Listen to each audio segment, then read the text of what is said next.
Got it. Thank you. Yeah. This one is harder to do than whatever. I guess I can do it, but I had you do it so many times. I'm going to mess myself out with this because there's so many speakers. So I think Commissioner Ellis, your group did their thing in our park, no problem, but they did it through our sports association, so there's no need to do anything agenda-wise. okay. You had a group that was on the docket that you were going to do in your... Doing a deal to raise money for El Paso? Yeah. Yeah. They did it in our park, but we did it through our sports association, so you didn't have to. So we don't have to do this. I'm going to tell my people to figure that out, because when I do it, I can do it through what's the Street Olympics. If you have a sports association that's set up, you can do it through them. Well, I can do it through the Street Olympics, I think. Well, I don't know about that, but just, we have a number of sports associations that are set up for different fields.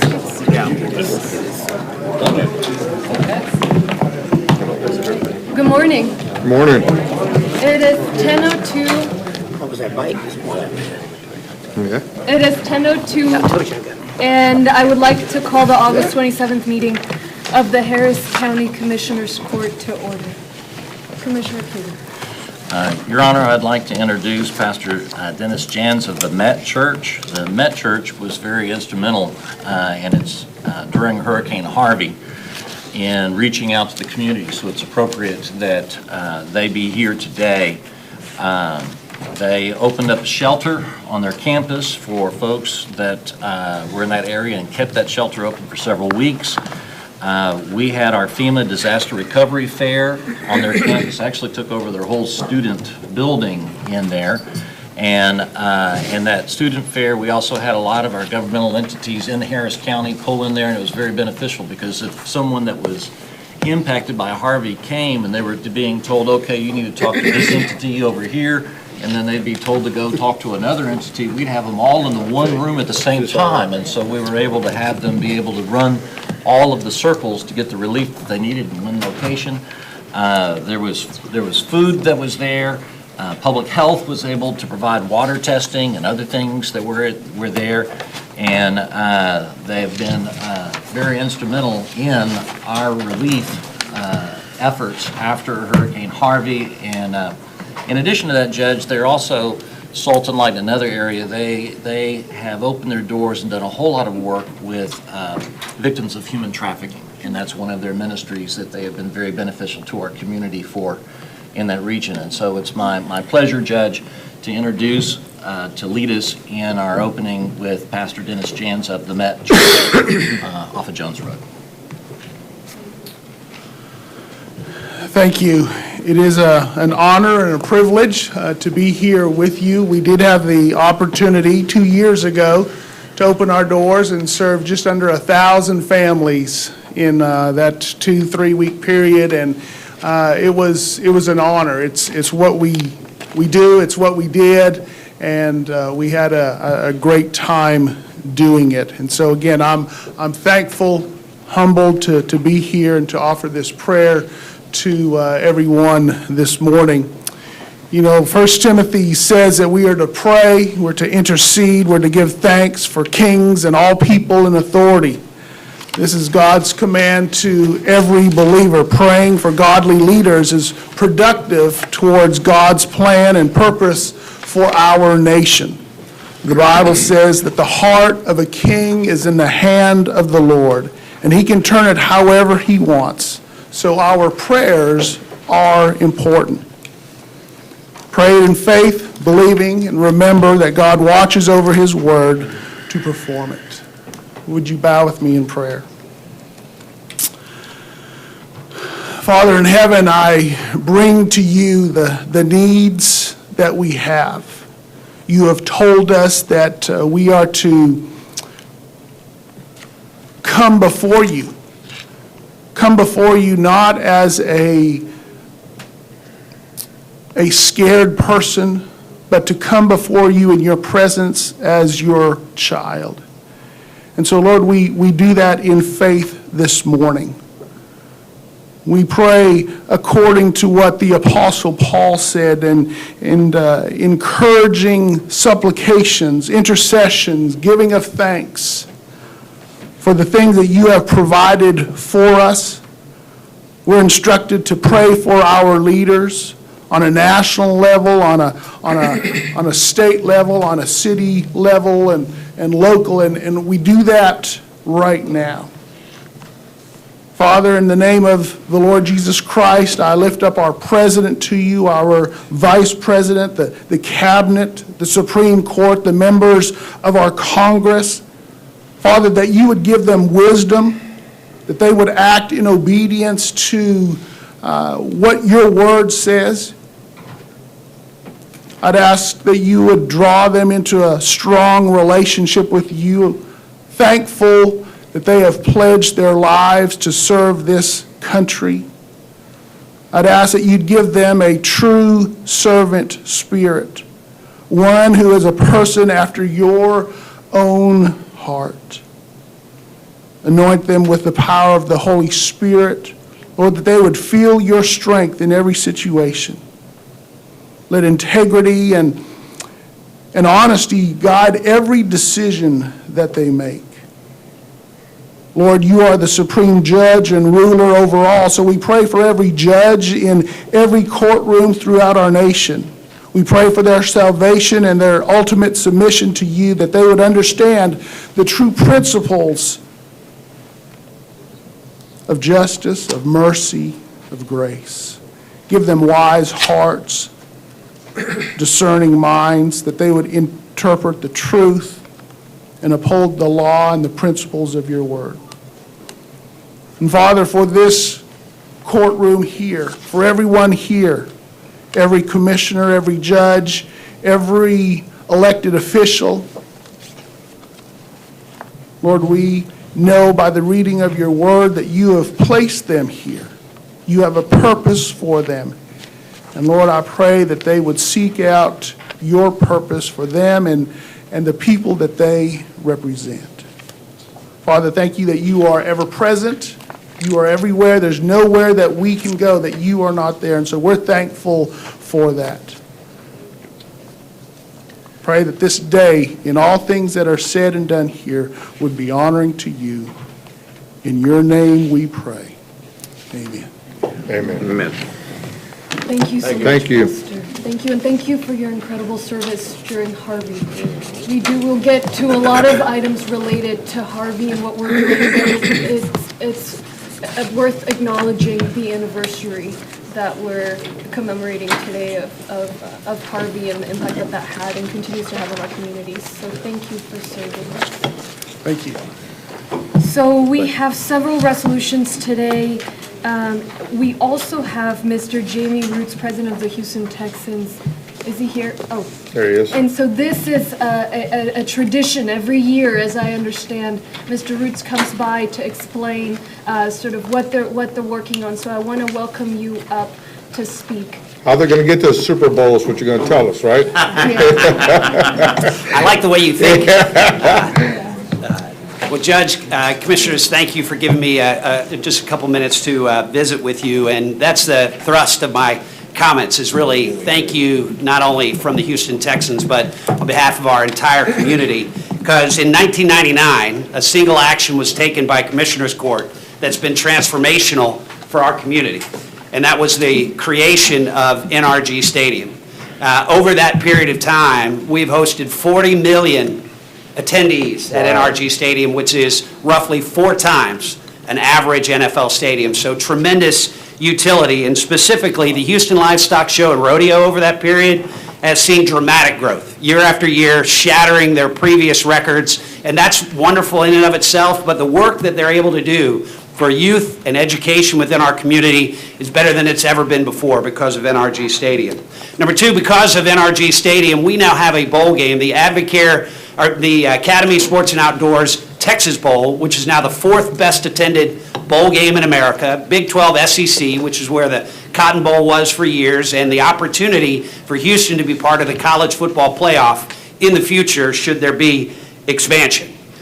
That's because of NRG Stadium. Number 3, Houston is now one of the top soccer markets in America. And when we started the construction of NRG Stadium, I don't know that anybody in Houston really knew whether that game was played with a ball or rags tied together or whatever.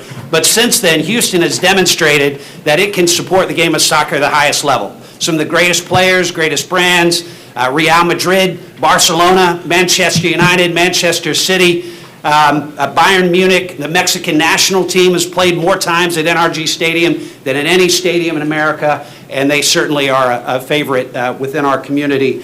And that's because of NRG Stadium, and of course, the Houston Texans. Best fan experience in the National Football League, best tailgating experience in the National Football League, sold out every game we've ever played, will sell out this season with a wait list of 32,000 active participants wanting to be part of that experience. We've had Final Fours, we've had 2 Super Bowls, hopefully another one. Commissioner, that'd be great. And going forward, we have the Final Four in 2023. We have the College Football Championship game in our community in 2024.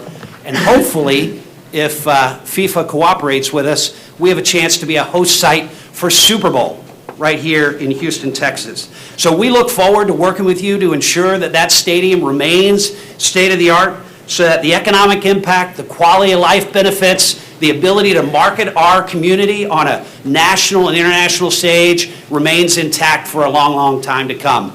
As an organization, we talk about 3 things, and this wouldn't even exist without the great decision in '99 to create NRG Stadium. We talk about winning championships, creating memorable experiences, and doing great things for Houston. So today, I'm here to present to you our Community Impact Report. This past year, over $2 million generated and donated to a lot of very important causes around this idea of being the champions for youth. Since inception, over $30 million, well over $30 million. And the Houston Texans are the #1 per capita supporter of the United Way of Greater Houston within our community, and we pretty much always have been since we've been here. So it's amazing to think that one decision can be so transformational for our community, but this one absolutely has been. And it's up to us to work together to ensure that we continue to produce these tremendous community benefits for many, many years to come. So we have copies of our Community Impact Report. We also have cookies, because who says no to cookies? Right. Right, particularly when they have J.J. Watt on them. So anyway, we have those for you. And with that, if there are any questions you have of me, I'm happy to answer them. Jeremy, just want to say, it's been great to work with you over the years, and you're right, as we were talking the other day, doing that first U.S.-Mexico exhibition game at NRG was phenomenal. At that point, if there was any doubt that Houston would be a soccer town, it was eliminated that day. But thank you so much for all you've done for the community. Absolutely, it's my pleasure. Jamie, just good to Yes, sir. see you. Don't be offended, we're not eating the cookies, we're all on diets. We'll pass them on to I know your staff will enjoy the cookies. That's why they're keeping them back. Judge, I don't know if they make them in scarves, but I have on my Houston Texans tie today in honor of this annual event, so. They're in my Thank heart. you. You can see it. but- Thank you so much. Yes, ma'am. Jamie, I want to tell you this, Yes, buddy, sir. that it's been a great pleasure working with you. And I can tell you this, that, yeah, NRG was a great idea, but NRG would not be what it is today without Bob McNair. Yep. And I want to praise him and his family. I mean, you couldn't find a higher caliber man, and God bless him, he's a great man. Well, Thanks for being here. Thank you. From an eyewitness account, often he talked about being a caretaker of a community asset, and I think that's why things have turned out the way they have, is the attitude that all of us have embraced. Thank you, buddy. Yes, sir, thank you. Thank you. All right, so we will have several items related to the 2-year anniversary of Hurricane Harvey, and this next resolution is one of them, and that is the resolution on page 27 under CJO. It's designating the month of September 2019 as National Preparedness Month in Harris County and recognizing the 17th anniversary of the Harris County Citizens Corps.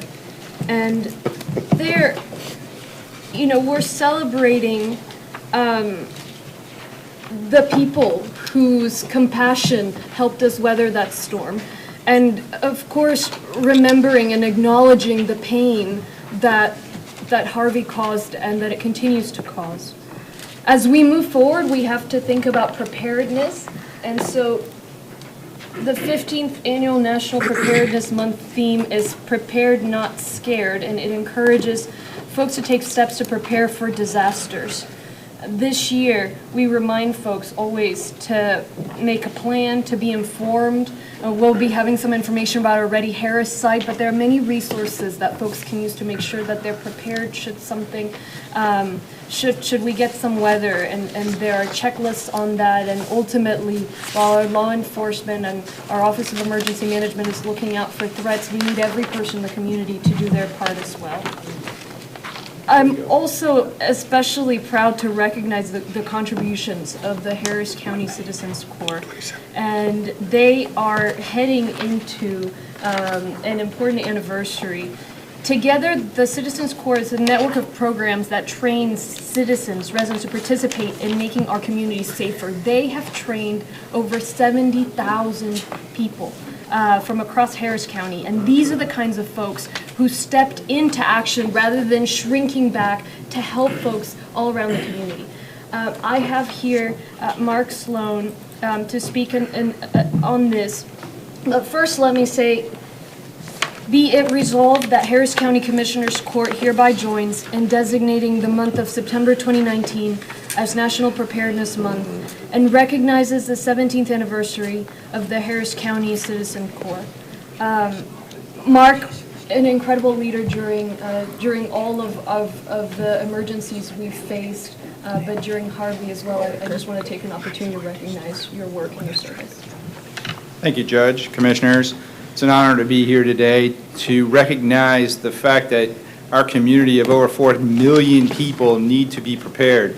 And once again, for the 15th consecutive year, we join the nation in a resolution to make sure and remind our community to prepare themselves for the risks and the threats that we are vulnerable to. Judge, I appreciate the acknowledgement. I was not here for all of the disasters we've had, but a lot of them. Unfortunately, we have averaged a presidentially declared disaster every 9 months since 1953. So it's not a matter of if, but when. And we need to prepare not only in September, but year-round. And this is an excellent opportunity to remind our residents and the many people that have moved here from across the country that we are a vulnerable community to a variety of risks, from the tropics in the Gulf to flooding, to fires, to hazardous materials. All kinds of things may happen, and we need to prepare ourselves and our family and our property for those risks and threats. So thank you. Thank you. Thank you. We have a couple more resolutions, folks that want to take pictures, and those are under Commissioner Garcia. 26 as well. There you go. Yes. Judge, thank you. And as we have been doing leading up to the official designation of Hispanic Heritage Month, there's just too much talent and history in our community to try to fit it all in 1 month. So I've been working to make sure that we recognize those in our community who have contributed to what is Houston Harris County's fabric. And today we have some more talent to highlight and to honor and respect.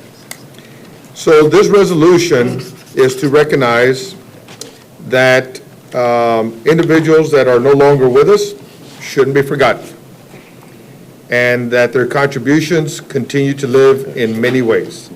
Sometimes they live in things that they actually touched, and sometimes it continues to live in their family, and sometimes it continues to be embodied in both. And so today is one example of that. Recognizing that Connie Ramos Hernandez was born in the city of Houston on October 14th, 1940. Unfortunately, she left us way too soon in 2014 on March the 7th. Connie Hernandez attended Guadalupe Catholic Elementary School, Church, in the east side of Houston, Precinct 2, and Hogg Middle School in the Heights. San Jacinto High School, which is now known as San Jack College. And Connie Hernandez met the love of her life, Richard, in Houston in 1960. Married 6 months later. You robbed the cradle, man. And then raised 4 beautiful children. And Connie Hernandez started as a secretary at Jesse Garcia's Farmers Insurance Agency in a small mobile home located where the office building stands today. And I remember that. Connie Hernandez obtained her insurance license, purchased the agency from Mr. Garcia, no relation, and in 1970, or actually purchased it in 1976, and became one of the first women and Hispanic insurance agents in the city of Houston at that time. Hernandez Insurance has become a household name through Spanish radio and TV ads using the slogan, de nuestra familia a su familia. And all 4 children have carried on the legacy of their beautiful and late beloved mother by joining the family business. And therefore, now be it resolved that Harris County Commissioners Court posthumously honors Mrs. Connie Ramos Hernandez for her contribution to the Hispanic heritage of Harris County adopted on this day. And I'd like to ask the family if you will please join us at the podium and please share a few words with us if you wouldn't mind.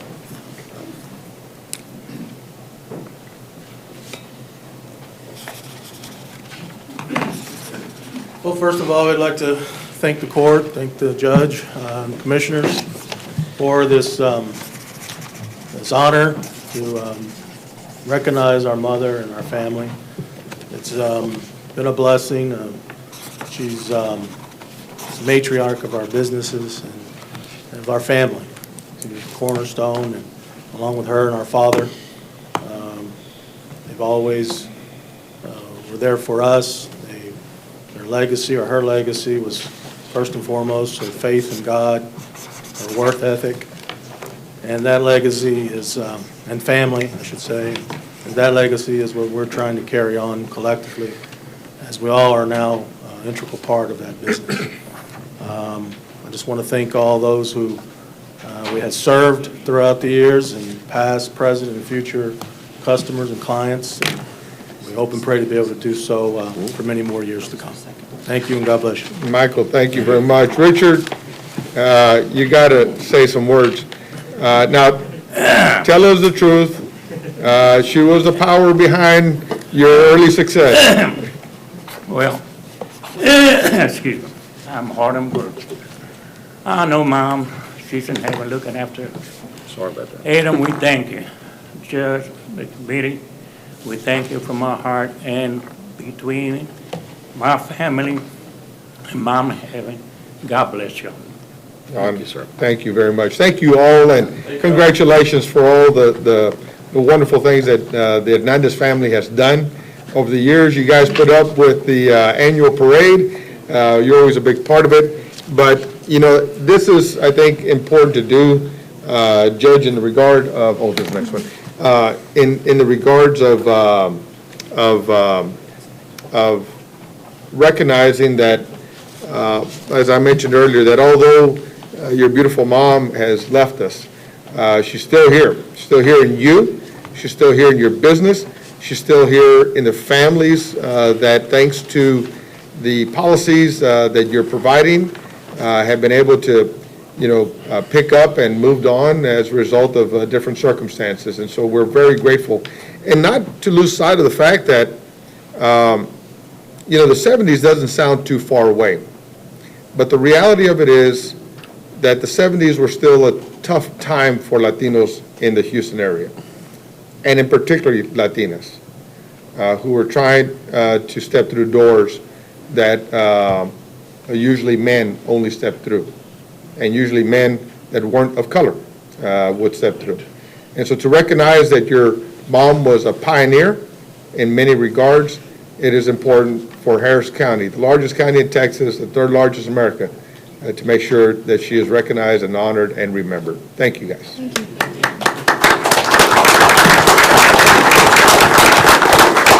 Thank you for bringing this, Commissioner. I believe you have another one. I do have another one.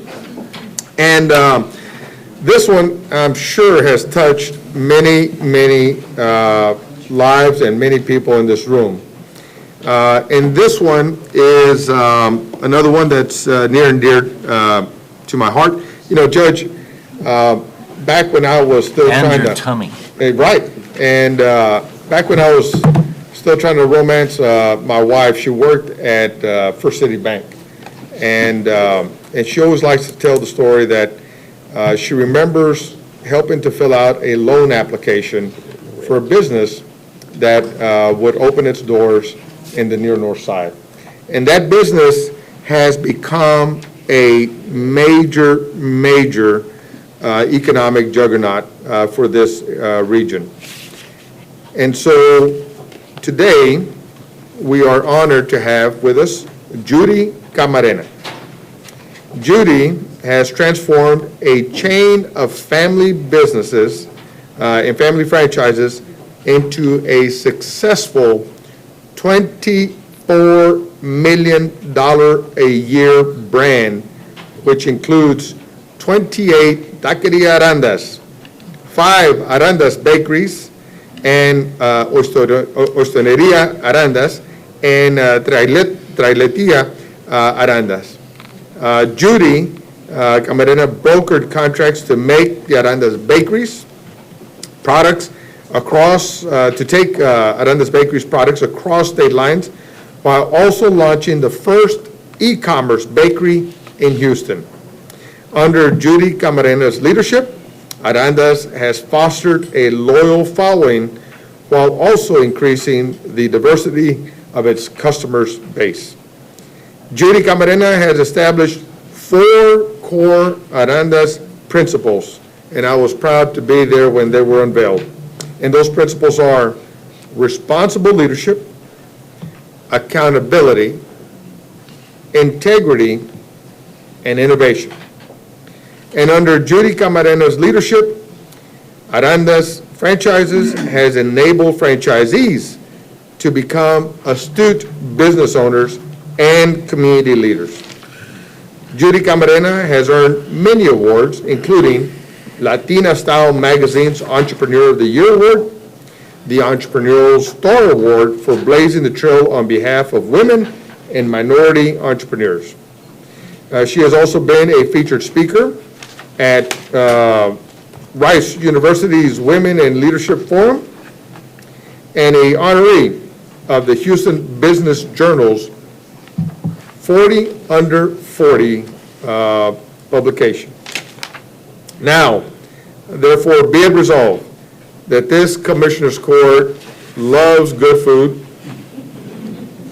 and those who contribute in the sharing of it in our community, and we honor Judy Camarena for her contribution to the Hispanic heritage of Harris County adopted on this day. Judy, come on up. There you are. I was looking for you.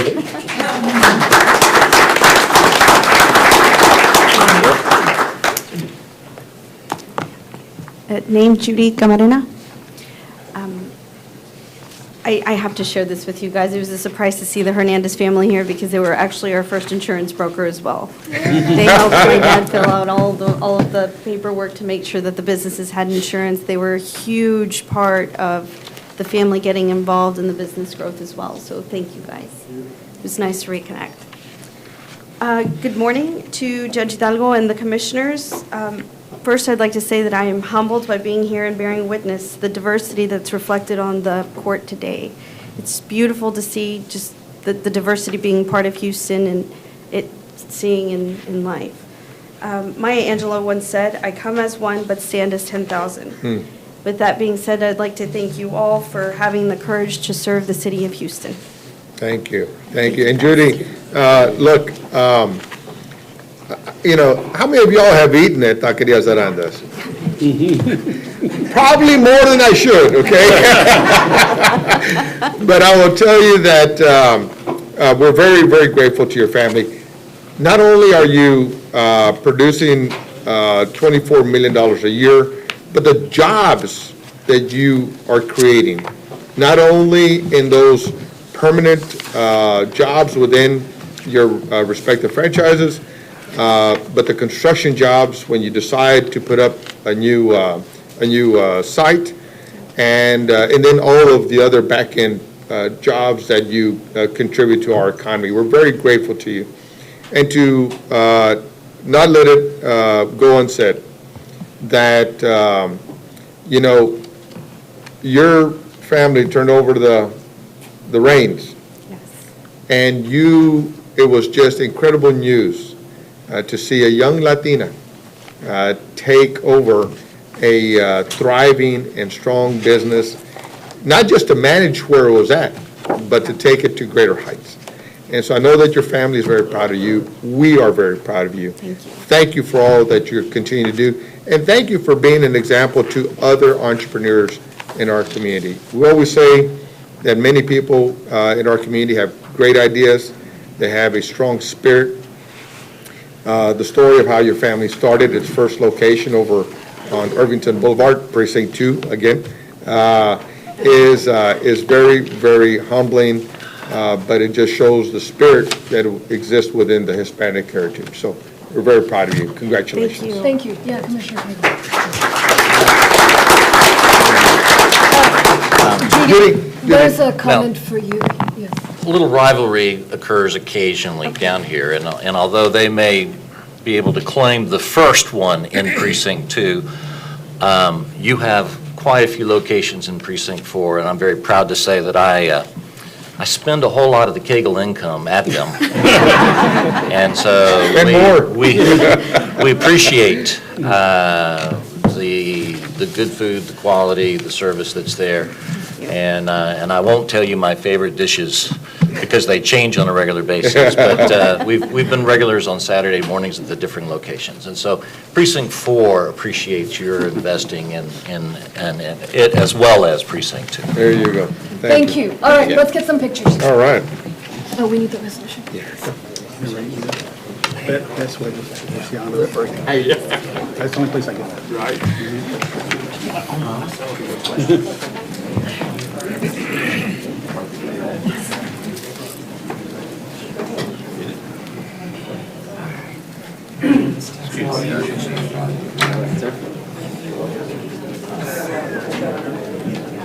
You never eaten the taco on this?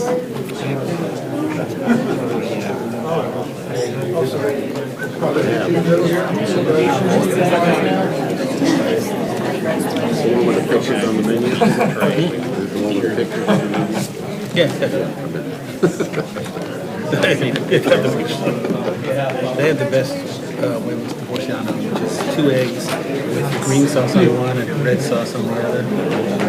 No one ever make it at home because it's too much work.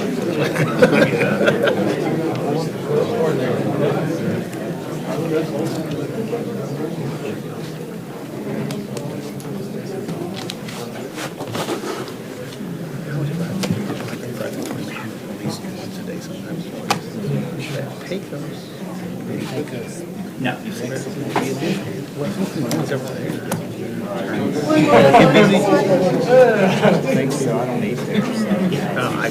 I've never eaten there. The one across the street there. By the way, Precinct 2 is serving Taquerias Arandas. I've been there. Yeah, I've been there. It's good. Yeah, one or two.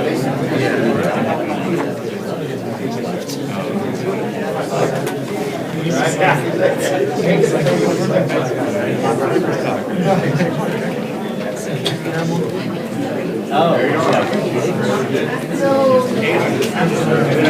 didn't do my job. Huh? One job. That's all I had. I forgot to go. What you doing about it? Now get over.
Thank you, Ian. All right, thank you.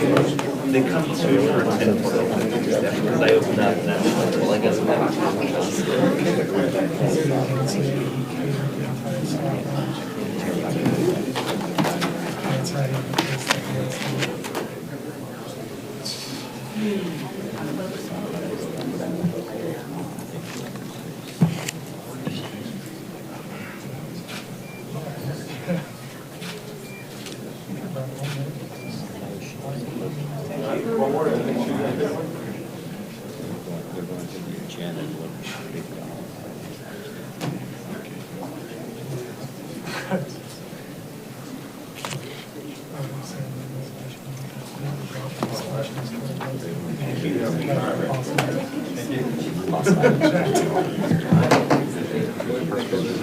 I tried. She tried.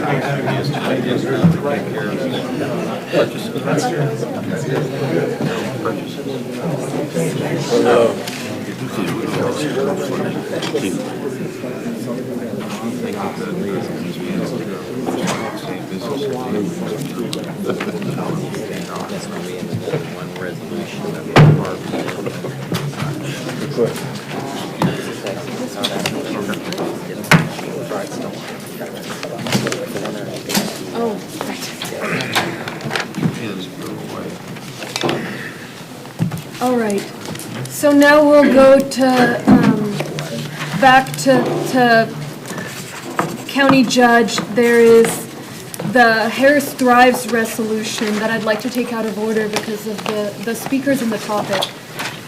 So this resolution essentially puts in one place the feedback that we've gotten, the questions that we've gotten from the community, where folks want to understand, where we stand on certain issues. And I just wanted to make sure it's all in one place, the commitment that we make as a county, different commitments as pertains to Harvey recovery, to our resilience, to our ability to recover together as a community. Now, this is part of a broader movement, a new way of doing things in the county. This is not just a resolution. We'll be talking about a prioritization framework. We have many items on the agenda related to flood control, as we always do. The bigger thing that we want to celebrate today is a new vision that we've been working on, for the past few months, whereby we put people and we put science over politics when it comes to flood recovery. It means that we work in a way that is fast, that is fair, and that is smart. On fast, commissioners remember a couple weeks ago, we sped up all our drainage projects to make sure they got done in 3.5 years instead of 5, 105 subdivisions, thanks to the work of our county engineer. We are investing our local funds, instead, the funds that were set aside for federal match, rather than waiting for the federal funds to arrive, which is normally how one does these matches, we're putting them up front so that the projects can move faster, because we know we can't wait, and we can't just say this was the timeline that we've promised, we're gonna stay with that. We have asked relentlessly, day after day, how can we make things faster? We're being fair, I hope we will be, once we discuss our prioritization framework. All the projects on the bond list will get done. We have to be clear about that. But we also have to recognize that as much as we want to do them all at once, we just simply cannot do that. We've explored all the options, and it's just not physically feasible right now. So there's gonna have to be about a 2-year difference between the first project is started and the last project is started. The ones that remain to be done, and of course half of the projects are already underway. And there we have come up, or the flood control district, geniuses have come up with a framework that is not based on whether you have a friend downtown. It's based on science, it's based on recovering in a way that is smart and that is fair, and it stands to set an example for the nation on how you recover after a disaster. It's not about who's the loudest or most politically connected. It's about making sure that we help the communities that will be in the most danger and have the most people in the most danger first. And finally, smart. We're not making decisions about flooding in the dark. We are making decisions with the best information. I know our flood control district is working on mapping flood risks, so we're not just looking at the floodplain. We know that you may be outside a floodplain, but the drainage might be poor. And so we have to think critically about how we inform folks of their risk when they decide to commit to buying a house or where they live, so they know, what the risk is where they are. So that's an effort that's currently underway. When we got the new rainfall requirements a month ago, and we recognized, okay, more rain is falling in our region. And that meant that we had to require developers to use more of their property to detain water. We weren't afraid to have that conversation. We unanimously voted to require those detention standards. We expanded the area that the county has to regulate by about 65%.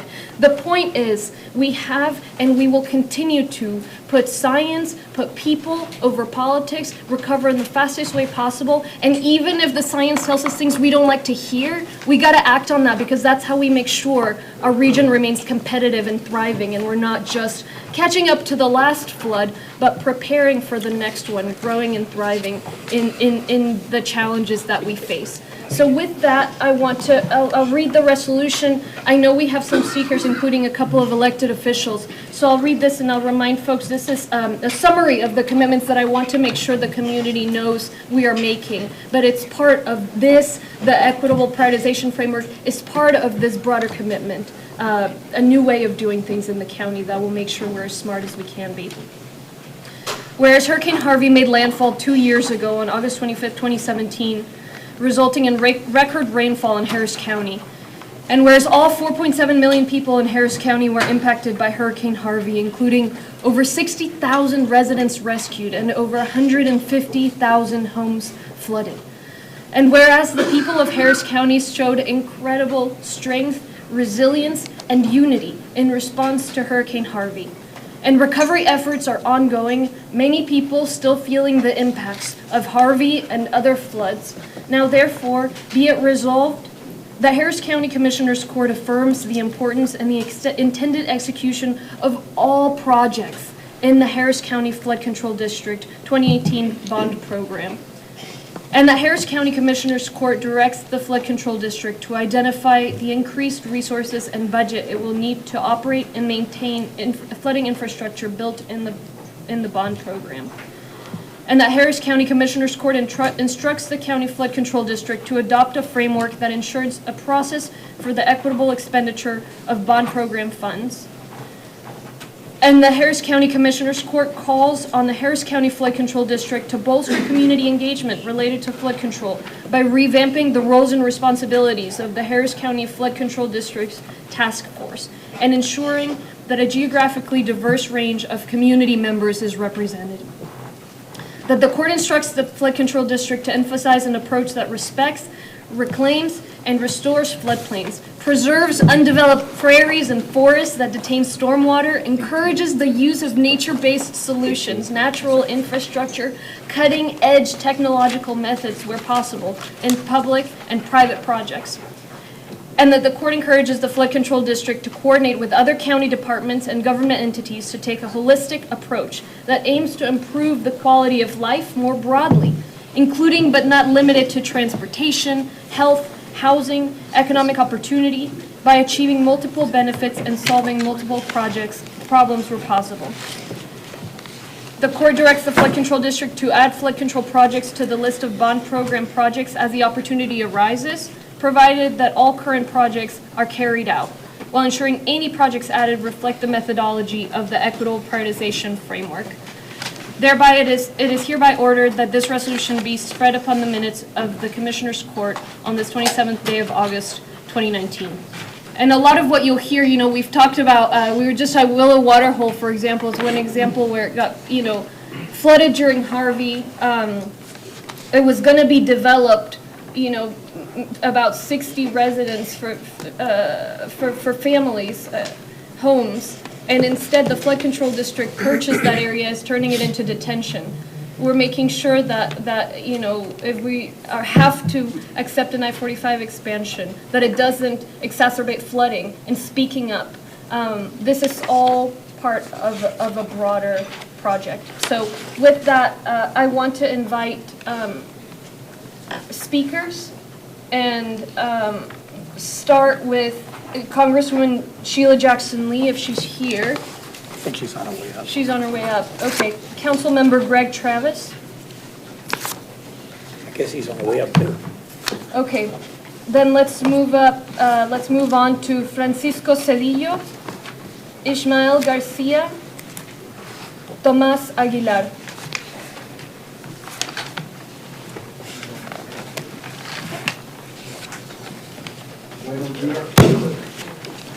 Buenos días.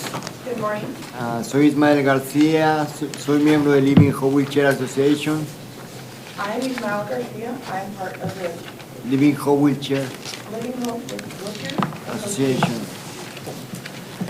Estoy aquí para apoyar el acuerdo que se ha tomado la jueza Hidalgo de Harris Steve I'm here to Tribes. support the agreement that Judge Hidalgo prepared Tribes Porque beneficia a las familias, a las comunidades más vulnerables because it benefits the communities and the families and the communities that are most vulnerable, a los afroamericanos pobres, a los latinos y a las personas con discapacidad,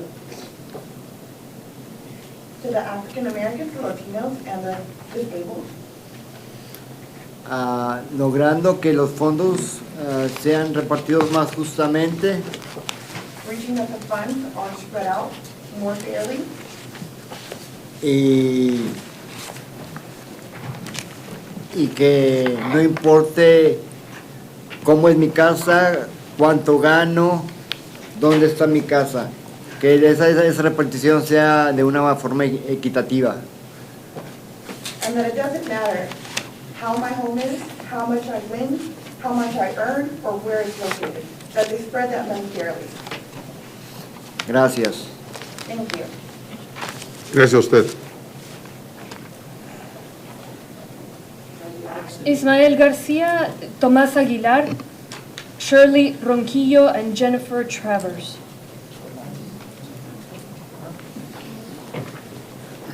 No, bueno, dominicano.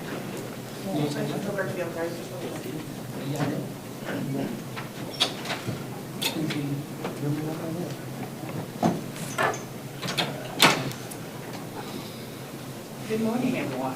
Morning. Morning. I'm a new coach. I think it can hear me good. Excuse, let me just say, Is it on?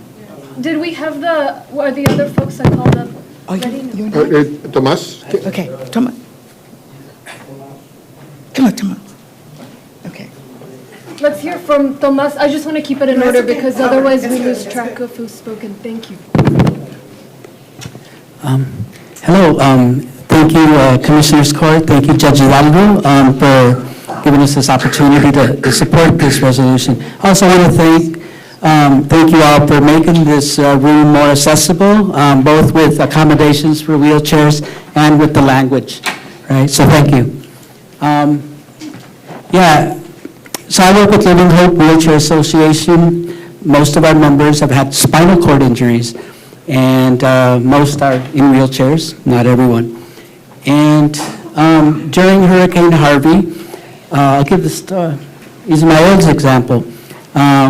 He could not leave his home because of the flooding. It always floods when it rains, but he couldn't leave. So his food ran out.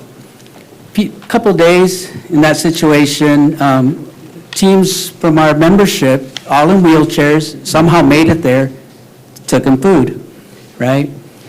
I hope that with this initiative that in the future, the drainage around his neighborhood and right in front of the trailer house where he lives will be fixed, right? That the drainage problems will be fixed, right?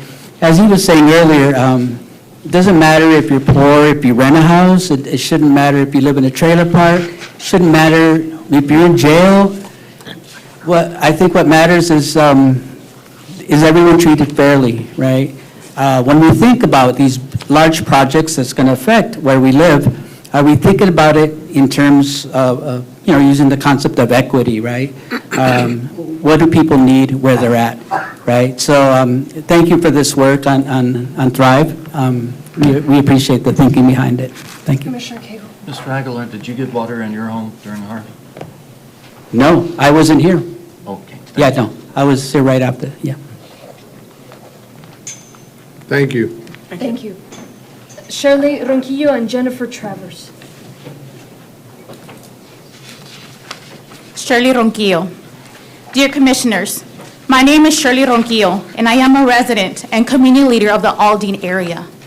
I speak on behalf of my neighbors, families who are still trying to repair their homes from Harvey, immigrant families afraid to ask for help, although they still have mold in their homes, and children who wait long hours in the emergency room because of breathing problems the mold in their home causes. I am here to ask you to please adopt the Harris Thrive resolution as a means to distribute the $2.5 billion flooding bond money in an equitable manner to communities like mine, communities which flood anytime it rains, established communities like the Aldine community, which are resilient and will not be bought out. Residents on Bentley near Little York have to wade through water on days like this past Sunday when it poured and a wrecker had to pull a vehicle out of the water. Residents waded through waist-deep water with their children on their shoulders during Allison when water rose 4 feet along Halls Bayou. Residents waded through Coas as water rose 2 to 3 feet when Harvey waters began to rise. Residents like myself stayed in our homes to protect them after word of looting spread through Snapchat. Residents off Gulf Bank grabbed their children in fear and walked towards Airline, fearful of the strong Halls Bayou current as water rose 4 to 6 feet. None of us called 911. Therefore, flooding data does not include communities like Aldine since we did not call for help. Harris County is not aware of the actual number of people in our community because there are several families and homes. Worse yet, the political climate has instilled fear, so even the census may not capture how many people live in our community. We need your help. We need your help to take an accurate count of families still trying to recover from Harvey. We need your vote to adopt the Harris Thrive resolution to ensure projects we voted on are completed. Currently, C21 on the bond project has been removed, and no one in the Harris County Flood Control District is able to tell me why. All I know is $150,000 that was going to be used to conduct a study along Halls Bayou near Hopper is going elsewhere. We need your support. We need your support to ensure funds are equitably distributed to communities without flood insurance, like the Aldine community and many along Greens Bayou. We need your support to protect our families and prevent future flooding. My neighbors, your constituents, and my Aldine community are counting on you to think about the people who are affected by flooding. I ask you to think about all the families working today and not able to be present to share their stories. I ask you to please vote favorably on the Harris Drive resolution. Thank you for your time. Thank you. Ms. Ronquillo, thank you. I just wanted to thank you for coming down and speaking up on behalf of the Aldine community. I want to let you know that, number one, I apologize that Aldine went so neglected for so many years before Hurricane Harvey. That's not the case any longer. Thank you. As far as C-21 is concerned, it still exists, but it's been combined with another project that's referred to as Halls Ahead. It's F-122. Okay. So it's still there, but it was just combined with another project so that it could continue to move along. And since it was so close to another project, Flood Control decided to combine it together. But it's still there, so that particular area that it was going to study will continue to be looked at, and that project will continue to move forward. But Thank you. Just want to let you know that, okay? Thank you, and I encourage you to share that type of information with the community, because a couple of weeks ago, I was at the Hardy Senior Center, and the message to me was, oh, it's no longer being done. Yep. We're just going to move the money elsewhere. Remember, all of the bond projects will get done. Thank you. Part of what we've been doing with this is all transparency, right? Where it's not some obscure formula, opaque decisions. All of the information about the projects and where they are and when they'll be done is on the Harris Drives website. So harrisdrives.org. It's got information also in different languages. And I'll ask that if someone from the Flood Control District can check with you in case you Please. have any additional questions as to the Thank you. projects. Yes, Commissioner. Did you yourself get water in your home? I did. I received 6 inches of water, and so things like the boiler went out. I had water in my back room because there was a crack in my foundation. I was one of the lucky ones because 6 inches, Right? It's nothing. I can mitigate that. Yeah. Other people were not so lucky. Homes along Gulf Bank, 4 to 6 feet. Moms were by themselves with their children, had to grab them and walk out on their own, not knowing how to swim. And you're absolutely correct, Ms. Ronquillo, that the political climate is causing people to pull back instead of be forthcoming and engaging. But with your leadership, I know we'll be able to get those folks back to the table. But we are working on many things, and I'll share some of that with you later on. Commissioner Ellis. Thank you. Thank you for coming. Hardy Community Center is one that's in Precinct 2, and we'll do all we can to make sure you get all the information you need. Was this the first time you've led it? No. Now, the reason that this bond election had language in it about equity is because you may be in one of those neighborhoods that didn't just run because we had a record rainfall. You may be in one of those neighborhoods that would flood periodically. Yes. And that's why in this package, we put in language to make sure we address equity. Unfortunately, somewhere along the way with our federal money, there's a cost-benefit ratio language that is involved. And that means you prioritize property values over people. And that's why it's so important for you to be here. But now, in addition to this issue, and I think that the recommended language is going to pass, at least I hope that it does, there's another item on here to go out and get vendors who will help people repair their homes. But a big challenge we're going to have is getting people to go through that paperwork. And it's a headache. And no matter how much we say, and the folks we send out there to get folks to sign up, it'll be people like you. You feisty. I mean, when you tell folks at that Hardy Community Center something, I hear about it. You know, even Commissioner, the judge, all of us hear about it. So you got to help us with that. Because sometimes when people are just down and out on that luck, it's hard to go through that paperwork. So we're going to make sure we follow up with you and have you help us. But I'm glad you're here. And you're right to make the point of equity. Because you're in a neighborhood that didn't just flood because it was a record event. You all would flood on a regular basis. Thank you, Commissioner Ellis. One item that I would like to point out is that when we were, as a community leader, I was approached when we launched the first funds, this Harvey Recovery Funds, and we submitted as a community a list of talking points that I've yet to receive responses to, because we were asked to go to the community and talk to them about this program, address their fears, and to date, I still do not have answers to that list of questions of talking points that we requested. Well, we're gonna help you before you leave today. Please. Stay down there. It might be a long day. Stay as long as you I can. have to go to work, I'm a contractor. We'll get somebody to help. But I will follow Between the two of up, us. because those are things that we as a community asked. We're willing to help, we are willing to go out there on Saturdays, on Sundays, to the churches, to the community meetings, but we also need your help. We need those resources, and we want to help. And Ms. Ronquillo, I want to make one more statement, and that is that I want to applaud our county judge Absolutely. and the early leadership of Commissioner Ellis, because he inserted and made sure that the language of equity was inserted into the bond election. And Judge Hidalgo helped us to start an early conversation about vulnerable communities, the LMI. And then we had an incredible blowback on that. People started coming down here, a little bit like you, thinking that projects were being taken out of their neighborhood, being removed. But we're at a much better place today because our judge has been steadfast in trying to make sure that we're making decisions based on good science and not by politics. Great. Which means that in the Alden community, if you weren't voting, probably wouldn't get anything. All right. And so if not for his early leadership, her continued support, and not fighting to find a better way to create a true formula for the disbursement of dollars, there's a good likelihood that Alden may not get some things that it deserves.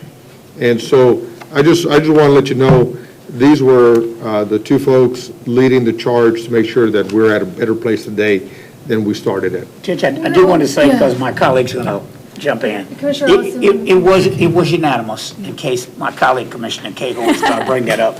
But here's the important thing. Here's the important thing. Thank you, everyone. But it was not easy. Here's the important thing. We were going to the voters. Right. And we had debates around this table on whether or not it would be 2.5 billion, 2 billion. It got down to 1 billion. There was talk, but not a motion, about 10 billion. And we were going to have to ask you all for money. I saw my colleague's hand go, but the motion was not made. You got me?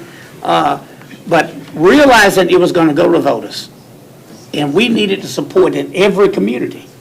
My staff, which the judge was smart enough to take from me, by the way, said you need to come up with a list of things you want. We wanted to do a disparity study. It was not lost on me. That's why we brought it up then, to make sure we're more equitable about giving people a business opportunity. And my colleagues were kind enough to agree to do a disparity study, provided Precinct wasn't paid for it. But I think they'll come around eventually anyway. But we put that equity language there, and that was a fight, Commissioner Cagle, a little discussion. Somehow this word geographic distribution got in, which would have meant, you could assume it meant dividing it between the 4 precincts.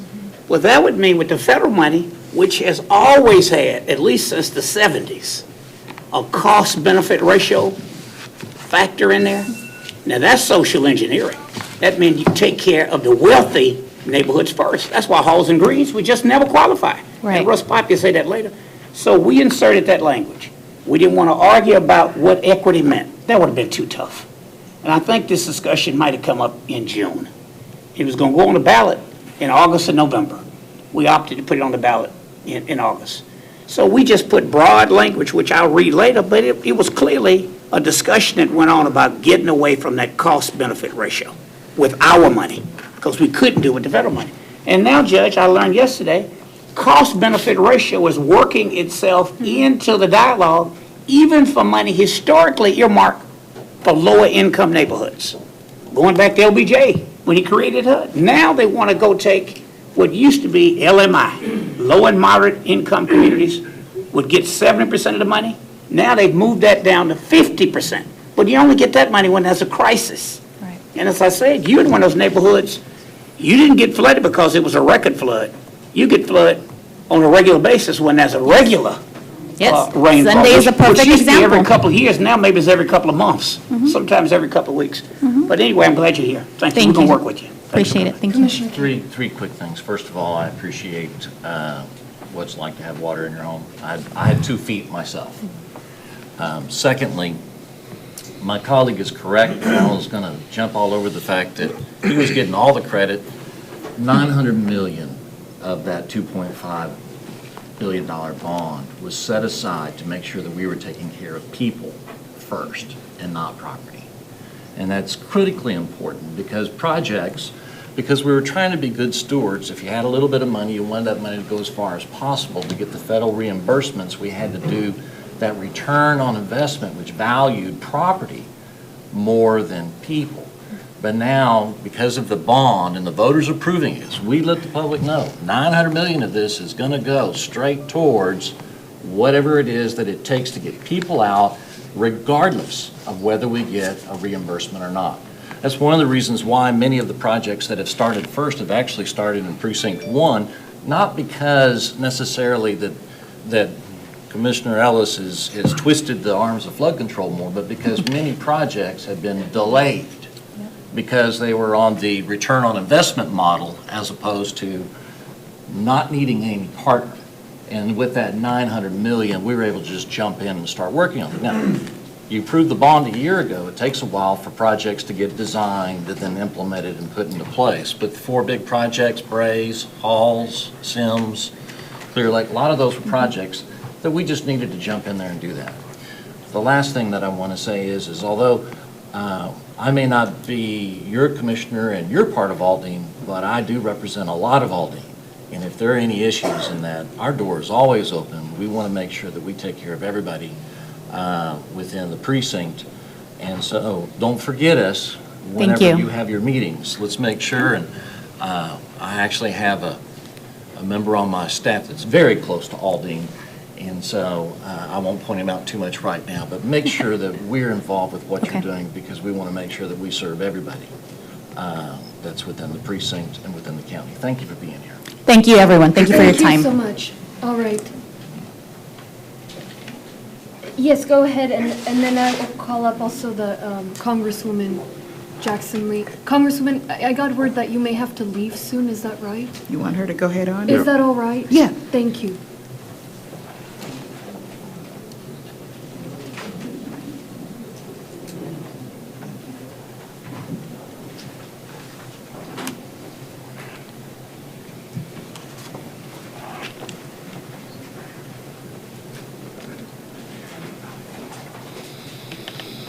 First of all, let me mind my manners and thank Ms. Travis for her kind generosity. We find out that we're closer than just 2 speakers at a podium. She is my soror, so thank you so very much. For those of you who understand that. Judge Hidalgo, what a privilege to be able to be here in front of Commissioner's Court. Let me acknowledge by name each of you. Judge, thank you for the constant sound, if you will, of reminding us of the work that you all are doing and the historic work that you're doing as it relates to protecting this county. I'm gratified to call you the representatives of the people. Commissioner Garcia, thank you so very much for the innovative investments that you've made in your community and as well in serving. And Commissioner Ellis, thank you for the long range and dynamic innovative genius that has turned the corner on many vital and crucial issues that are helping people. My good friend Commissioner Cagle and I were together just a week or so ago, and he is a people's commissioner. We thank him so very much for that. And we're delighted that the elder statesman, I believe, Commissioner Raddick, continues to serve and works with all of you. I've come this morning to take just a moment. I serve on the Homeland Security Committee, and that means that the heinous act of 9/11 caused me to be engaged post that time in every hurricane or natural disaster that the nation has had, and certainly those that we face, starting with the 250,000 people who came to Texas after Hurricane Katrina, many of whom are now our fellow Texans. Many of us know Hurricane Rita, Hurricane Ike. In Greens Point alone, there were 6 weeks of no power because of the flooding that occurred with Greens Bayou and certainly Halls Bayou. Former Congressman Green, Gene Green and myself worked without ceasing to try to get federal dollars on those two bios. And we are seeing some great progress, working, of course, with the Harris County Flood District. And so we see the importance of coming together and working together. But I thought it was crucial for me to be here to be able to speak about Judge Hidalgo's resolution that deals with the Harris Thrives resolution that brings about the fairness and equity. And as has already been stated, Commissioner Ellis, I think you live equity, and that vital component of adding those words have now made this, I believe, a responsive bond program. And it should be very clear that election was an election that, Please continue. Thank you for all the money. To yield me a moment. I'm speaking slower than I usually do, so let me, that bond election was voted on by every single citizen in Harris County. No matter where they lived, what their condition was, they voted on that. I think it is also important to take note that this is a multicultural county. Its size continues to be seismic and grow. And even though it has a slightly higher minimum income, it also incorporates, like many of our congressional districts, places that are desperately in need. You might realize that Arbor Court is completely abandoned now. It was on the backdrop of our bayou. Those were young families, mothers with children who have to be relocated, and they need housing balance, if you will. And so I think the idea, of which, by the way, I'm going to take back to Washington, to be able to challenge the cost-benefit analysis as being the singular analysis that forces you to do this. And so this bond election, the $2.5 billion, gives you the opportunity to use the social vulnerability index. And thank you, Judge Hidalgo, for saying nobody's project is going to be denied or not done. But what it does say is that it's going to tend to individuals who are most desperate. Does anybody know Mesa Road past, Little York past Mesa Road? There were trailer homes completely covered with water. Those were students that went to C.E. King. They were totally displaced. And these individuals need relief. They thought they were living in a place that may not have been the best of what they wanted to live in. It might have been, but it was their home. And so I really believe this is crucial. This is an enormous step that is being made. Might I remind everyone that Dorian is fast approaching the east coast of the United States. We've been blessed since 2017. We don't know what the predictions will be in 2019. All of the preparations and meetings are vital, and I ask all of our constituents to get prepared. But that means that this work that is being done today is going to set the tone for what may possibly happen, and it will also respond to individuals who will stand here and tell you that they are still struggling to overcome. Now, I'd be remiss if I didn't say that I introduced the first bill on Hurricane Harvey, $174 billion. We received $84 billion, $5 billion of that plus is CBDG monies, and $1.2 billion have come here for your housing component. And I know that people in the audience are going to be very grateful as that money begins to reach individuals. To those communities that may be represented by my colleagues, let's be very clear. We're a holistic community. There's going to be no group, Kingwood or elsewhere, that's going to feel the pinch because we opened it up to ensure that the most vulnerable communities that flood the most and have the most difficult time of recovery are prioritized through your resolution. That is the grandness of your resolution, is that you're going to the need. You're going to be the SOS county that recognizes that in emergencies, you must go to those who flood the most often, and have the toughest time of getting themselves together. We should realize that those people fall into categories of young families with children under 10, senior citizens whose homes many of us are still going into that need repair, disabled, I call the abled disabled, because they are our brothers and sisters. All of those people are the most vulnerable. So I wanted to come today to thank you. Halls and Greens Bayou is crucial. We want a partnership. I know that we're partnershiping with you.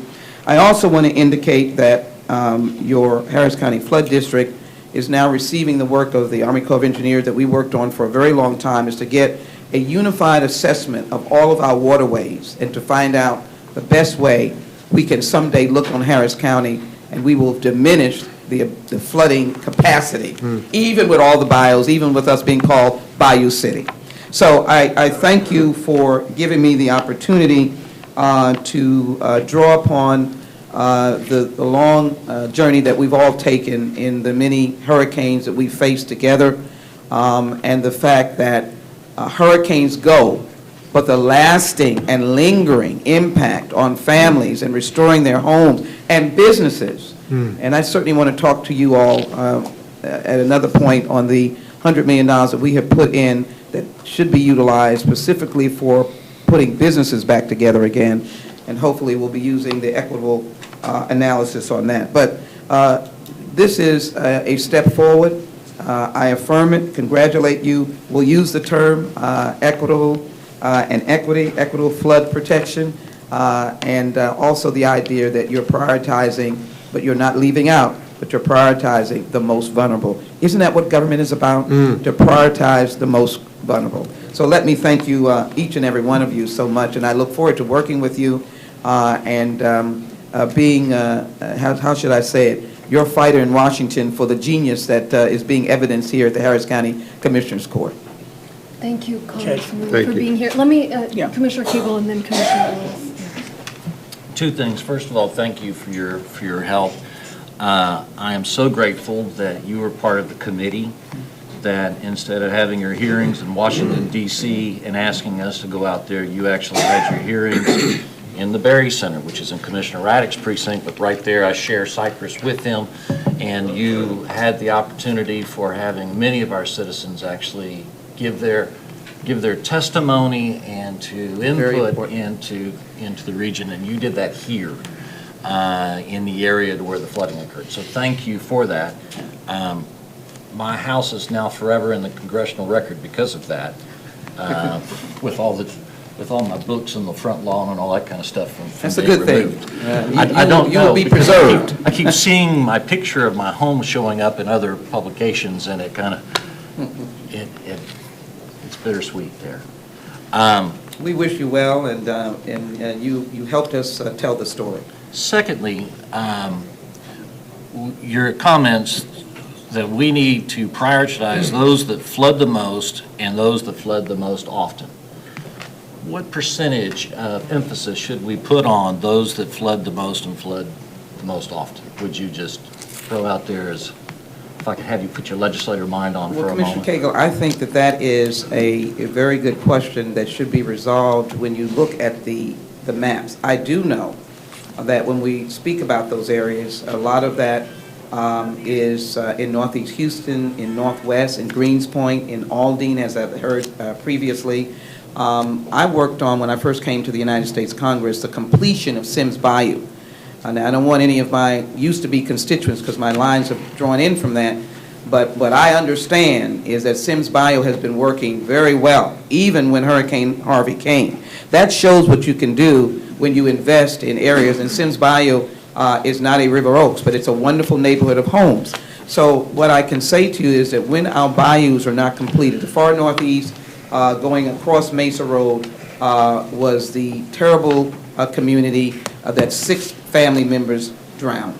And they drowned not because they were out in recreation, they drowned escaping That's right. the flood waters. That's right. So what I would make the argument to you is that I think by the flood maps you can see, I would not pretend to give you the percentage of Harris County. It's a huge county.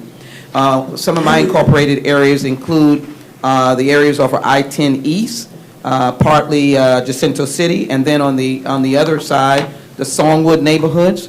They flooded. People were walking out I met some of them at the Georgia Brown Convention Center holding children over their head. So, you know, it is a crazy map. I don't like to use that terminology, but I would say it's a good percentage of Harris County where the bayous have not been fully fixed or repaired to their capacity.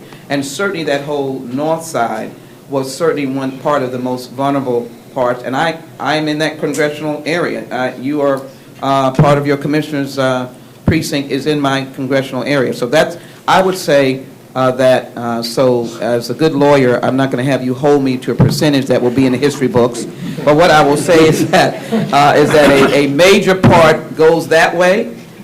There certainly is no doubt that there were other communities that fared not well, but I think we saw it in that whole northwest, northeast corridor, and part of that was due to the work that we needed to do on the bayous, and as it relates to vulnerable populations, it is documented that many of those pockets were low income. There were apartments. You wouldn't expect that you would have to get out of an apartment. That would have to be shut down.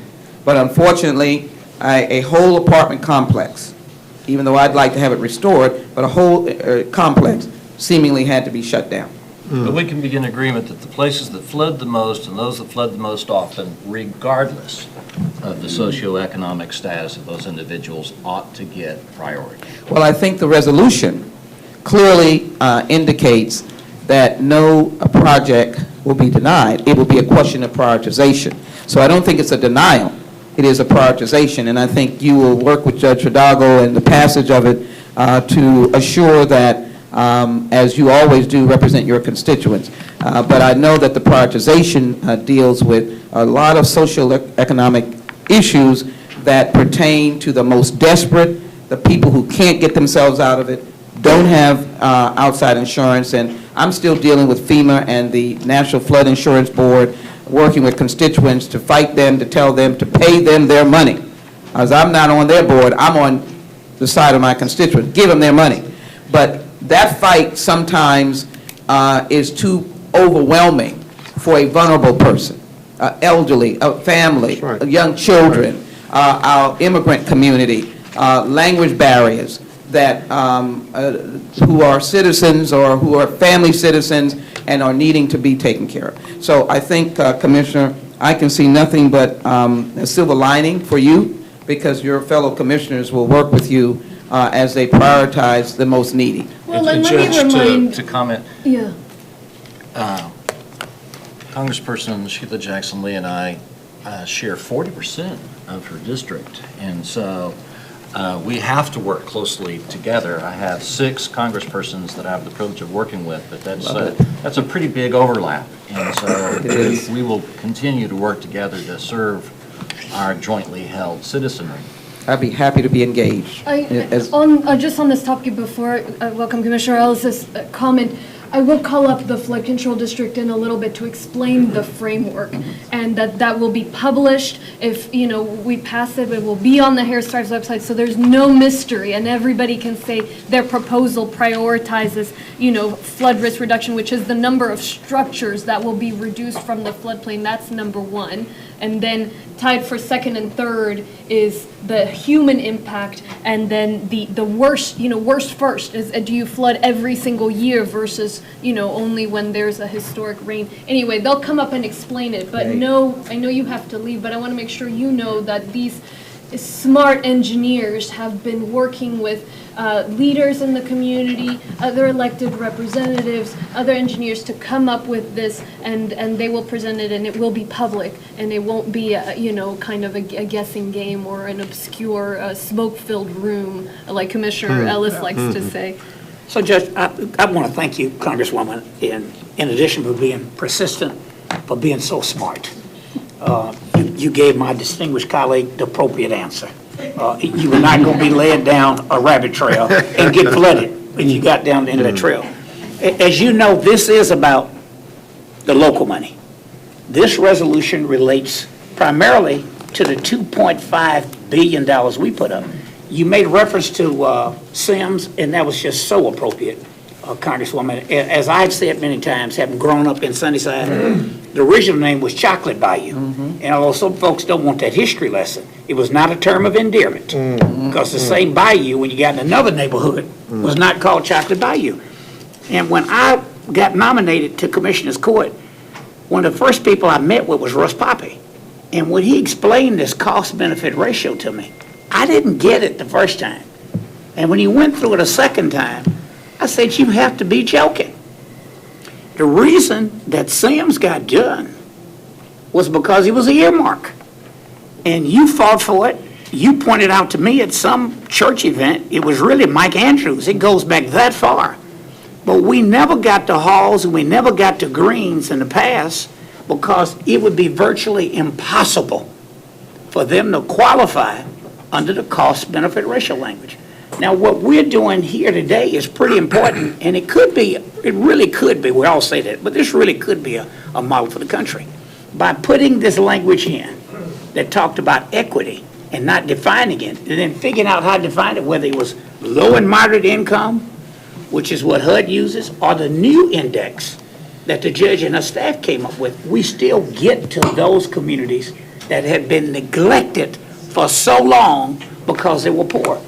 And as I mentioned to you late last night, that language is creeping in to even the HUD money now.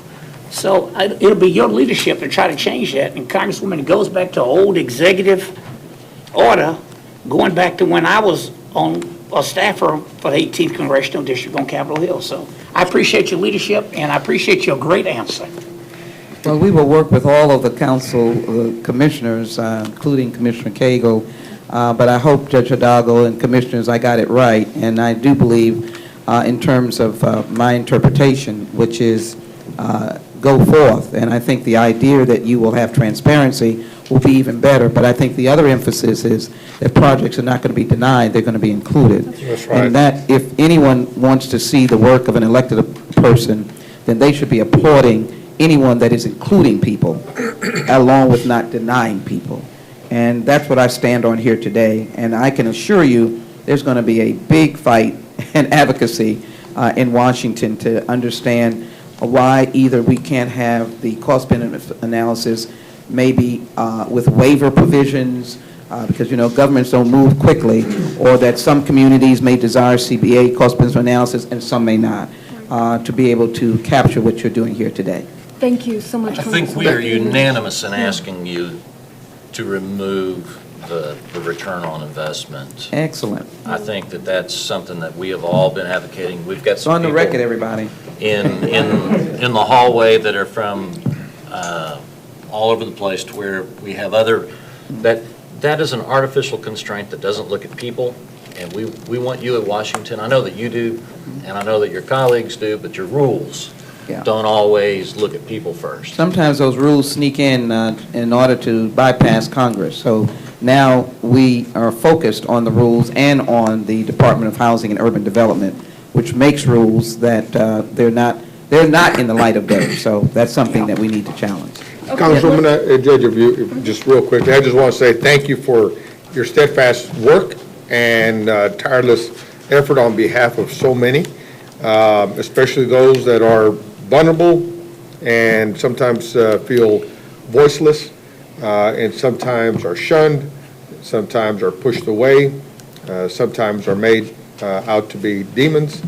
Thank you for your continued leadership and fight on behalf of so many for the right reasons. Thank you. Can I just give one anecdote as I walk away? And this is not about me, but I spent the whole week down at George R. Brown during Hurricane Harvey. And just 2 days ago, I saw a woman that said, "Do you remember me?" I was in the George R. Brown Convention Center. I was sitting in the corner, and I just felt so low. Someone who's still working to restore, is raising her grandchildren. And she said, "You gave me a hug, and it made me feel so much better." I just want to say that you are giving Harris County, you're giving this community a hug, and letting them know that you care, and that we're going to get to their recovery. If it's one house at a time, a bayou at a time, but together we're going to get it done, and you should be applauded for that. And I thank you so very much. And count me and my colleagues, which I will report back to, bipartisan, that we should be working together to help you do this job. It's an enormous job. Thank you so very much. Thank you. As I say, I yield back to the general folk. Thank you, thank you. All right, Jennifer Travis has been waiting and been so kind. Yeah, and then I know the council member is here, but we've had her wait, cede to every speaker. So we'll take Ms. Travers, and then we'll welcome Council Member Travis. Yeah. Okay, well, thank you, everyone, for allowing me to come up and speak. And I do want to piggyback a little bit on, I won't say Sorrel, but anyway, Sheila Jackson Lee, and also you, Linda. I really want to piggyback on what you were saying, because that goes to the point that we were talking about, and I truly, truly hope that it works. I'm the president of the Homeowners Association of Parkway Forest, which is in Sheldon, and I know you noticed that a lot of the paperwork and pictures that were taken of the big flooding area on Tidwell, that's my area over there. So we are one of the community that's been there. I've taught in HISD for years. I won't say that, but I'm retired now. But my point is, Sheldon is one of the communities that's least able to afford continuing flooding. So I've met with my gentleman, Ellis and Garcia. We've got a chance to talk, and I've always tried to be there for everybody, and I run around as much as possible. I'm all over the place. But my point to you guys, the flooding mitigation that we've seen now, I hope that it is going to come to fruition. We just noticed that $8 million was given to a project out there off Fall Creek. I didn't see that in the floodplain when we had the engineers to come out. I've gone to just about all the meetings. I have not seen that, but I'm looking at the floodplain. That mitigation with the floodplain is going to it's going to bring that water down to Greens Bayou, which is east. We're an older community. By us being an older community, we're lower. So every development that has come along beyond us are higher. I'm an old chemistry and physics teacher also, so I kind of keep that in mind. I work with everybody, and I assume that we're going to work together. And I try to follow the tracks, but it's not adding up to me. So I'm a little confused, and so of our constituents. I have a lot of older people that's in that community, and I really, really try to work with them and try to explain to them. I know I'm the only one out here, as usual, but I'm going to always stand up, okay, and be counted for my community.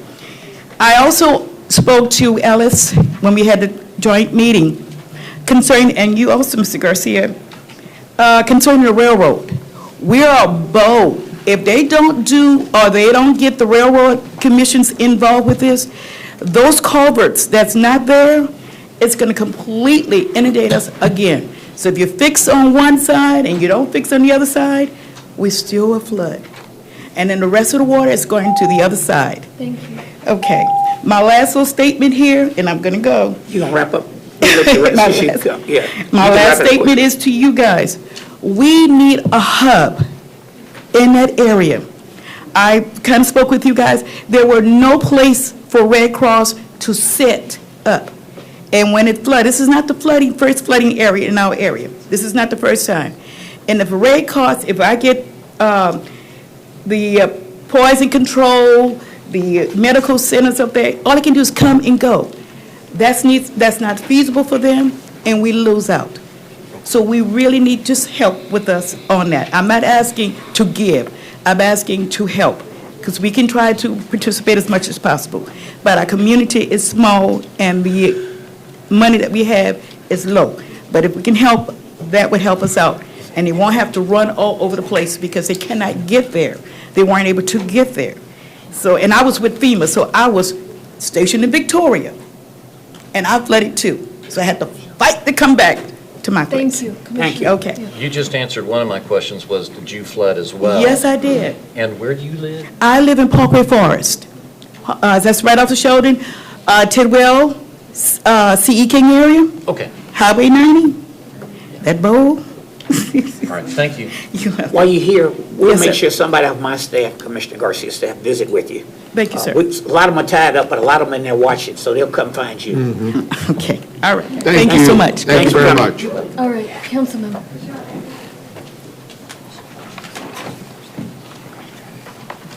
Thank you for allowing me to come here to speak today. My name is Greg Travis, and I'm a council member for District G in the city of Houston. District G goes from Highway 6 all the way down to Shepherd, does I-10 down to Westheimer. In other words, District G is cut in half by Buffalo Bayou. Buffalo Bayou cut in half my district for 3 weeks during Harvey. It would take me, normally to go across the bridge, it would take me a few seconds. During Harvey, it took me 3 hours to go from one side to the other because all the bridges were out. Now, there are stories that came from Harvey. Many of them came from my district. People died in my district. They died in their homes and their beds. We had fires in my district. We had a lady that woke up in a waterbed. I said, I didn't know you had a waterbed. She said, I didn't when I went to sleep. And she woke up in darkness and in a waterbed. There were mothers who were taking indelible ink and marking their children's names and social security numbers on their arms because they were afraid that they wouldn't see them again, and this is a way to identify their bodies. I myself had to, before you ask the question, I had damage to my house. I did not flood, but I had severe water damage from a number of roof leaks, and so I had major water in my house. But I had 7 feet of water in front of my house for over 2 weeks, actually almost 3 weeks. In fact, if anybody ever saw a council, you will see that I actually showed up in jeans because that's all I could wear, because that's all I had. That was the majority of my district. For almost 3 weeks, 2.5 weeks, most of the people out there along Buffalo Bayou had 7 feet of sewer water in their house. I say sewer water because we had 2 water plants that overflowed. Now, the city did not test that water.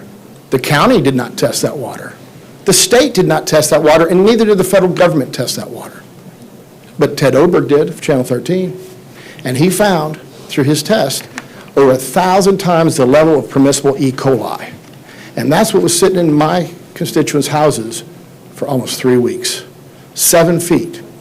And if you had a second floor, if you're lucky enough to get anything up there, after 3 weeks of having water in your house that just stayed there, and I toured these houses, you could go up there and you saw mold. You saw mold on their Bibles, on their kids' baby shoes. You saw mold everywhere. Everything was ruined.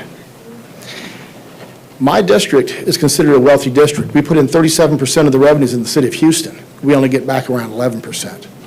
And so I unfortunately have the, I want to run out of time here. I have the unfortunate task of representing people that don't always get sympathy, but they should.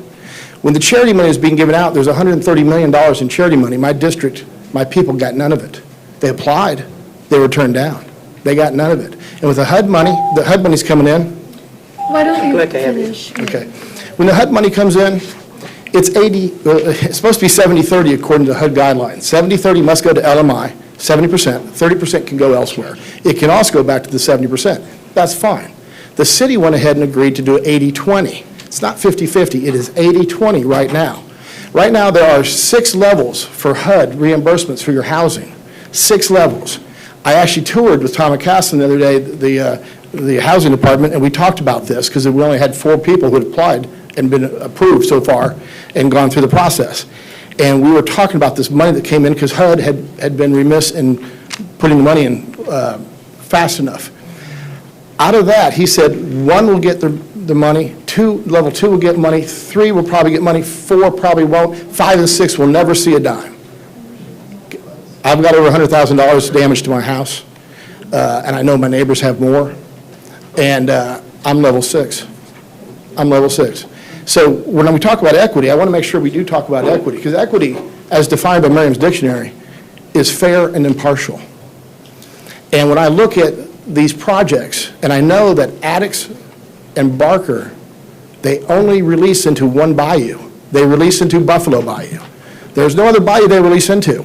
And during Harvey, when they released that, they were only at half of the release rate, and they were overflowing my neighborhoods.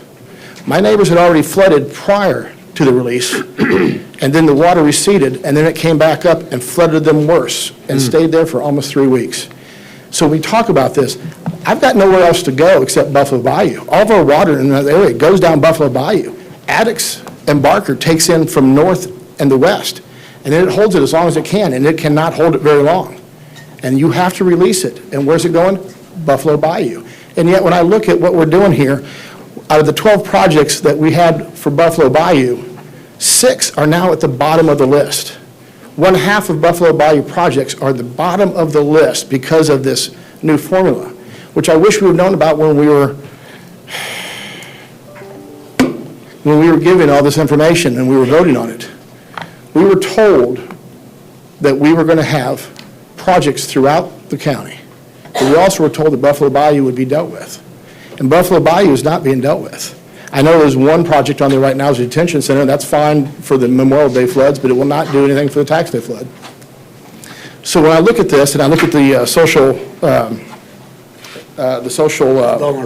vulnerability index, and I've pulled up some articles on it written by Barry Flanagan.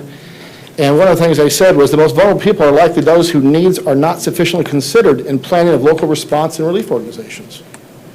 My people were left high and dry. They didn't get anything from relief organizations. They didn't get anything before, during, and after. And what I'm saying is, if the federal government is going to flood our homes and leave them flooded for 3 weeks, maybe our local governments can step up. Maybe we can sit there and look at this. And I'm not talking necessarily about a cost-benefit analysis.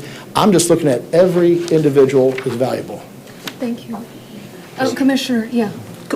Councilman, thank you for coming in. I've enjoyed getting to know you over the years. Knew you somewhat at a distance before you went on council. I just want to read to you very briefly 6 sentences.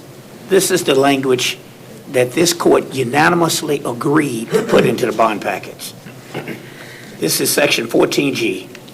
Quote, since flooding issues do not respect jurisdictional or boundaries, the Commissioners Court shall provide a process for the equitable expenditure of funds, recognizing that project selection may have been affected in the past and may continue to be affected by eligibility requirements for matching funds, state and other local government funds.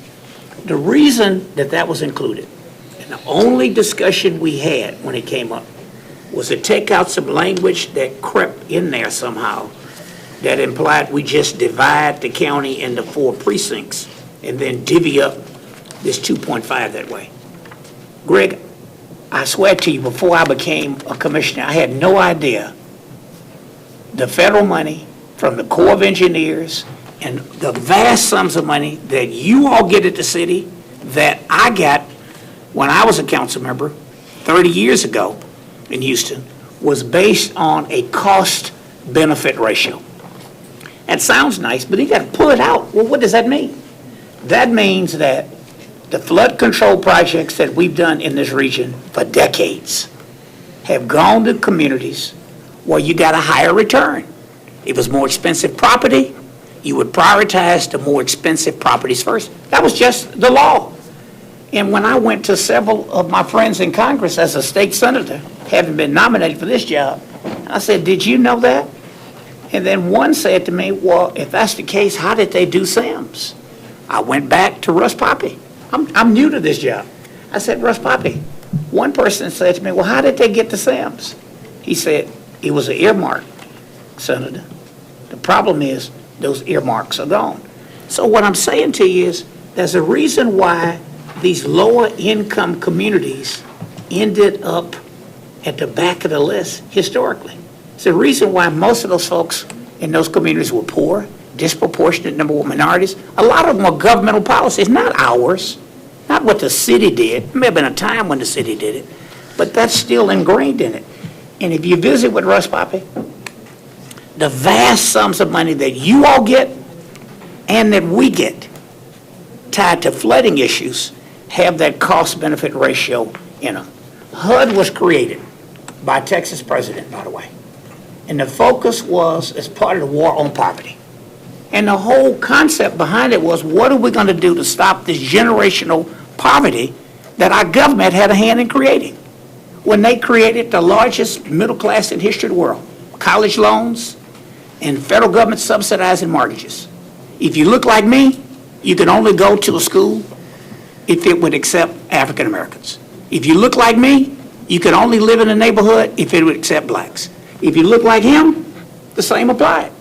Governmental policy created a lot of these people trapped in generational poverty we still have.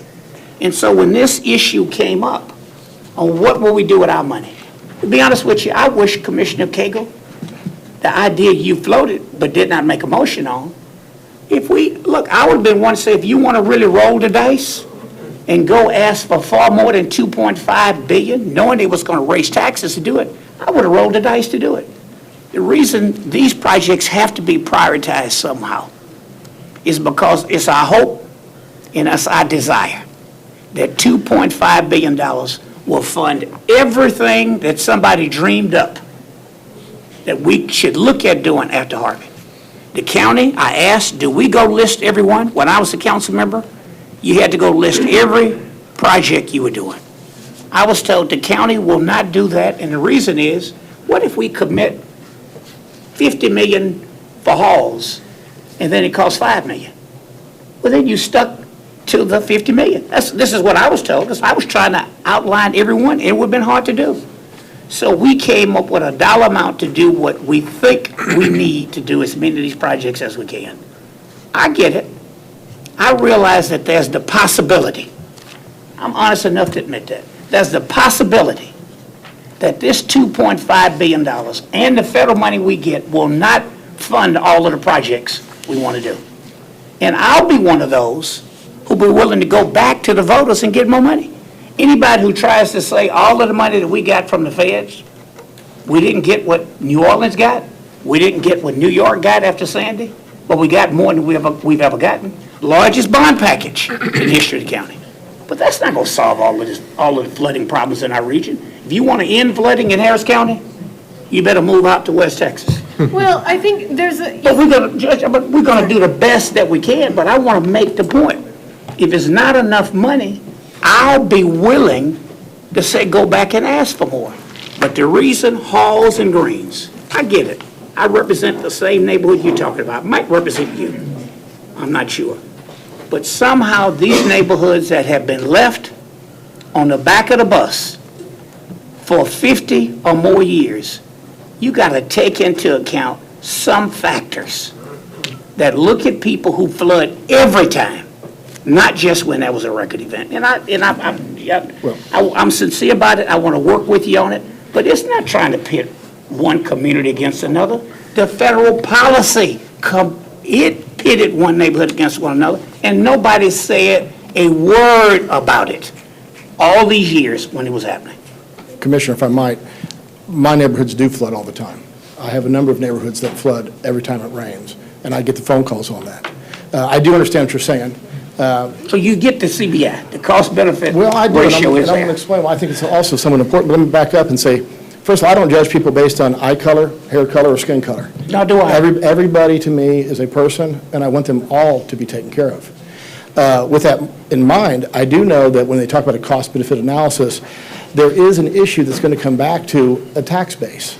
And you're going to see a destroyed tax base if all we do is do projects based upon some other formula. But we're not doing that. And we're not doing that. Well, and let me also say is, in Houston, the water flows north to south and west to east. If you don't believe me, just stand by a bayou and watch. It's heading that way. So any project that's done on the north side is going to help the south side. Any project on the west side is going to help the east side. But if it's on the east side, it will only help the east side. If it's on the south side, it's only going to help the south side. Councilmember, I know, and we could go on the discussion the whole day. So I want to make the bigger point. I do want to call up our engineers who can explain their logic that they've worked out. Let me finish, please. Yeah. So the more fundamental question, have you all looked at the Army Corps map from 30, 40 years ago? I was looking at one yesterday. Where Grand Parkway is, that was supposed to be a big ditch. That was supposed to be water detention. I mean, it used to be. that somebody came up with how we were going to protect our region because people knew that we were vulnerable to flooding. But that wasn't done. The green space that was supposed to be preserved was not preserved. Instead of building drainage, they built a highway.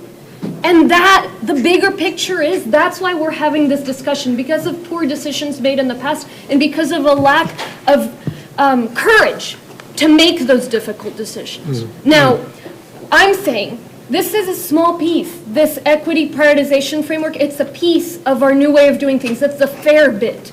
But the truth is, the $2.5 billion was a number pulled out of thin air. The way we should do things in the future is how much money, what projects do we need to do? How much does that cost? Then you come up with the number. Instead, it was what's the politically expedient number, and let's do that many projects. So now, what I want to be clear on is, it's a new day in the sense that we are being fast. We're doing everything we can to get to every project as quickly as possible. I remind folks, the difference in start time between the first and the last project is 2 years. The projects at the end of the line already have ongoing projects. I mean, half of the list is already started. Fair, that's the equity part. And smart, hey, we are not, if the core study tells us we got to preserve this part, we will preserve it. The rainfall told us we got to ask for stronger detention from the developers. We approve that. Now, I wanna get the information from the flood control district as to what exactly the equitable prioritization framework is, because we're talking in hypotheticals, and they'll present it, and again, it'll be on the website, and it'll all be very transparent. So why don't we do that? Yes, Commissioner Garcia, and then I will invite Russ Poppy to come explain. Then I'd like to. Commissioner Garcia and Commissioner Raddick, and then Russ Poppy. Yes. May I respond real quick to a few of the items you talked about? We're going to stay here all day, council member. I mean, if you'd like to be brief, but you know. I'll make it very brief. I'd like to make a point of You order. often say that Just a justice. second. I want to make a point of order. We haven't even begun to use as much time as we did with Congress, the Congress lady, woman. So I think he is entitled to have, we should have the time allocated that we need to discuss this issue with him. Okay? There was no limit at all on her. It went on for quite a while. We're not even near touching that right now. I think this is important, and I think it's important that we recognize that about basically $2.5 billion is about maybe 1/20th of what's needed. Yeah, I-45 okay, expansion, $7 billion, and this is 2.5. Council member, I respect your point. I just want to make sure we have all the information to discuss it, because they'll come and present and explain. Well, that's what I And want. of course, I'll remind you, Commissioner Raddick, that I keep the time going, so it's at my discretion how long folks speak, but I have huge respect for the council member. Well, thank Go you. ahead. And what I want to say is I appreciate it, because I've got that information here, and it's a longstanding statement that justice delayed is justice denied. And I would say priority delayed or priorities denied. And so when we look at this, and these are the 8 factors they took into account when they were looking at the weighted factors. And they talk about flood risk reduction weighing factor, existing conditions, drainage level, social vulnerability index. Now, that's 20% weighted. Now, if anybody looks at the social vulnerability index, you'll see that it's a very vague and ambiguous index. In fact, it talks about how many cars you own, what type of dense population you live in. So somebody who is a yuppie living in Midtown actually is going to be socially vulnerable. They may not have a car, and they're living in a dense area. And so when you look at this, it's going to be a matter of how it's applied. It'll be applied subjectively, and that's how it looks to be applied. In other words, it seems to have been rigged in favor of certain projects other than others, because this is a very subjective standard. Then you have the project efficiency weighting factor, but if you look at that and read that, that's the same factor as the flood risk reduction. And so you've now had 25% and 10%, that's 35%. So when you look at all these weights that are being done, it looks like somebody decided, these are the projects we want. Let's figure out how we can make them at the top of the list and how we can sit there and put others at the bottom. I'm not saying that's how it was done. Well, it sure sounds like it. I can tell you that's not the case. But that's how These guys need to explain. I mean, I think, again, we're just talking hypotheticals. So Commissioner Garcia, and then let's have Russ, and if you'll address the council members' questions. And I do resent your accusation. Oh, no. That was not. No, I have not, I didn't even see this before these guys came up with it. This is something that the Flood Control District has been working on. It's an and I'll make appearance, sure they Judge. It's an explain it. appearance. Commissioner. Councilmember, thank you for coming down, and I appreciate you being here and advocating on behalf of your your constituents. If you can, real quickly, just give me some of the general boundaries of your council district. Sure, it's Highway 6 to Shepherd, I-10 down to Westheimer. Got it. We've taken all the Galleria down to Bel Air. Got it. One of the things that I proposed, and it's moving maybe a little slower than I'd like to see it move, but I would ask you at council to support the fact that that I'm proposing that the flood control district be at the planning commission table, that they be a voting member of the planning commission table. I think if they had been there, we had thought about this 30 years ago, then much of the flooding you're up against could have been prevented. Because as the judge pointed out, that areas that we should have been protecting, we built it. And if their voice had been at the table to alert and prevent and protect those floodways, we could have saved many, many homes, maybe even yours, by having them there. I've spoken with Mr. Costello. They're supportive. The planning director, supportive. Talked to the mayor, supportive. I would really appreciate your muscle to move that along and have that brought to some conclusion so that we can have that voice at the table so that we can protect our floodways and be smarter about what we're doing throughout the county. Because right now, the city of Houston is basically outside of the effective domain of the flood control district. Russ has often mentioned that he gets alerted of some things that happen as it impacts the floodways, but not everything, and that's problematic.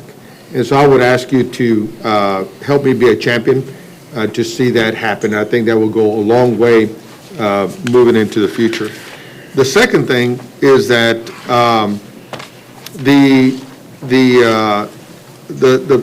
the formula that we're at, I can't tell you enough that as a former city council member, I was in your shoes advocating for my council district as well.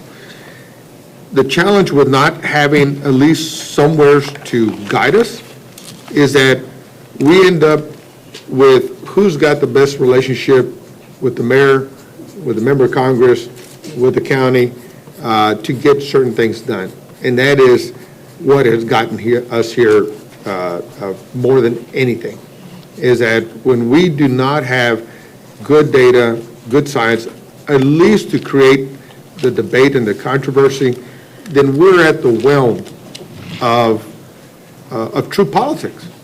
And I don't think that's a good place for any of us to be at. So I appreciate your debate on this issue, but I think we have really moved us into a place where we're out of the cloak and dagger rooms, and we're having this out here in front. For better, for worse, it's a better process than we've had. And then lastly, for your discussion about how you flooded during Hurricane Harvey, and then when the release of the reservoirs took place, you got flooded again. I hope that you will find out who knew what when to get to the bottom of that answer, because there's no reason why those homes should have flooded without being alerted that they were about to be flooded. So I hope you find that answer. I know that there's lawsuits going on, and I hope that they find that email, that memo, that note of who they spoke to when, before that release was about to take place. Councilmember, if you'll, oh, okay, so let's take a break, actually. It is. Thank you. Yes, and then we can move on, because this is the bigger picture, but the item is on the flood controls agenda, so we'll take up that item, and we'll go through, address the council members' questions, and just explain what this is about. So, I'm tempted to just do the lunch break now. And then I can take the councilman down and visit with him a little while. But then, well, let's just do a later lunch today if it's all right, because I want to make sure, I know you probably have to exactly. leave. I do. So I let's have other take a meetings quick today. lunch, a quick Do you have break, more to 5-minute say? break, and let's be back. What's Does that? he have much more to say? I have a little bit more to say, but not much more to say. Can you say it before I have to run?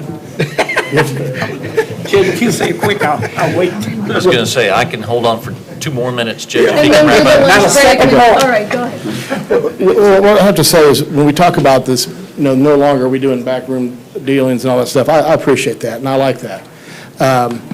I will say this, I was listening, and I heard a very smart county judge say just earlier that this is about science, not politics.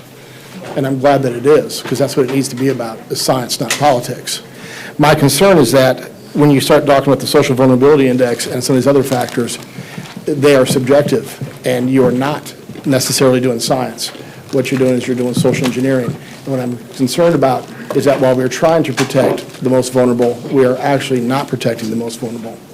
And I don't mean to say this in the sense that we're talking about one demographics over another, because if you ever tour my district, you'll find that I've got every demographic in my area.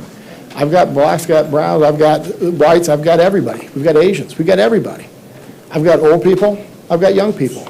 I've got everybody. And everybody thinks of my district as a certain district because of where it's located. It's not true. And I've had a hard time this year trying to convince my mayor of that. If he came out more often to my side of town, he'd see it. But I've got a lot of people who are in poverty. I've got a lot of people who are not doing well, and they are on the far west side. No, they're not in the Galleria. No, they're not in Memorial. And they're probably not in River Oaks. But they are in my district, and they are vulnerable to this. And that's why I'm not just here for people in River Oaks. I'm here for people on the far west side, the people whose houses flooded and really truly are the most vulnerable.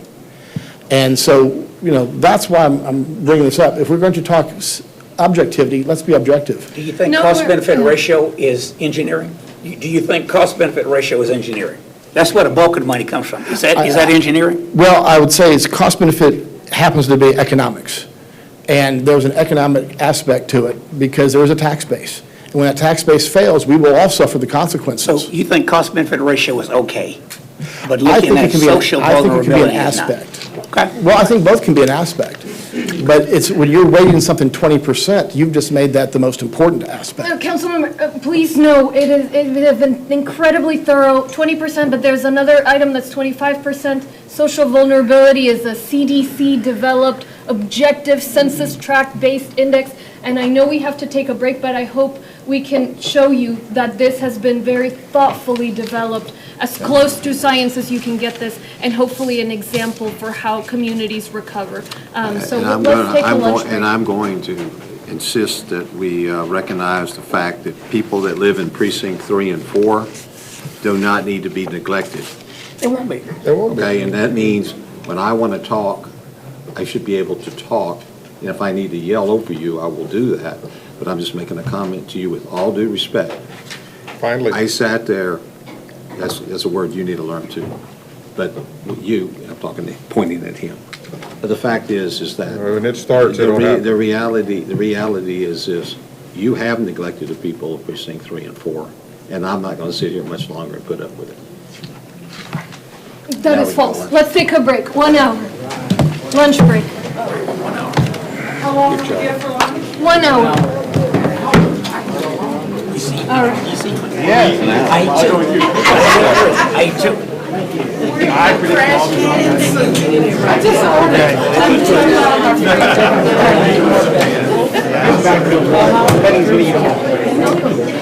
don't want to run you over, but let's move through.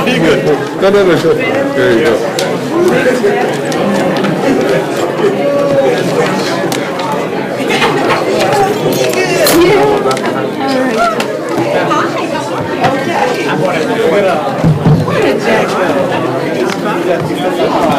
Step down fast.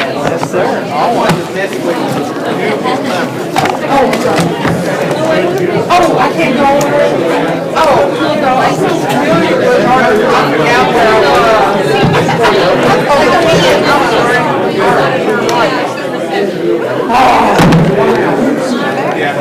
That's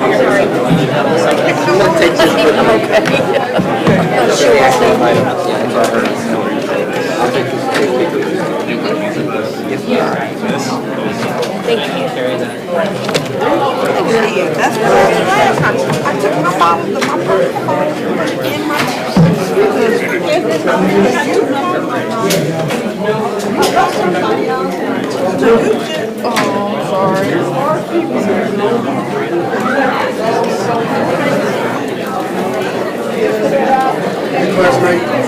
Hey, Yes, yes. I had to get your attention. I know. Down here, so. Welcome back. You're gonna be on TV tonight. You're right. Oh, no, Ray. No. Hopefully not at dinner time.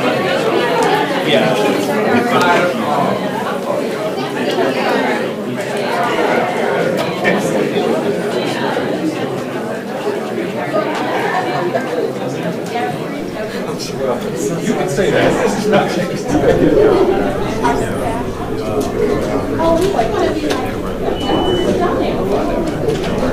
Like I said, if you want me to go through Adrian, I'm fine.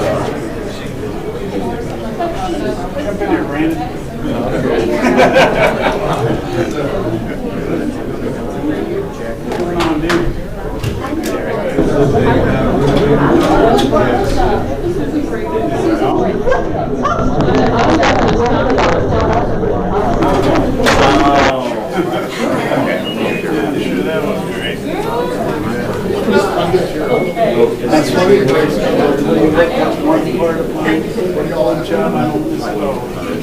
Spanish.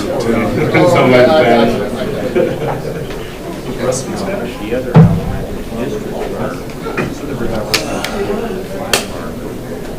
Yeah, waiting on it.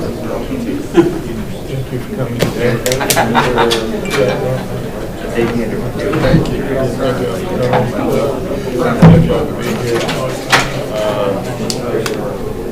Get with me on that. That's your people get with us.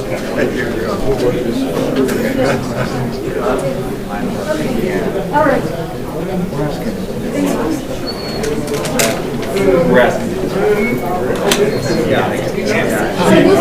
I don't know how you guys are able to stay, but I do want to be able to get you guys all of the details on the prioritization framework. The flood control district better able to explain that.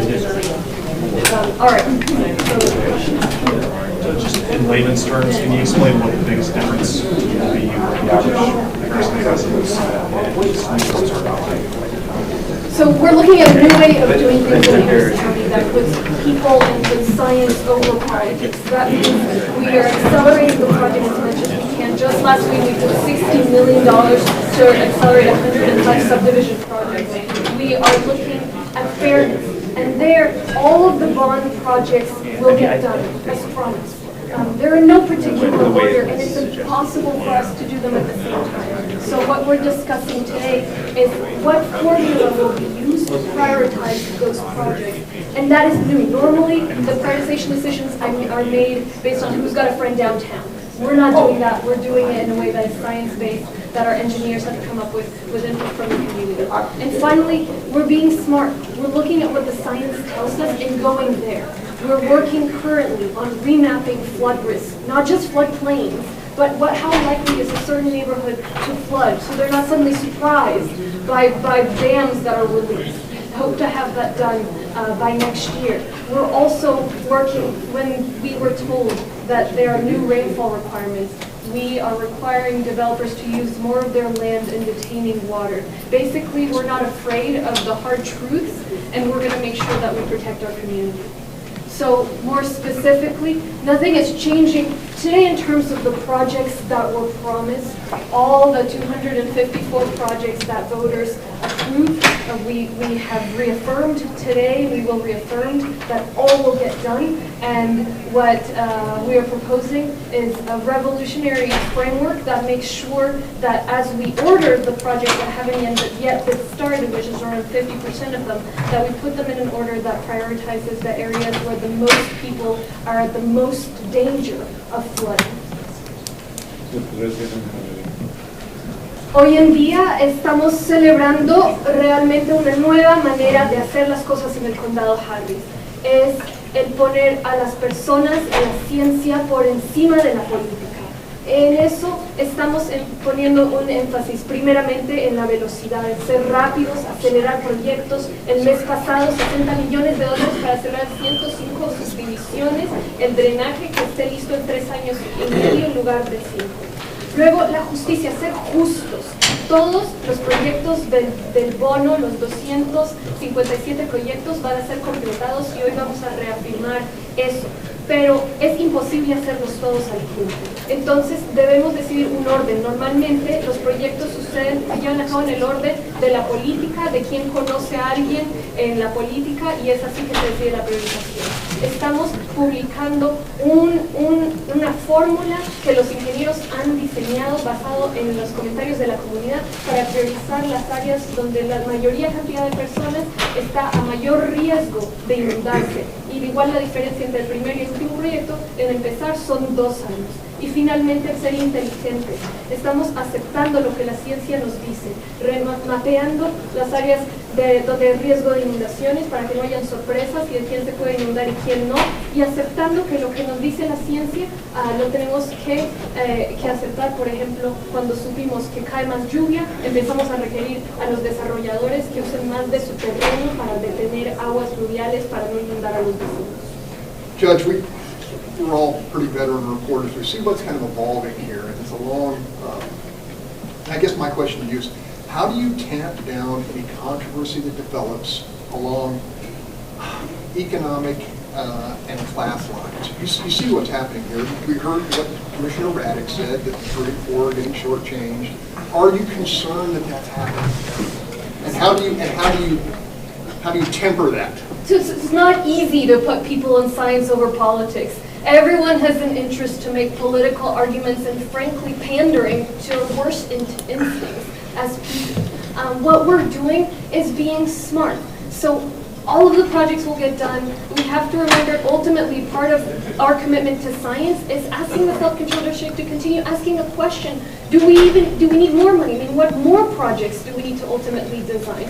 But this is a very simple thing, which is we cannot do all the projects at the same time. It's physically impossible. We tried and it's not possible. And so we've started over 50% of them. The rest haven't yet been started. How do we order that? And so the way they came up with a weighting that essentially prioritizes the flood risk, so areas where doing a project will keep them from flooding every single year or a few times a year, the areas where the most structures flood, counting apartment buildings as well, making sure that we're really looking where there are more people. Those are the two. First factor. Second factor, that's lower priority. The third factor is a social vulnerability index, which we found the CDC designed. It's based on census tracts, and it basically says, you know, when we look after the most vulnerable communities, which is elderly populations, students, disabled, you know, that is something that the CDC has come up with. Ultimately, we're all better for it because those are the folks whose whole lives are destroyed. They end up needing more aid, they lose their jobs, they lose their lives, so they're no longer contributing members of society. Then lower down on the list, we have cost efficiency of a project, environmental protections, matching funds is another very important. So, you know, the flood control engineers have sat down with community members, community leaders, have studied, you know, how can we quantify this, and have come up with the smartest way to prioritize. And the difference between the first project being started and the last being started will be 2 years. This will be transparent. It is smart, and we hope it'll be an example for the nation. Normally, the way you prioritize things, there's no framework. There is nothing. It's just about who's got a friend downtown. And you will see the map that all of the different prioritization framework, the projects that fall number 1 are spread across all precincts. This is not about one precinct. It's not about another precinct. So we really need to make sure that from today onwards, from when we came into office, the decisions we make in Harris County as pertains to flooding, because it is too important an issue, they are based on being smart. They are based on putting people first. I will not get into silly political discussions because to me that's just a straw man. It's absolutely not what we're doing here. Si nos puedes explicar un poquito sobre esto, Lina, en cuestión de lo político de esta situación. Muchos dicen que prácticamente esto podría dejar a ciertas comunidades en el olvido, es decir, que va a ser enfocada solamente en las que se llaman como pobres, en esta red social se va a tomar en cuenta. ¿Cómo respondes a eso, sobre todo los comentarios que hizo el comisionado? Bueno, por muchos años a lo que ha manejado las decisiones en cuanto al control de inundaciones ha sido en la política, y es por eso que estamos donde estamos, porque áreas que teníamos que haber preservado las han desarrollado, porque han construido carreteras que no se necesitaban, que contribuyen a las inundaciones. Desde que llegamos hemos dicho, tomaremos decisiones basadas en ciencia, y es lo que estamos haciendo hoy. Todos los proyectos se van a completar, es imposible hacerlos todos al tiempo. Entonces se ha diseñado un sistema de prioridades, una fórmula. El dato más importante es el riesgo de inundación de un área. Si es un área donde hacer el proyecto prevendría inundaciones anuales, bueno, eso es muy importante. Luego, la cantidad de personas que un proyecto beneficiaría. Si hay mucha gente que vive ahí, eso reciben también más puntos. Luego, el tercer factor es el índice de vulnerabilidad social, que es un índice que desarrolló la agencia federal del CDC, está basada en datos del censo y ayuda a que prioricemos comunidades donde hay personas mayores, personas con disabilidades, comunidades donde sabemos que realmente se destruye toda la vida de esa persona, de esa familia, si se inundan. Y sabemos que el hacer eso nos ayuda a todos a recuperarnos mejor. Esto no es de política, todos los proyectos al principio de la lista están esparcidos por todos los precintos, y realmente no veo pues la discusión política, esto ayuda a... Entonces, ¿cómo escribirías tus comentarios de comisionados? Bueno, los comisionados, como siempre, y todos políticos tienen un interés en decir lo que, hacer sonar algo de una manera política, tratar de hacer ver esto como una discusión política. Realmente son ingenieros del Distrito de Inundaciones estudiando la mejor ciencia, los índices que existen nacionalmente, trabajando con la comunidad, que han desarrollado un esquema de priorización para definir de los proyectos que no han empezado todavía, cuál va el primero, el segundo, tercero, etcétera, y es hacer eso en lugar de decidirlo solamente un grupo de señores en un salón cerrado, pues que nadie no ve la luz del día. Esto se trata de transparencia, se trata de ser inteligentes y de ya parar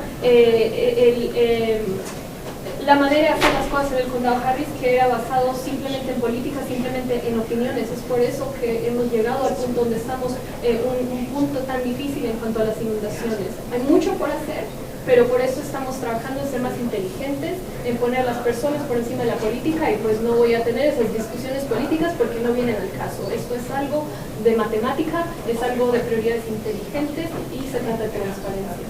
El plan que se discutió el día de hoy va a ser aprobado el día de hoy. ¿Qué se espera con esto? Esperemos aprobar el plan. Es un plan que desarrolló el Distrito Control de Inundaciones, que es pues muy profesional. El equipo que hay aquí en el condado está basado en ciencia, está basado en números y fórmulas inteligentes y transparentes. Esperemos aprobar esto. Lo otro que estamos haciendo hoy, reafirmar que todos los proyectos se llevarán a cabo a lo largo de todas las comunidades, y reafirmar esta nueva estrategia, esta nueva visión para manejar las inundaciones en el condado Harris, lo cual se basa en ser rápidos, acelerar proyectos como ya hemos hecho, en ser justos, que es este sistema de priorización que es transparente, que es inteligente, no se trata de política, y finalmente ser muy inteligentes. Estamos estudiando la mejor ciencia, no nos da miedo decirle a los desarrolladores que aquí no se puede desarrollar, que tienen que tener más agua, que tenemos que preservar las áreas verdes. Fue falta de ese tipo de fuerza, de valor, el que nos trajo a donde estamos ahora. Entonces lo que queremos hacer hoy, el segundo aniversario de Harvey, es reafirmar que es un nuevo día, que no tenemos miedo a esas decisiones difíciles y que no le vamos a poner color político a decisiones que no son políticas. Gracias. Ok, gracias. Yes, I just have one question, if that's okay. Do you have any concerns about the amicus brief on Friday by the district attorney's office for jeopardize Jody Roosevelt's decision on the second Not at all. All of the named defendants that worked very hard are all in agreement that this is the best solution they could come up with, that it is the best and only way to address the fact that Harris County was in violation of the Constitution of the United States. And as I understand, the comments are pretty technical and pretty minor. And actually, all of the defendants in this lawsuit that truly, we're sued into this lawsuit, stand united on how we address this issue. There was one thing I was trying to figure out, just. I mean, the formula is pretty clear. If the judge. But yeah, he would hypothetically that consent decree, what would happen to? You would have to take that up with the lawyers, but I don't think we even have to go there. I mean, it is rare to see all the defendants. I mean, this is such a complex case where you have the judges, the sheriff, the county, everybody somehow managing to come together and reach an agreement with the plaintiffs. So the lawsuit has been going on for years. I mean, it'd be crazy not to approve it, and the community is well backing this. So we're confident we'll respond to her concerns, I'm sure. But this is, sometimes folks just need to stand in the way of reform. So they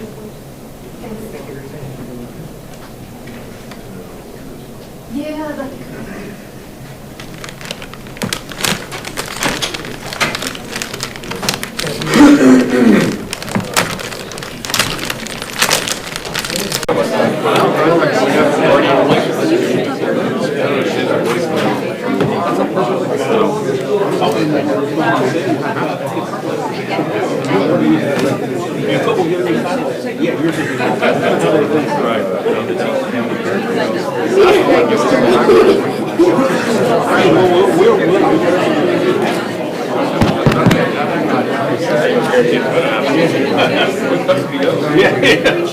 And we'll get a contract authorization. Yeah, tell them to go for it. That's up to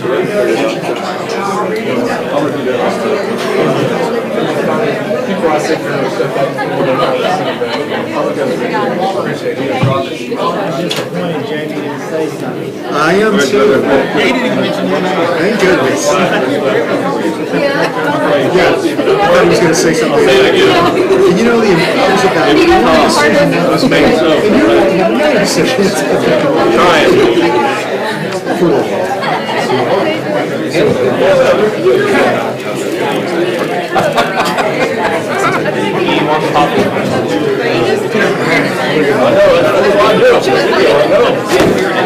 So everybody needs to hear.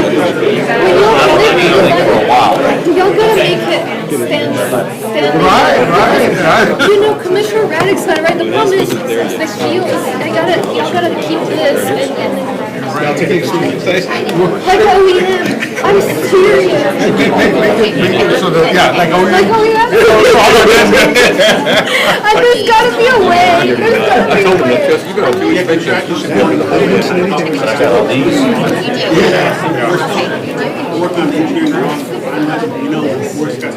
You see, you got me.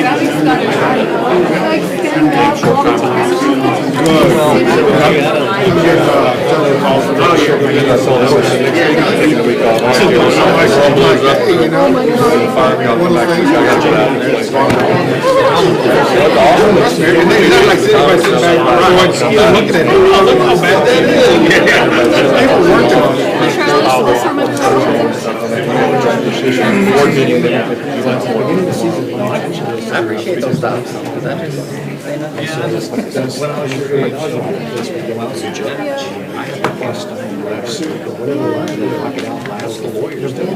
No way.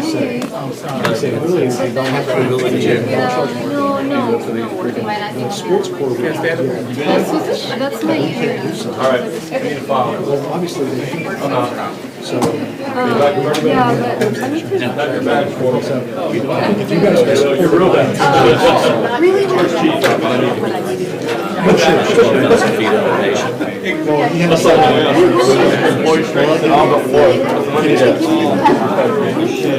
This is supposed to go down low. I want to do that. Whatever you're doing, I want to do that. Whenever. I mean, you probably book it like how long. Well, this is what I'm doing with my son, so we're doing it low budget, low cost. Oh, I love it. See, we got the same taste on that. Now, the river thing, you know, I alternate my kids. My daughters love it because you just carry all your camper here with you in your trip. That's interesting. So, Now, it's a little bit too rough for my wife because she's a glamper, not a camper. sure. But my daughters, To be out in nature and see the stars. Of course, when I took time off, there was a full moon, so no stars. see, I grew up driving a tractor. I'll have two more breaks. Laid in, I brush hog with one there. Okay, great. Okay, that's good. He has Oh, he went for a long time. I'll have to start by He'll be mine. maybe just go to the first half, just excitement, I'll come for the second half. That, I was trying to take time. We throw all things flood into him. So help us figure it out. Oh, you did? Because his budget and his revenues that he brings in.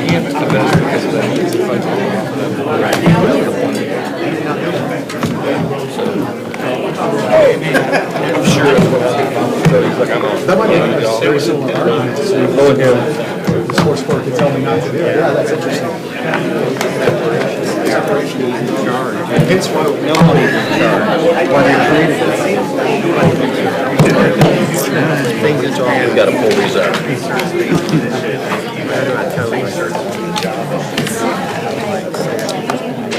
You're talking about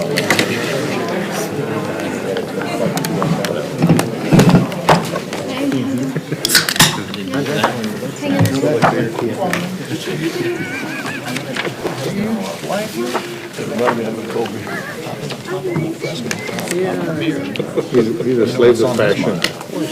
Purchasing agent, you know we pass the samples. Hey, exactly. So keep your saying. Has sample things all the time. All right. Oh, thank you. Appreciate you. It was interesting. He's averting my gaze. How you doing? Back there, I help the food. All right, it's 1:07 and Commissioners Court is back in session. So before we continue discussion on the resolution, I want to call up Russ with the Flood Control District, and that is because there's been so much discussion on the prioritization framework. So that would be item 2G on page 9. That is the proposed prioritization framework that the Flood Control District is working on. Judge, Commissioners, good afternoon. I'm Russ Poppy, Executive Director of the Harris County Flood Control District. And you're right, we have a monumental task in front of us, but I will say I've been strongly encouraged, and it makes a big difference to know that I've had unanimous support from Commissioners Court as we execute the pond program projects. We wouldn't be where we're at today without that support, and I can say that right now we're around 146 projects deep into all of the projects in the bond program, so greater than 60% now of all the projects in the bond program are underway, in motion. That represents around $3 billion worth of potential investment as we start making progress on all these projects. I'm also pleased to announce that a big part of what we try to do with the bond program is to leverage local dollars with other partnership dollars. And to date, I'm happy to report that we pulled down around $600 million in primarily federal partnerships to help us chip away at the task in front of us. And that includes things that require benefit to cost ratio and some things that don't. A big part of that, as you might imagine, are our ongoing projects with the U.S. Army Corps of Engineers. We got just shy of $400 million in sum total for Clear Creek, Braze, Hunting, and White Oak. And upon completion of those 4 projects, we're going to bring a greater reduced flood risk for about 20,000 of our residents. So these are big projects, they're important projects, and we're looking at them across our entire portfolio because it's really how we manage those. Managing the core opportunities with FEMA opportunities, and now that mitigation has been defined by HUD, trying to look at the holistic approach here, Judge, to use your term, as we advance all of these projects. That also includes around repairs, $100 million in repairs. Those are all now been funded and gone into construction, and those are primarily funded by the Natural Resources Conservation Service. So from a resiliency and recovery standpoint, I'm very confident in the position that we're at today. Now, we haven't obviously fixed everything, And there's a lot of things that we have in the study phase because we have to get the studies done in order to know what project we're going to build. And so if you start looking at the amount of money that we've allocated from the bond project so far, we're up around $220 million out of the total bond funds allocated to projects to date. But again, the studies and the engineering aren't the expensive pieces of a bond program and infrastructure projects. It's the right-of-way, acquisition, and construction. Those activities are going to start ramping up now that we get some more of these engineering studies done, the designs done, and they flip over into construction. We're also doing buyouts. So we've got around almost 400 homes now that we bought out since Harvey. We've got another around 385 that are in progress, and we've got capacity to do more. So we're still looking and advocating for buyouts, volunteers to contact us to see if we can get them enrolled in one of our programs. Judge, you mentioned earlier I couldn't do some of the work that we're doing already without the help of John Blunt and the County Engineer's Office. Over 100 subdivision projects are now going into final design. We're fronting a lot of that money up front to just get these things off the shelf and get them designed so that when the federal partners come to town, then we can start putting that money directly on the projects that John's advancing right now. So we do have a lot of work underway, and we couldn't be doing that without some staff augmentation. Currently, we have around 100 additional staff that are working for us right now through contracts as staff augmentation to help us knock out all this work. And the vast majority of that is in the form of construction inspectors because we've got over $300 million in construction right now spread across this entire county. And so a big part of what we're doing is making sure we've got boots on the ground, watching these projects as they're being built to make sure they meet our standards and our federal partners' expectations. But all that aside, we still have more work to do. If you look at the number of individual identifiable projects remaining in the bond program, there's around 80 of them left. So what we're talking about is part of the bond order, which means we need to come up with an equitable process for the execution of those projects. That's really what we're talking about, the remaining 80 projects. And it's interesting that the timing has come up for us to have this discussion. I had the privilege of visiting with several of my counterparts that represent drainage districts from across the nation. And a couple of things that resonated throughout some of our conversations. One is that we all agree that the benefit to cost ratio, one that's been tried and true, Commissioner Ellis, since at the 70s at a minimum, it needs revamping. It doesn't capture all the things that needs to be captured as we start looking at complete resiliency within our communities. We don't have any answers yet, but I do know, and I've got commitments from various federal agencies, including the Corps, that this is something that they need to look at. The other thing is the term that's been gravitating toward the top is urban flooding. Talking about the flooding that we experience here, that's not just from riverine flooding, but multiple sources. And how do you map that, and how do you identify that risk? And now we're getting a bit of FEMA, and those are going to be ongoing discussions. But then how do you solve those problems? And they're complicated problems because they're jurisdictions, these floodwaters cross multiple jurisdictions, so it definitely takes a collaborative, coordinated effort to get those addressed. The other thing is when you have a lot of projects and you're trying to prioritize them, we all agree that there's not real one sole metric that they should all be judged on, rather a suite of metrics, which is really what we have in front of us today with item 2G. We've got about 8 different metrics that has been a lot of discussion about earlier today, and I can go into more detail on those, but I will say from a flood control perspective, 7 of the 8 have been in our toolbox all along. We've been using everything from how much of the floodplain can be reduced by completing these projects. And floodplains are not on all of our channels. We only have floodplain maps on about 50 to 60% of our channels because they don't all meet FEMA criteria. But the reason why that's got the highest weight is because the channels that do have floodplains associated with them are our main channels, our main bayous, they're our main conveyance systems. And we've done studies that show if you have a main conveyance system that's inadequately sized, your best bang for your buck is to see about increasing the conveyance of that. That's why that particular metric has the highest ranking, if you will, the 25%, because we want to ensure that we prioritize those projects that address our critical bayous and increasing that capacity as quick as we can. And then in addition to that, we've got, Judge, you mentioned level of service, we've got project efficiency, and the council member kind of spoke to that a little bit about not knowing the difference between those two. We kind of talked about the floodplain reduction, but not all of our floodplains or channels have floodplains. The project efficiency is really how many homes would benefit for the particular project, regardless of cost. So that metric really says if I have $1 million to do a project and I can help 200 homes over here or 300 over here, well, we're going to prioritize helping 300 homes first before the 200. Again, regardless of the structural cost, because we're looking at impacts to people's lives. Then we move on to things such as environmental, good stewardship with the environment. That's in our mission statement. We do all these projects commensurate with good natural and community values. Community, we're stepping up and have got an item on our agenda today to allow us to bring on about 7 different consultants that specialize in communications to help us increase how we communicate these projects and get input back from the community. So I say all this to hopefully put together some of the maybe misconceptions that are floating around out there, that the prioritization framework that's in front of you was in good faith. This was done with a civil engineer hat on, not a social engineer hat, because we aren't social engineers. So the last piece of the prioritization framework that's kind of snuck in here, and that's has been introduced to replace the low to moderate income requirement, is because everything I mentioned so far is us as civil engineers looking at the built environment. Where are the problems at? How can we fix it? But if you look at the definition of resiliency, and it's really, in summation, how quickly can a community rebound after a disaster? Well, then you have to take into account a human element. And in our minds, and the research that Judge, your office has done, some other commissioners' office has done, we feel comfortable that the SVI component, which doesn't take into account just your socioeconomic status, there's about 12 or 15 different things that it takes into consideration. The Congresswoman mentioned mobile homes. That's a consideration in the SVI indices. Population densities, the composition of the family within the structures. Are there disabled people there? Are there elderly people there? Young children, people with disabilities, maybe folks that have limited mobility. So in our thought, we have a very solid foundation for addressing infrastructure needs, and the SVI component brings in the human needs, and this is what we feel is the best mesh of those two, looking forward to introduce more resiliency in Harris County. Very good. Judge? Commissioner? Commissioner Russ, if you don't mind, I want you to walk through some of the crucial projects that under this scenario would qualify under that first quartile.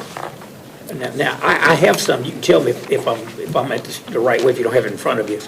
I have, according to rankings, 2 Halls Bayou channel improvement projects that are projected to reduce flood risk for about 400 structures in 3 precincts, 1, 2, and 4. Greens Bayou channel improvement projected to reduce flood risk for about 100 structures in precinct 2. So I want to make the point, I'm not just, we didn't encourage this language just for the precinct I represent. Arbor Oaks Detention Basin on White Oak, which is precinct 1. It impacts all of us, but that project happens to be in precinct 1. 3 channel improvement projects on Sims, precincts 1 and 2. Right-of-way acquisition for detention basin on Cypress Creek in precinct 4. Bridge replacement for South Mayday. So I'm South saying Mady. Mady? Yes. Not Mayday. Hope it's not Mayday. May Creek in Katy in precinct 3. But I just want to get some sense of with the criteria that you all have recommended. And Judge, I want to compliment you and your staff again. The only index I thought about when we put the language in there was LMI, because that's what HUD uses, low and moderate income. And I'm sure there may have been others, but the social vulnerability works fine for me. And we get to a similar place, not the exact same place, but a similar place. But just in terms of geographic distribution, how do rankings, how do all of the precincts kind of fare into this? Well, that's one statistic I did not commit to memory, Commissioner, but we do have maps that illustrate not only the existing ongoing projects that I mentioned, but based upon the quartiles, the remaining projects to be initiated. And I will say right now, we do have a fairly aggressive schedule, and I've got Brian Jackson here to maybe kind of reiterate some of what I'm telling you. But if you look at the remaining 80 projects, our goal today would be to have every single one of those remaining 80 projects started within the next 24 to at most 30 months from now. And I think that's an achievable goal, especially now with HUD recently coming out with their definition of mitigation. And I know you mentioned some challenges with that definition. We've got to work on those certainly. But just them releasing that definition of mitigation was a huge start, because now we can actually start working on an action plan with the GLO that we can submit to the feds, and hopefully some of those monies that will be coming in. Quite frankly, the remaining projects of the 80, if my memory serves me, almost half of them would be eligible for some type of CDBG funds. Now again, the guidance just came out. We have to digest a little bit more. But what a great opportunity to pull those federal dollars down sooner than later to start advancing these projects. Russ, I know it's a guess, but do you feel fairly comfortable that we can complete all of these projects with the 2.5? We will absolutely make progress on every single one of the projects as we committed to do initially, all 238 projects, most certainly. But what we are finding, Commissioner, is when we go with a concept, I'm going to make up a number, We had a $10 million line item for Project X in this community. We did the community engagement, we hired some engineers, we did some studies. Well, you know what? Now we're getting feedback from the community that says, well, we really like a $20 million solution, even though we had only $10 million in the bond program.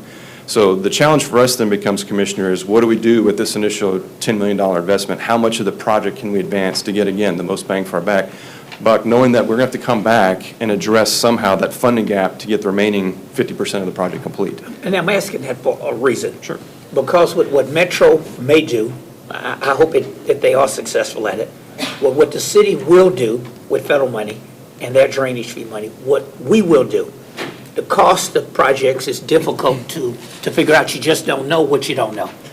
And I want to ask you, as we go along the way, if things change, tell us in a timely fashion. So if there's the appetite to make the request, at least we want to be honest with you. I want to back up the statement I made earlier. Sure. Now, obviously, $2.5 billion and all the federal money, I'm not going to go tell anybody, we just solved flooding in Harris County. We're managing it. And if there's a need for more, I'll be one who'll commit to do it. Right. Well, we said all along, Commissioner, that the bond program, while it's a great start, it gives us seed money to make sure we can pull down matching dollars so we don't walk away from a federal opportunity. It's not going to get us where we want to be long term. There's still plenty of work to be done. So at some point, we are going to come back and figure out how we're going to fund the remaining work. Some of these other opportunities that might come up as part of the ongoing discussions with our communities and figure out what's the true project need there. And there's going to be a cost associated with that. And I have no doubt it's going to be more than $2.5 billion. Just a few more, Judge. How much of what we would do with this money will be based on somebody who can come up with a match, some local community that can put up money? So right now, we do have that in there as a metric. 5, 10, 20, just guessing. You have any idea what percentage of? What percentage of partners or? Yeah, of this money will go to people who will get prioritized because they could put up a match. So out of the monies within, or sorry, the line items within the bond program, there's around $850 million that we had earmarked to make sure we had available for partnership funds. And that would be around $2.2 billion. So we hope to pull down 2.2 with the 850. So that means we got 1.7 billion or so left to fund local projects. I'm not knocking it. I'm raising that to make the point. Mm-hmm. I'm not opposing a community that can come up with money. But there are communities that I represent who cannot come up with money. There's some who can, but I'm not knocking that out. I'm just raising the point. And that there's out of an abundance of trying to be fair and knowing that we could have just made the argument, since my office put that equity language in, that equity doesn't include who has the most money. That's right. So the metric doesn't speak specifically to how much money a partner has to bring, but depending on how much money they can bring, has an impact on the metric and the grading. Yeah. Of course, it would be a fraud if I just went in and said, I'll put up $1 out of my precinct. That's the match. I mean, that would be ludicrous, but obviously under that definition, one could try that. Here's just a couple more points, Russ. You made the comment to me that this cost-benefit ratio, sometimes I say CBI, like cost-benefit index, is creeping its way into the HUD money as well. I just want you to comment on that a bit. Right, so the guidance just came out on Friday. I spent Sunday morning reading it, and my interpretation of it is that there is a component that is now in the guidance as issued by HUD for CDBG mitigation, they call it CDBG-MIT, that as part of our analysis and making justification for pulling that money down on projects, local sponsors have to calculate the benefit to cost ratio, which, as I understand, talking with some other county departments, including Daphne Lamel at CSD, that has not been required historically. So that was a surprise for us, knowing that, again, Commissioner, you stated earlier in this morning with that historically HUD funds, 70% on average, has to go towards low to moderate income areas. And we know all along now that benefit to cost ratio doesn't make it easy for us to justify a benefit to cost ratio in some of these low to moderate area incomes just because of the property values. So we found it a little bit shocking to see that requirement is in there. But I guess the silver lining to that conversation is there's also provision that would allow a waiver to be filed if in the event the project that you're advocating for HUD funding doesn't meet a 1 or higher benefit to cost ratio, you can still advocate for that project by going through their waiver process, and it's yet to be seen how stringent that process will be. But that was one of the big red flags in my mind, Commissioner, that went up, that not only was that something that we haven't done before, as I know, for CDBG funds, But now we're almost having to double our efforts because we got to calculate the benefit to cost ratio and then come back. If we don't meet a 1 or higher benefit to cost ratio, then we have to come up with this waiver and a justification for why the project should still proceed. Russ, I'd be remiss if I didn't thank you and your staff. I spent a lot of time with you and learned a lot through this process. We're still learning too. You made the comment to me the other day that if we go down this path and at some point there are unintended consequences. I love that phrase, I don't know what I don't know. Most people won't admit it. They fake it. And I've seen a lot of them fake it during my 3 decades in public service. But we really don't know what we don't know in some ways as we go down this road. You mentioned that this could be a model around the country because your colleagues in national circles are talking about what they do. I wish that the councilman was still here because I'd ask, what are they doing? Right. I mean, if the bulk of that money comes through the cost-benefit index, how do they achieve equity for these neighborhoods that they used to represent before so many of them ended up moving in the unincorporated area that had been left behind forever? But he's not here. But look, I committed to you, if there are things along the way that we see, I, for one, am big enough to say, let's look at this again. But this language went in unanimously with comments that I have that people made. It was a kumbaya moment when they wanted to make sure that they could get the votes from areas who have always felt neglected, and they were. But if we go down this road and at some point there's a need to make change and we can document it, I'm big enough to do that. Well, to answer your question, Commissioner, I've done a lot of discussions. I've done some research, not exhaustive by any stretch of the imagination, but there are well-documented cases across the country where they've looked at the apparent disassociation between projects that are funded with the benefit to cost and how that could impact low to moderate income areas. And so people are very interested in see what we're going to be doing here, how we're going to tackle this issue head on. And so there's a lot of inquiries about what we're going to be doing here today potentially and how that's going to end up rolling out. So I say all that, Commissioner, knowing that I'm not going to say to you that the guidance that's in front of you is perfect, but I think given what we've got in front of us, I'm comfortable with it. I can certainly make it work. And we're going to be looking for opportunities to accelerate these projects as much as we can. But all that said, I'd also like to keep the door open, should the court take action today, that allow me and the Flood Control District to come back at some point in the future, whether it be 6 months from now, 9 months, a year from now, to provide you an update about what we think is working well with the guidance, which maybe needs to be tweaked based upon some experiences that we've had. I'd like to make that recommendation for court to consider. You have my commitment, and I'll be here 16 years from now. Watch me. I hope to be the two. same age. I hope to be two. Judge, thank you. Commissioner Ellis, thank you for that.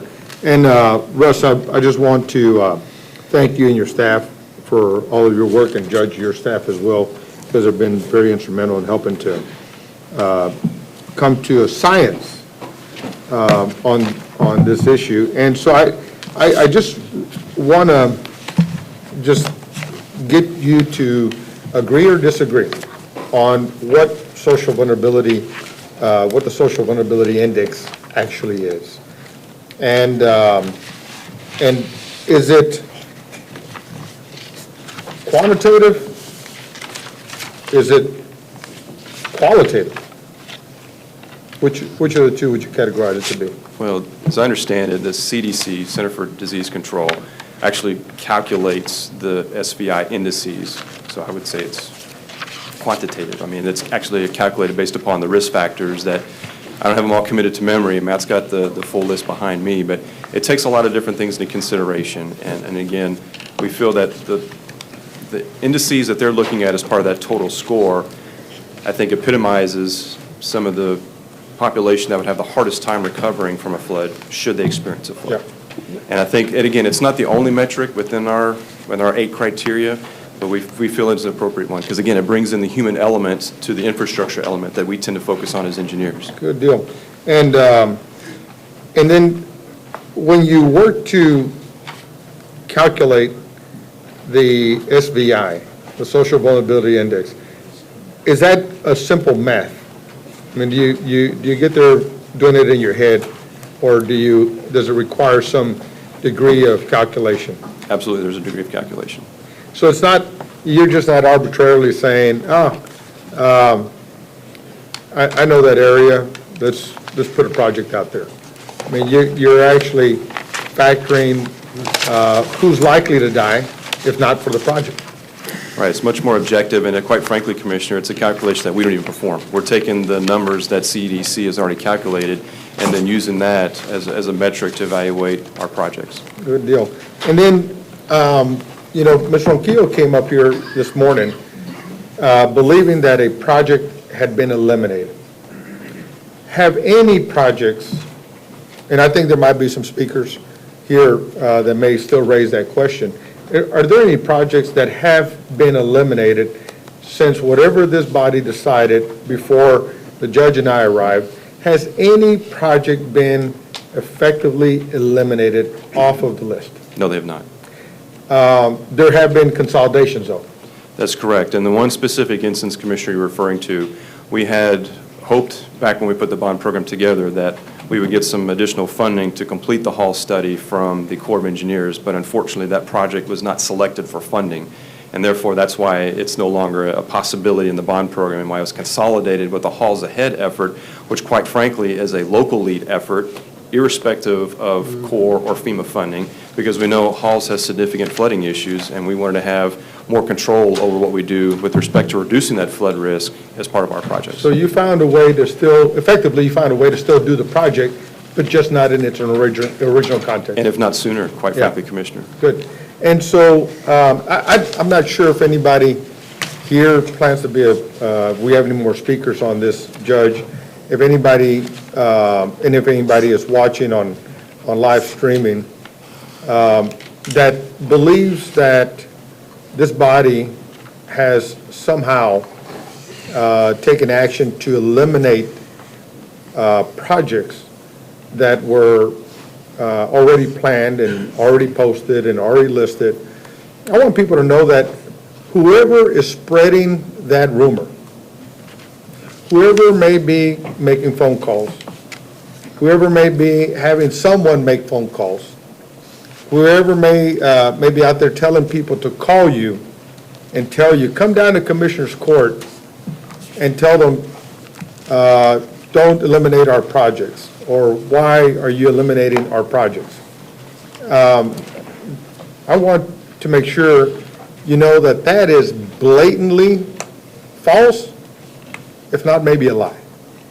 If anyone is getting that kind of information, that things of that nature are happening. I'm not sure how this information is getting out there, but it is just downright false. So I'm not sure if anybody wants to raise their hand and say, I'm doing it, I'm the one telling people to do it, I'm calling. I don't know if anybody wants to do that. But it is just false, and if not, damn right a lie. That is out there, that is happening. I just asked the flood district director if any projects have been eliminated. He said no. I just asked them if projects have been consolidated. Yes, and there was a reason for it, but through their initiative, they found a way to still get the project done, and then as he said, if not, maybe sooner. So I'm not sure why people, as we're trying to find a science and a real mathematical way to spread these projects to help more people, and as Commissioner Ellis has alluded to help people that typically wouldn't be helped.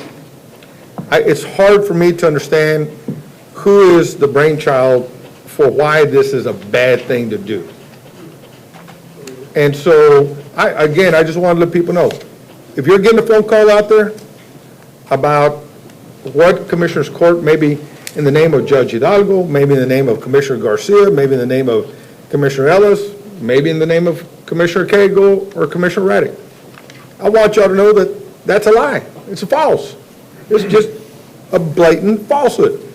And so I am so glad, Judge, that you have persevered and you have stayed true to the task as you talked to the people out there in 2018 that there was a smarter and fair way to do more for the citizens of Harris County. I'm so proud of you. I'm glad we're finally having this conversation.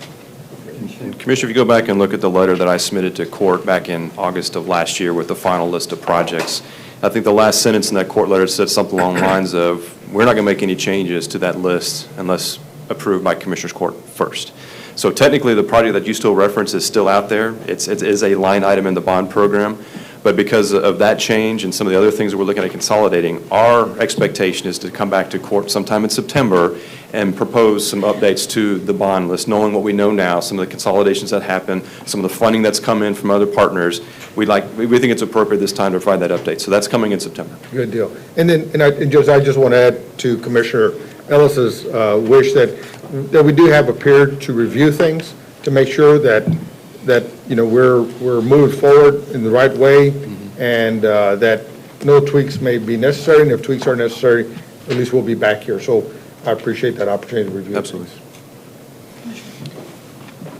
I don't know when it's appropriate, Judge, for me to make my comments. I've been waiting until the time. If this is the appropriate time, I'll go ahead and make them, or if you want me to Please. wait until. No, please go ahead. First of all, Your Honor, I agree wholeheartedly with Congressperson Sheila Jackson Lee when she says that what we need to focus on is who floods the most and who floods the most often. That is why we had, as what Commissioner Ellis refers to as the kumbaya moment, to where we were all focused on let's get people out of the water instead of property out of the water. I don't think you've ever, no, I'm not going to say I don't think, you've never heard me say anything different, that we need to value people above property. Let's get the people out of the water. And Judge, you earlier said people over politics. However, I will respectfully disagree with regard to this SVI as not being politics. It's basic politics.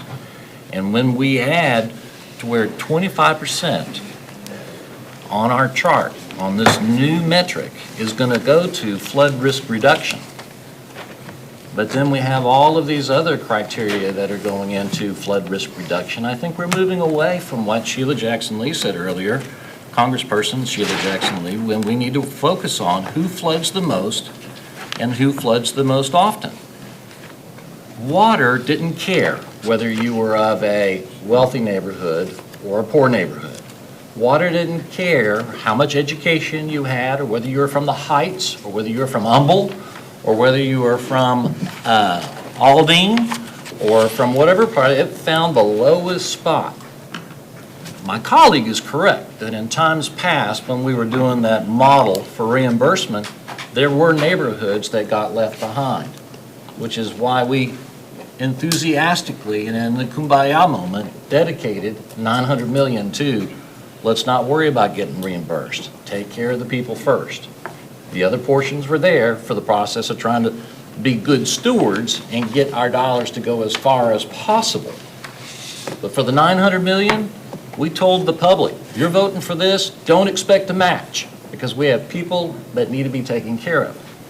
When we look at what we have done, we will see that almost 38% of the projects that you've already initiated have been in Precinct 1.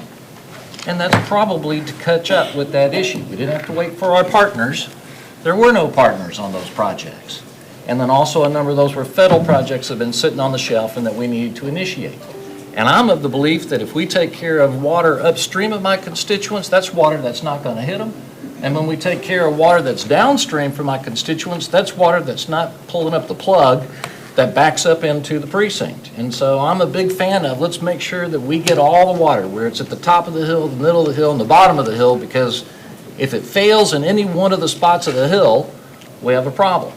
And in most of our instances, and this is a problem that we deal with misinformation every now and then, we're not dealing with just one hit, Judge, we're dealing with two hits. In my own instance, the water rose, the water went down, and then the water rose again, and it was that second rise that went into the house. The first part, I'm not a scientist, you have a special name for it, but I call it the splat. That's when the water is hitting you and it doesn't have any place to go and it rises. And then the second one is the runoff from my neighbor upstream when it hits me. And so we got to deal with two peaks. That first peak of when the rain falls and there's no place for it to go, and then the second peak of trying to make sure that we take care of the runoff of what's going on ahead of us or below us, because if the plug isn't pulled on the drain, and if the umbrella isn't on working up ahead of you, you get hit when you're in the middle. And that's all important. But when we have 25% of this new model going to flood risk reduction, and then all those other numbers that are in there, I think we're getting away from science, Judge, and we're getting into other issues. What is the social vulnerability index? Well, first of all, it takes in your socioeconomic status. We all got the pretty chart. To quote Commissioner Garcia, he likes pretty charts with the pretty pictures. If I remember well, you commented on one before. We got. You always do pretty charts. This one's not my pretty chart with the pretty colors.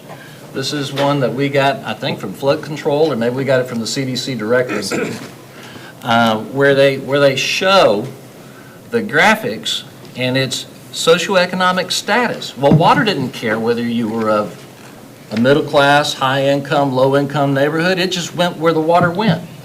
We deal with income, we deal with employment, and we deal with education. I don't think that water checked anybody's degree. It go into my home, and I had a couple of degrees. Household composition, your age, whether you're a single parent, your household composition, your status in terms of being a minority, or what language is your first language. I don't think that water checked to see what languages we spoke. And then it deals with housing quality or mobile homes. We've got a lot of mobile homes up in Precinct 4. I mean, that might be something that helps or hurts. But again, it doesn't deal with the science of where's the water going. It deals with the science of who it is that we're trying to help on the backside. And so, Judge, I believe that we need to stick to what we have been doing, which has been good. Flood control has been doing an excellent job. We've got more than 146 projects underway. Now, they're not complete. We only approved the bond a year ago. But 146 projects underway, 80-something that are left to go. Let them continue to do what they're doing. Don't clap on artificial constraints and say you have to do something different. Just give them the resources and let them go and do the great job that they have been doing. I'm not complaining that in this, most of the project's been going in Precinct 1, and then the second batch goes to Precinct 2, because all these waters run together and they're working their tails off to get it all done. But when we start to put in these other factors and only 25% goes to your risk, I think that we're missing the ball. Judge, specifically, your resolution that you have proposed addresses the item on page 9 2G, and of your resolution, and I want to thank you because your office reached out to my office to see if there was something that we could work out, and we're actually in pretty good agreement on most of your items on your agreement, except for the one area that we can't, which is the 2G portions. So paragraphs 1, 2, 3, 4, 5, and 6, Judge, of your resolution, Precinct 4, as long as I'm representing it, we're 100% in agreement with you on that. When it comes to items 9 and 10, I'm with you, Judge. That's good stuff. But when we, on paragraph 7, try to adopt this framework, which is the specific framework that came out here that starts to go into 75% of these factors that are not risk of flooding. And when we get into item 8, where we bolster and revamp roles, and when we get into paragraph 11, which is the very last sentence, to where we go back to this new model, Judge, I have to say no. And if there's a way to where I could make a motion at the appropriate time that we adopt your resolution as it is, we just take out paragraph 7 and 8, and the last sentence on paragraph 11, you would have me as a yes. But my understanding is that you need those in there to be consistent with what you are desiring to do. Thank you. Let me hear from Commissioner Ellis. Yeah, just a couple of questions, Rush. over the years, most of the money that has come to Harris County for flood control purposes hasn't been federal money. Well, it's been a combination of federal dollars and the local tax base, yes, Commissioner. What that exact breakout is, I don't have that statistic. But of the federal money, has the bulk of that been money that came by way of the cost-benefit ratio index? I'm guessing now since I have the exact number, but I'd say that's probably a correct statement. Okay. In your judgment, is the cost-benefit ratio science any more than the vulnerability index? Just as a scientist, I majored in political science. I didn't get a real science. Well, from my perspective, I mean, the benefit to cost ratio is very complex. It takes a lot of things into consideration, to the point that one of its major drawbacks, because it is so complex, it takes away the transparency of how the numbers even calculated. It does prioritize the value of the property over how many pieces of property. That is a major component in the manner of benefits that are provided by the project, yes. So just in response to my colleague, I just want to, I know we want to hear from the public, but I think it does merit response, because I do think that you are an intellectual. I think if you go back and do the analysis, most of the money that we've gotten over the years to try and deal with flood abatement has come from projects that the Corps of Engineers had to approve. They had a cost-benefit ratio index that they've used for decades. Probably longer than maybe longer than I've been alive, some version of it, even if they didn't call it cost-benefit index. So I would just say to you, on one hand, to say, that's okay. You don't like it, it ought to be changed, but you can't change it. We're on Commissioner's Court, we're not in Congress. We're not in the House or the Senate. That's the way the money has come in. But then when we have opportunity with money that is local, that the voters put up, we would still choose to ignore those vulnerable communities. I just think that that is not being truly the thoughtful person that I believe you are. But I know we want to hear from the public. Let me see if I understand. May I ask him a question, Your Honor? Sure. If I'm understanding your question, I think that you're presupposing that there may be a project out there that is flooding the most currently or flooding the most often, and we can help some people by going to them on the risk factor.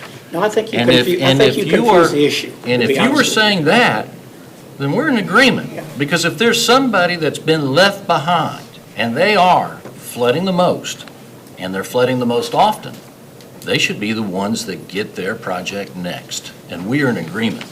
Well, But if you're saying that we need to bypass somebody who's flooding the most and bypass somebody who's flooding the most often to go to some criteria because someone's either had too much education or not enough education, then we're in a disagreement. Okay. I think we should go to flooding the most and flooding the most often. I'll just close with this, since I brought it up in reference to what you said.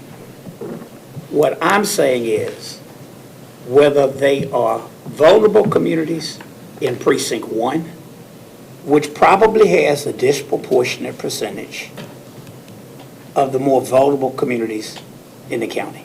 Precinct 2 is probably number 2. Very close. They're all very large, but I'm saying, we're Commissioner, 25% of that, I got you. Let me just finish and I'll leave it alone. What these guidelines do is ensure that we deal with the vulnerable communities in Precinct 3 and 4.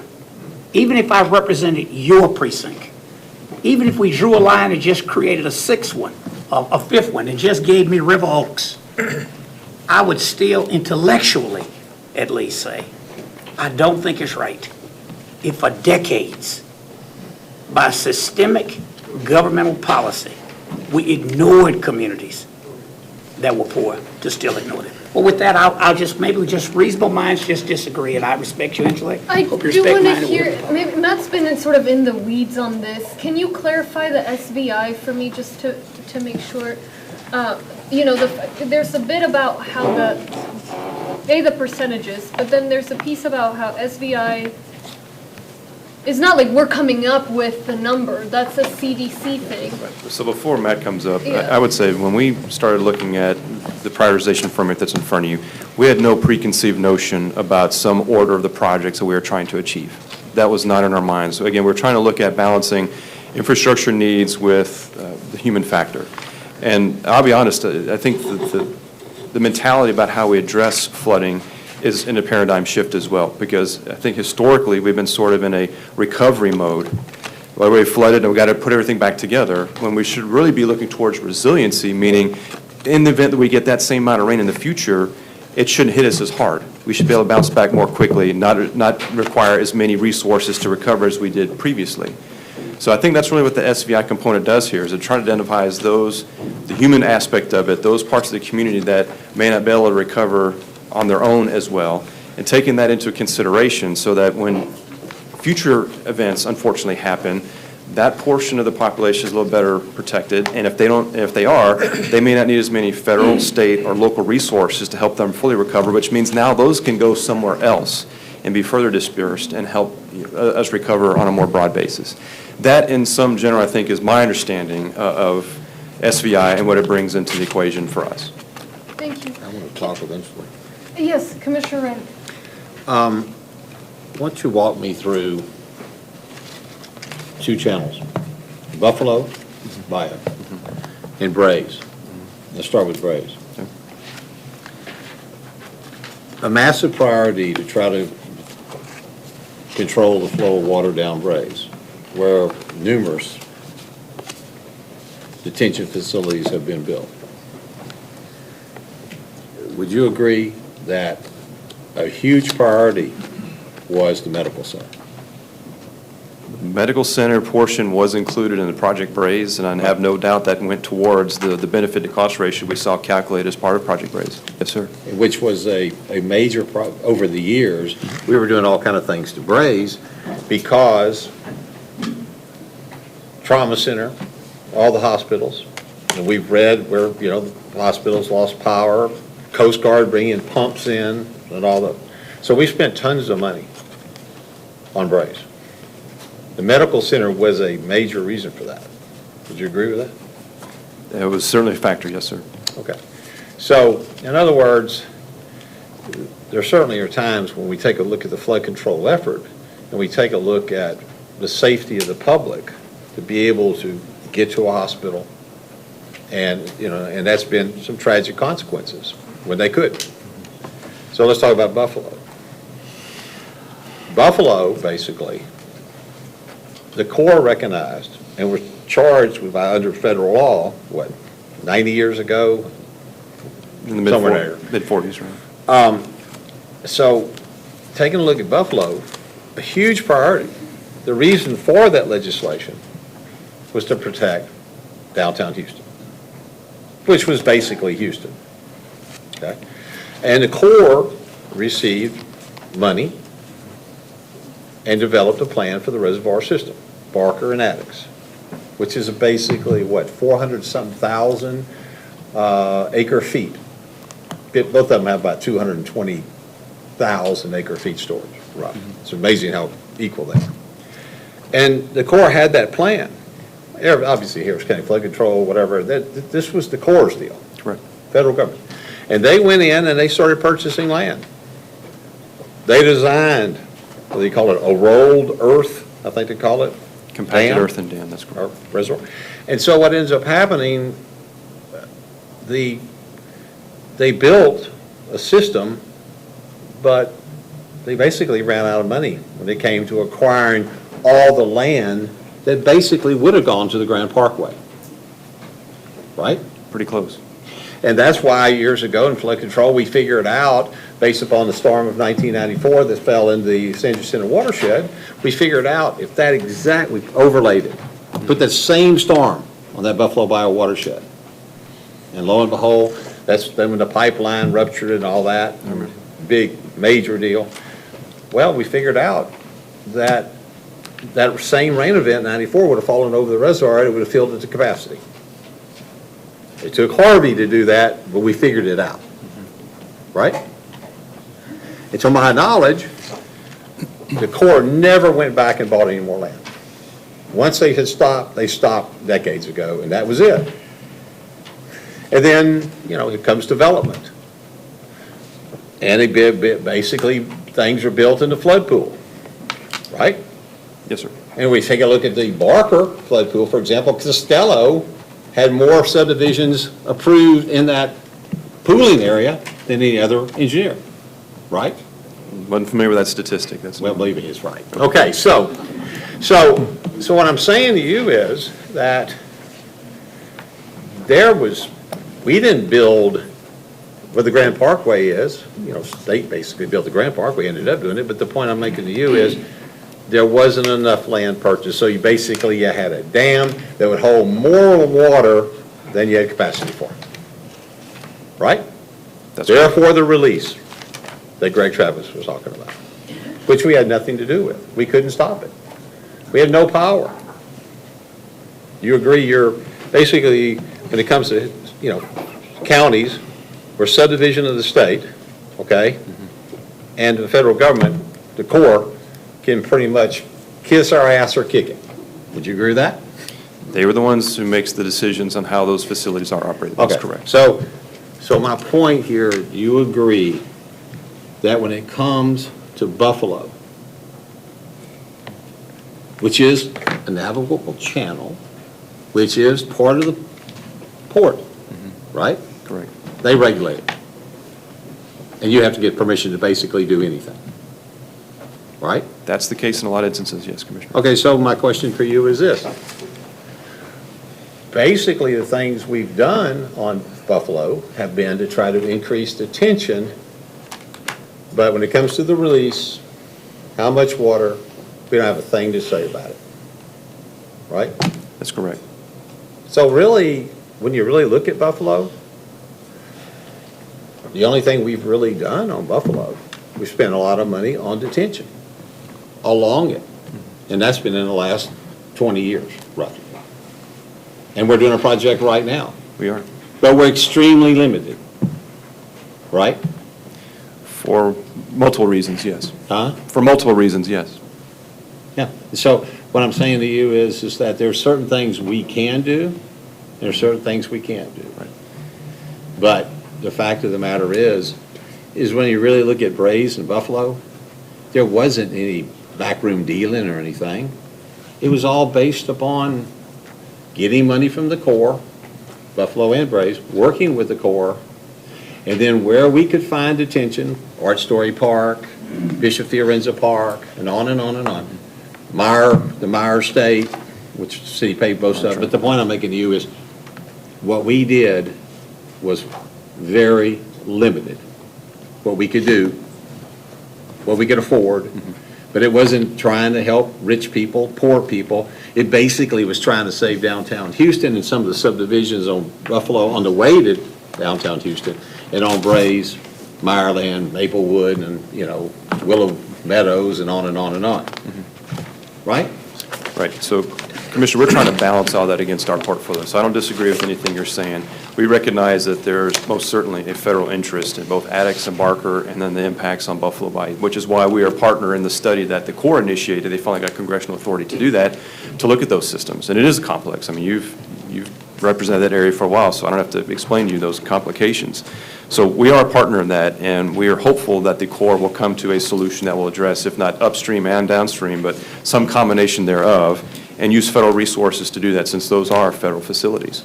So knowing that in mind, we're trying to balance our local efforts to complement that, which is the linear detention, things we know we can do in the interim, while the federal partners are looking at the bigger picture, because it's going to take some big dollars to potentially bring meaningful improvements to that system. Commissioner Garcia. Thank you. Russ, a minute ago you talked about how, I don't want to put words in your mouth, but it was something akin to the fact that we have to be thinking about resiliency. Absolutely. Not just putting things back together. And, I've understood the conversation of resiliency, but didn't really understand it until I went to Joplin, Missouri, to see their recovery after their horrific tornado. They just didn't build what was there previously and declared that a victory, but rather they looked at building resiliency. And that resiliency was in ways that strengthened the community regardless of what neighborhood they lived in and a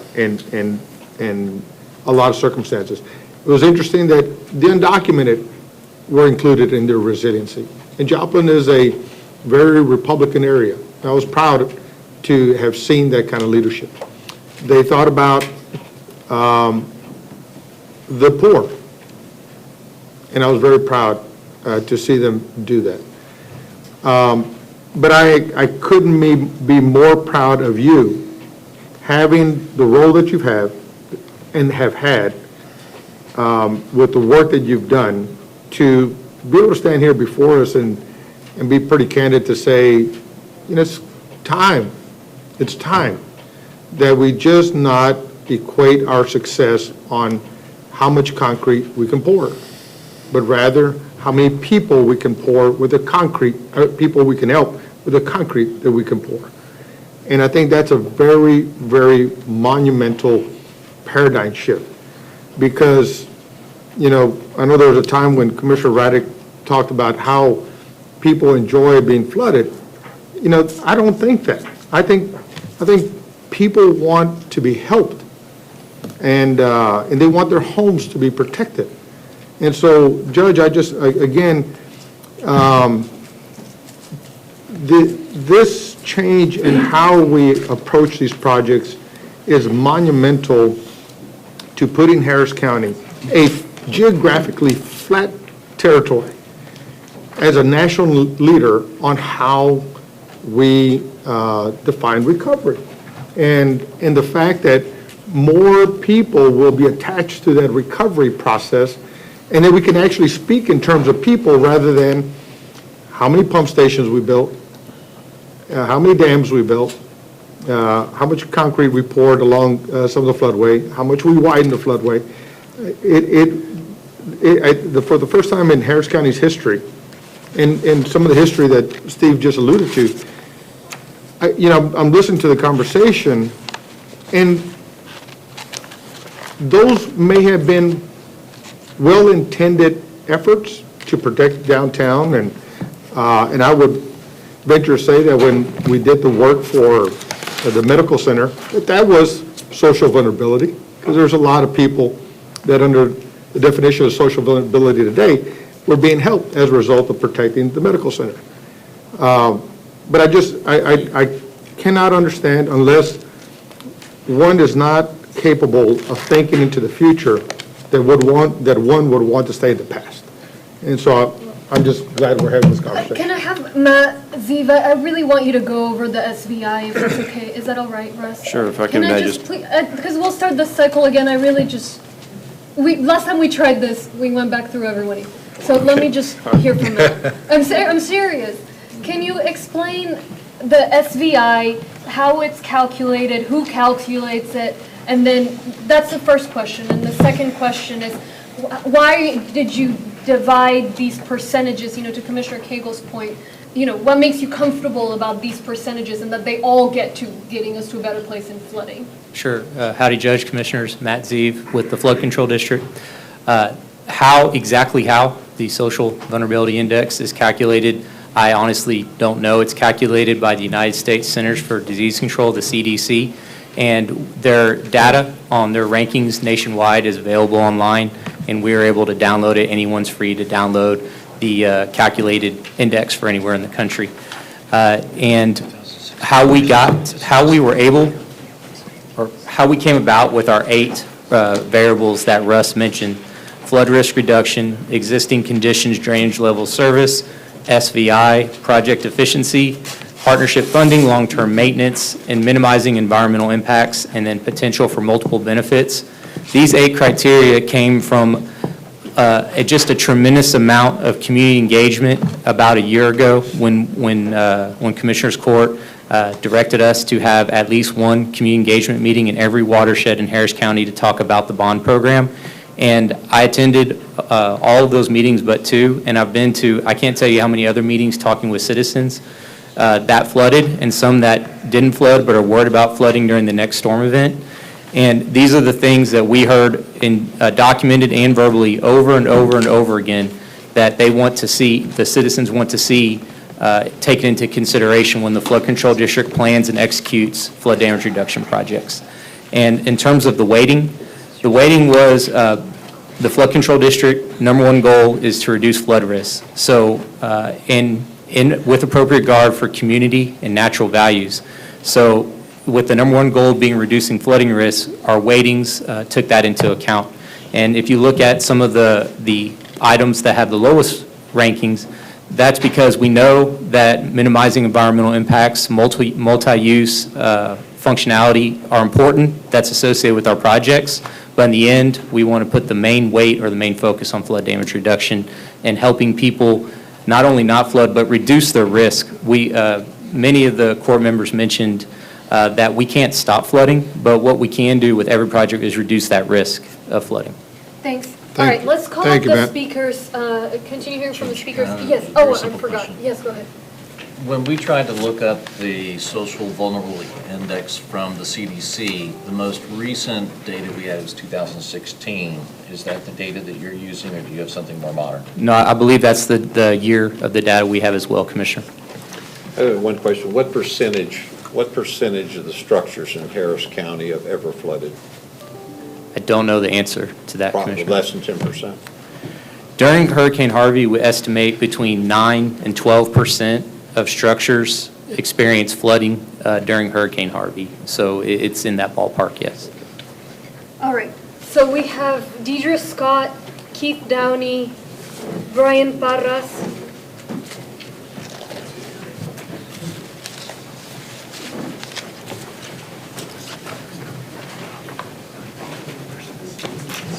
How you doing? Calling you just I knew when you put you'd in call the me cough as drop. soon as I got a peppermint. We have another one? My name is Deirdre Scott, and I'm an environmental justice advocate. Today, I'm here on behalf of the one who sent me for the benefit of those who have been affected by Harvey and still are suffering. I hear that some people find hurricanes an opportunity and a cause for celebration. But a lot of the people I know, my associates, my friends, people who live in my precinct that Mr. Hidalgo is head of and is doing such a wonderful job. You know, I live in the part of Precinct 2 that doesn't flood. I live in the Heights. But a lot of people I advocate for and associate with and are my friends and family live on the other side of 45 where every catastrophe happens over there, and they're the last people to get served. So, no, we don't celebrate.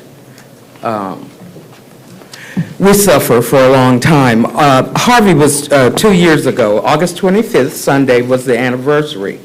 Some privileged people were made whole within 2 months. I know because some of my friends are privileged people, and they were able to get a hotel on their own and get everything negotiated, and their property values are high, and they were able to be reimbursed. And within 2 months, they had sold their own home, bought a new one, and may or may not have bought a new car. Steve, I'm not sure. You know, and this is taxpayer money that's being used, by the way. And just to remind you, they may not pay as much tax, but for them it's proportionately more, because working people, many of whom are below the poverty level now, you know, they pay taxes too. They want to be whole. They want to be treated fairly and equitably. They want a service and recovery to be expedient.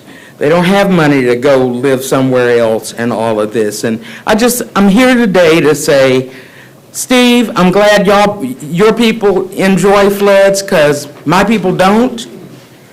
And we're still hurting. And Jack, the jury's still out, but some of the stuff you said today, maybe it's not anymore. But at any rate, maybe we'll keep you on, as a token, like Rodney used to be. But the bottom line today is, we're sick and tired of being the last ones. We're sick and tired of not being heard. We're sick and tired of public servants not serving us Thank you, Mr. all the same. Thank you. And I will have to stop speakers at the buzz because we have quite a lot to get through. Thank you. Thank you. Thank you. Keith Downey, Francisco Cedillo, Brian Parras, Michelle Bonton. Good afternoon. Thank you for having me, Commissioners. Thank you, County Judge Hidalgo.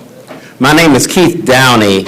I am the Cashmere Garden Super Neighborhood President, Council number 52.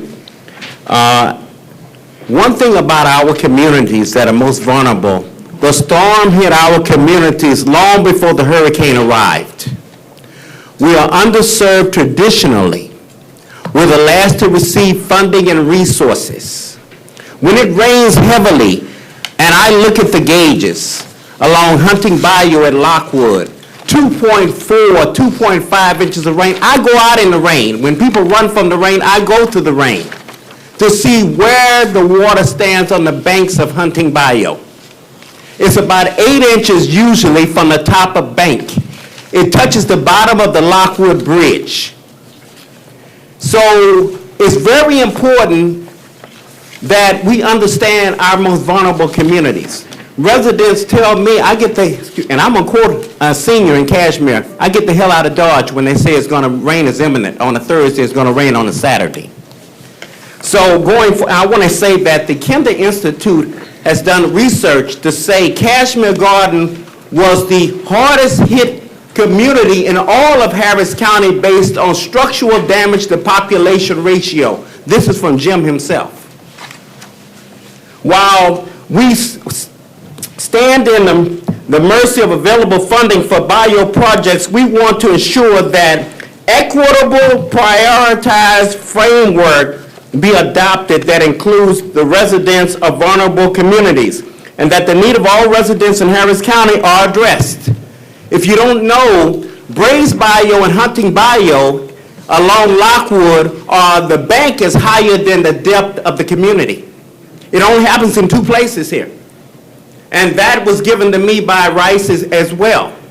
So water goes downhill away from bank. We all think it runs to the ditch, to the deepest ditch, but it doesn't. It runs into the community. So we got to take a look at that. So we must be proactive in our approach. Storms will come, and we as a county must guarantee to ourselves and our residents that are taxpayers that we are doing the best that we can to demonstrate on our watch that we're constructing a plan for safety of residents no matter their race, creed, or economic value, economic status. We are asking that you vote for Harris Thrives Resolution. Thank you. Thank you. Thank you.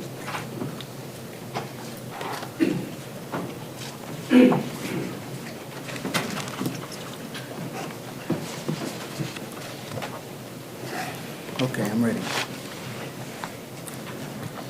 Thank you all. My name's Brian Parras. I am an organizer with the Sierra Club, and I have a statement I'm just going to read, and hopefully I'll get through it with enough time. Some of it you may have heard.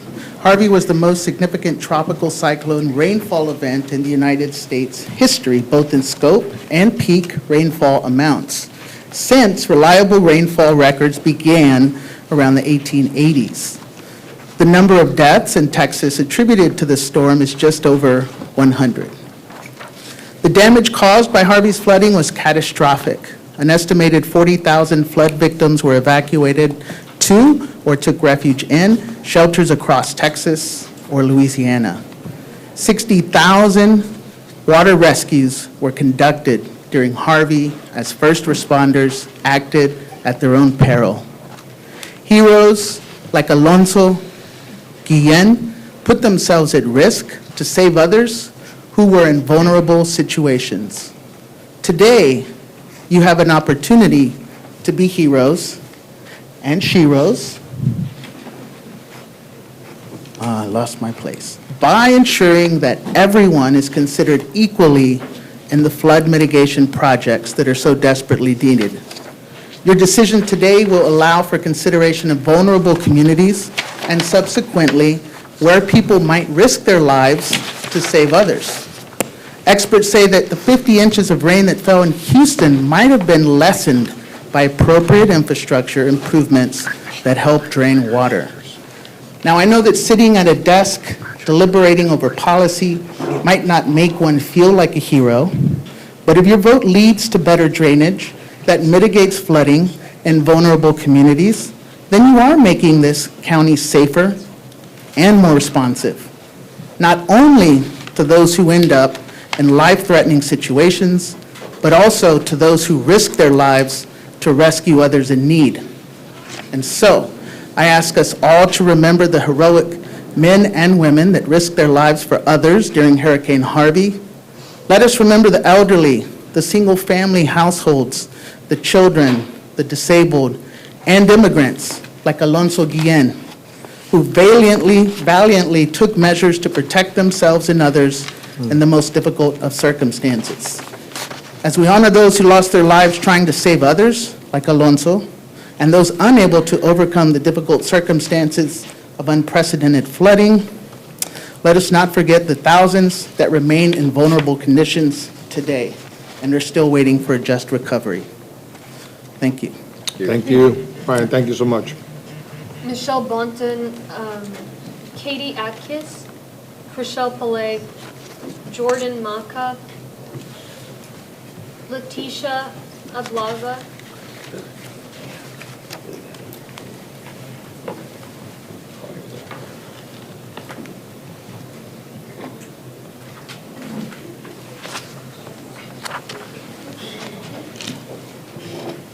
go ahead.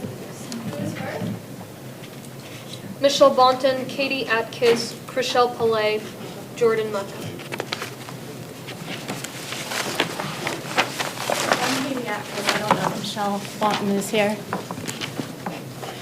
I'm Katie Atkis. I'm with the Houston Immigration Legal Services Collaborative, HILSC, which is a collaborative of 40 immigrant-serving organizations, and I'm here to ask for your support of Harris Thrives. The resilience of Harris County in future disasters is dependent on the resilience of immigrants.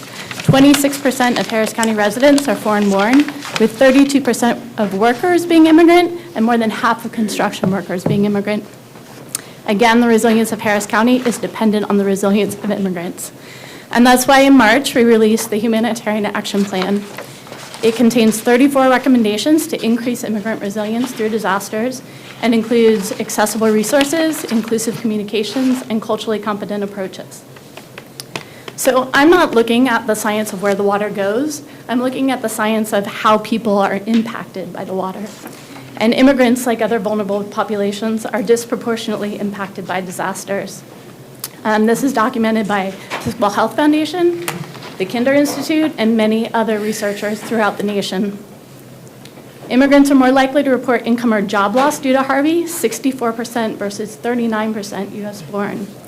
Immigrants do not feel safe asking for help from government, and they suffer greater economic, social, and cultural losses after disasters. In fact, the more aid that comes in from FEMA to an area, the more wealth inequality grows. So more privileged residents recover more quickly and may even benefit financially from disasters. The equitable prioritization framework of Harris Thrives will address these disparities. It'll also ensure adequate public input into future planning. For the county's multi-hazard mitigation plan, which I've been attending the steering committee meetings for, it's set to be complete this fall. There's been just one public input meeting, which 12 people attended. And many people thought they were actually there to discuss housing recovery. The public survey to inform the plan is web-based, which does not reach our most vulnerable. And it asks about perception of risk, not needs and priorities. And all of this was actually after the plan's goals and objectives had already been determined. So it's acknowledged in the Humanitarian Action Plan that immigrant interests must be represented in emergency and budget planning. Harris Thrives will bolster community engagement to inform planners of where systems are not working the way they're intended and inform future projects. It'll give the people voice to the technical projects. Many recommendations do not require funding, but coordination between government entities, which is also covered by Harris Thrives. The Houston Immigration Legal Services Collaborative is committed to implementing at least 10 of the recommendations here. This is not a list of things that you should do. It's a list of things we want to do together. And I'm here to offer our partnership long-term in seeing this through to increase immigrant and thereby the county's resilience. Thank you so much. Thank you.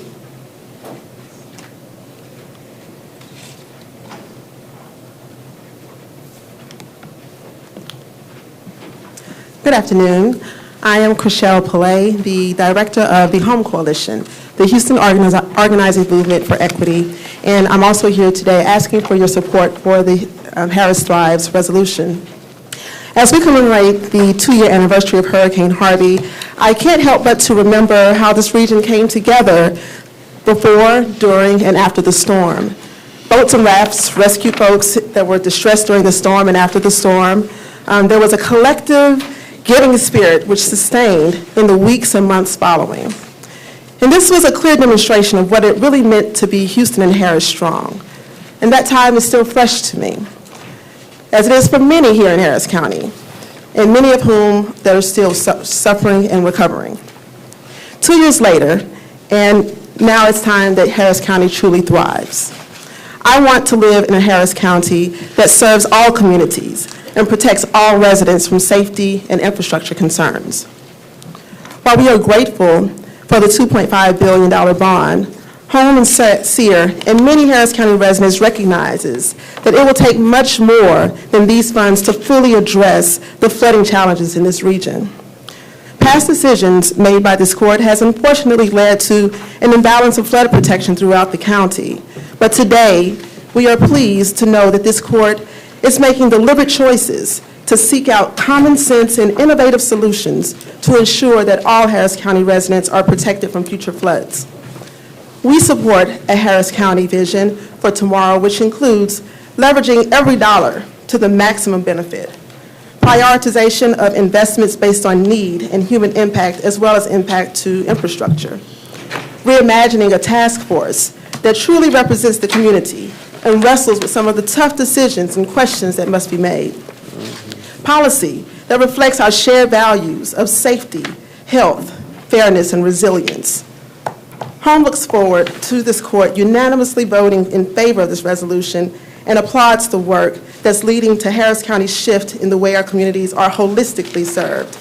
Please let me know how we can be of any assistance, and we are happy to work with you on behalf of other Harris County community residents for a more equitable county.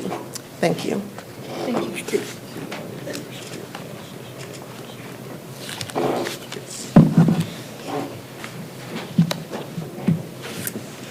Good afternoon. Thank you, Commissioners and Judge Hidalgo. My name is Jordan Maka. I'm the Executive Director for Bayou City Waterkeeper, a local organization that uses law, policy, and science to protect our waterways, preserve our wetlands, and advocate for community resilience in Harris County and throughout the greater Houston area. For the last 18 months, our organization has appeared before Commissioners Court to call for equity and nature-based solutions in the flood bond process.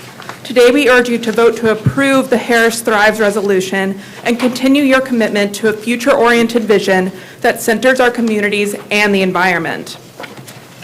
This resolution is an important step in remedying decades of underinvestment in flood infrastructure and prioritize those communities who have suffered the most human impacts from flooding. This county will be stronger as a whole if our residents, regardless of what neighborhood or watershed they are in, have better protection from flooding. Throughout this process, before and after the initial bond vote, Bayou City Waterkeeper has worked closely with Harris County Flood Control and has met with each of you to identify and strengthen the flood bond projects identified within the bond. As affirmed in the resolution, all projects identified within the bond will be implemented and completed. We support the county developing a prioritization framework that bases its analysis on impacts felt by the most people that live within our region, as well as the infrastructure that supports and houses them. The Harris Thrives resolution, in its entirety, will create a policy that serves everyone and provide a framework to identify and emphasize multiple benefits. The Harris Thrives resolution is an important opportunity to embrace innovation and resilience. We are all making the case that this flood bond is meant to serve people. To do this effectively, we need a tool to appropriately identify and measure how these services are being implemented and benefiting our region and residents. The SVI indicator provides a mechanism to holistically look at our diverse community, helping to stretch our dollars and mechanisms for implementation to serve the most people within Harris County. I worked in Louisiana during post-Katrina, and after the hurricane, Louisiana looked at multiple variables as they chose and prioritized projects to address flooding and community vulnerability. Projects that would have normally made the list remained, but helped expand the range of projects by retaining the cost-benefit ratio and reached new communities. They got more for their dollars and not less. Sunday marks 2 years since Hurricane Harvey and 1 year since Harris County voters authorized you to invest $2.5 billion in flood bond projects, as well as in our future.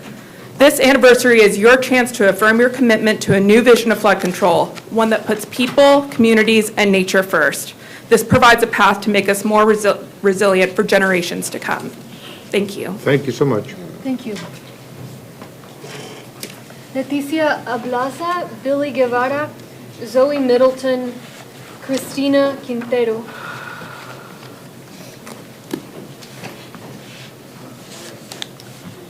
Hello, my name is Leticia Ablaza. I am with Airlines Houston. I'm the Community Outreach Director. I'm also a part of SEER and Home Coalition. Also here representing the Greater Houston Coalition for Justice, the environmental justice for the organization. I'm here in support of the Harris Thrives agenda item being voted on today.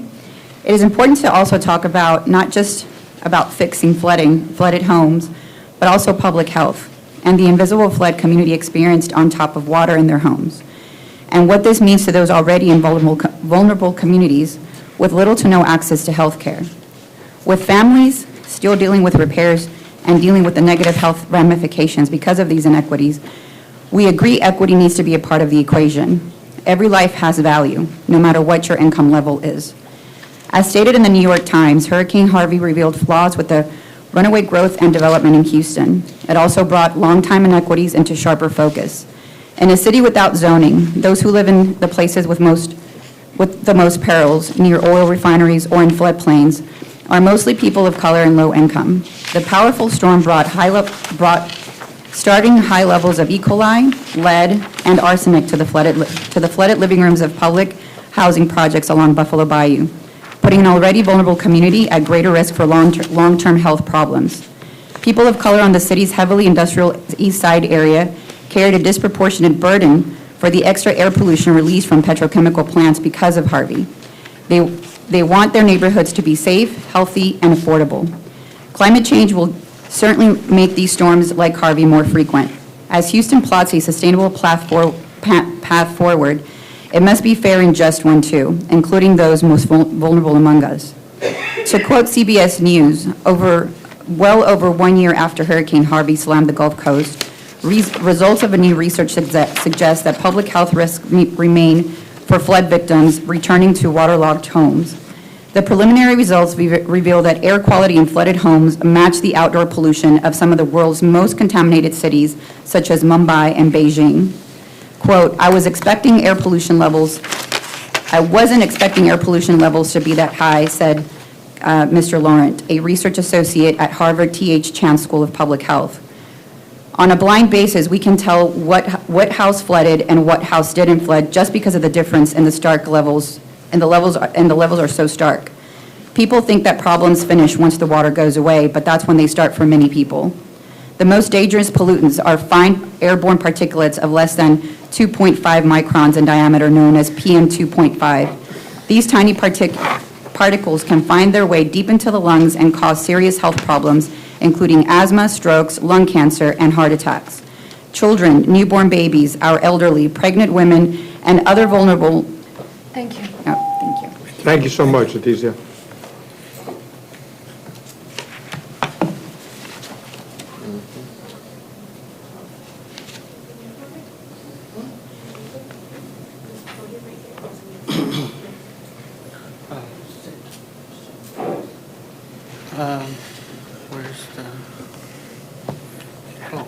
Hello. Hello.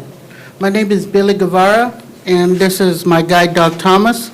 Together we are a crew, and I live in the Mesa Tidwell corridor, and you can throw a rock. You can literally walk. I live 1 block away from the Halls Bio. Halls Bio is a bio that has not seen improvement since forever. It's not fair that the projects for Halls Bio have either been halted or underfunded. We are people too back here living in this area. Every time it rains, if it is few drops, we all get nervous. Is it going to be another Allison? Is it going to be another Harvey? We just never know. We have flood insurance, but all this could be prevented if priority is given to those areas who need it the most. The family that Sheila Jackson Lee mentioned earlier about the 5 people that are drowning in crossing the bayou, that was my family. That was my aunt and uncle, and that was my 4 little cousins, little second cousins. Every day, there are times when we drive down their street and look towards their house, and all we see is nothing. My aunt's not out there watering her plants, and my uncle is not sitting in his garage talking on the phone. It is sad to know that all this could be, again, this is all sad because we know it could have been prevented after the first major flood, which was Allison.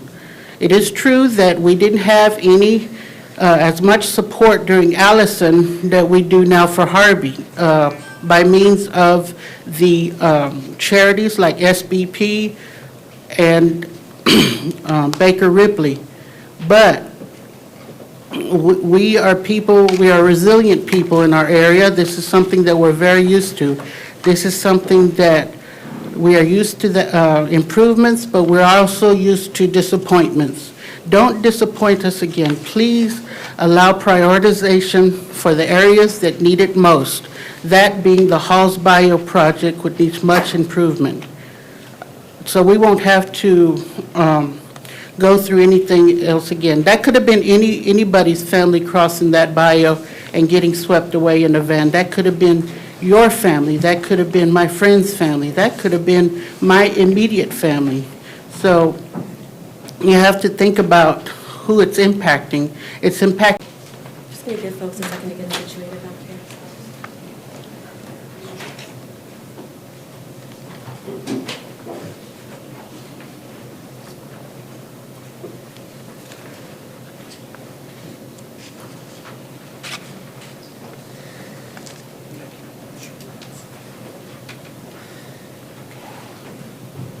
Good afternoon, and thank you for allowing me to come and speak to all of these. Judge and Lina Hidalgo, I thank you for giving me this privilege of coming here to speak to y'all. Your name for the record, your name is? Dolores Torres, and I'm with TOPS, and I'm here to speak to you from my heart. I am 85 years old. I live in the Hobby area, and since the flood, not even thinking about the other floods, this Harvey flood, nothing has been done in our community. And we're asking you to please have some compassion in looking into the suffering this flood has brought to many of our residents in our community. I'm here to represent and speak for those that couldn't come today. But living in this home that I have now caused by a flood that was the drainage behind our houses, the easement, that the city says it's not their responsibility to keep up.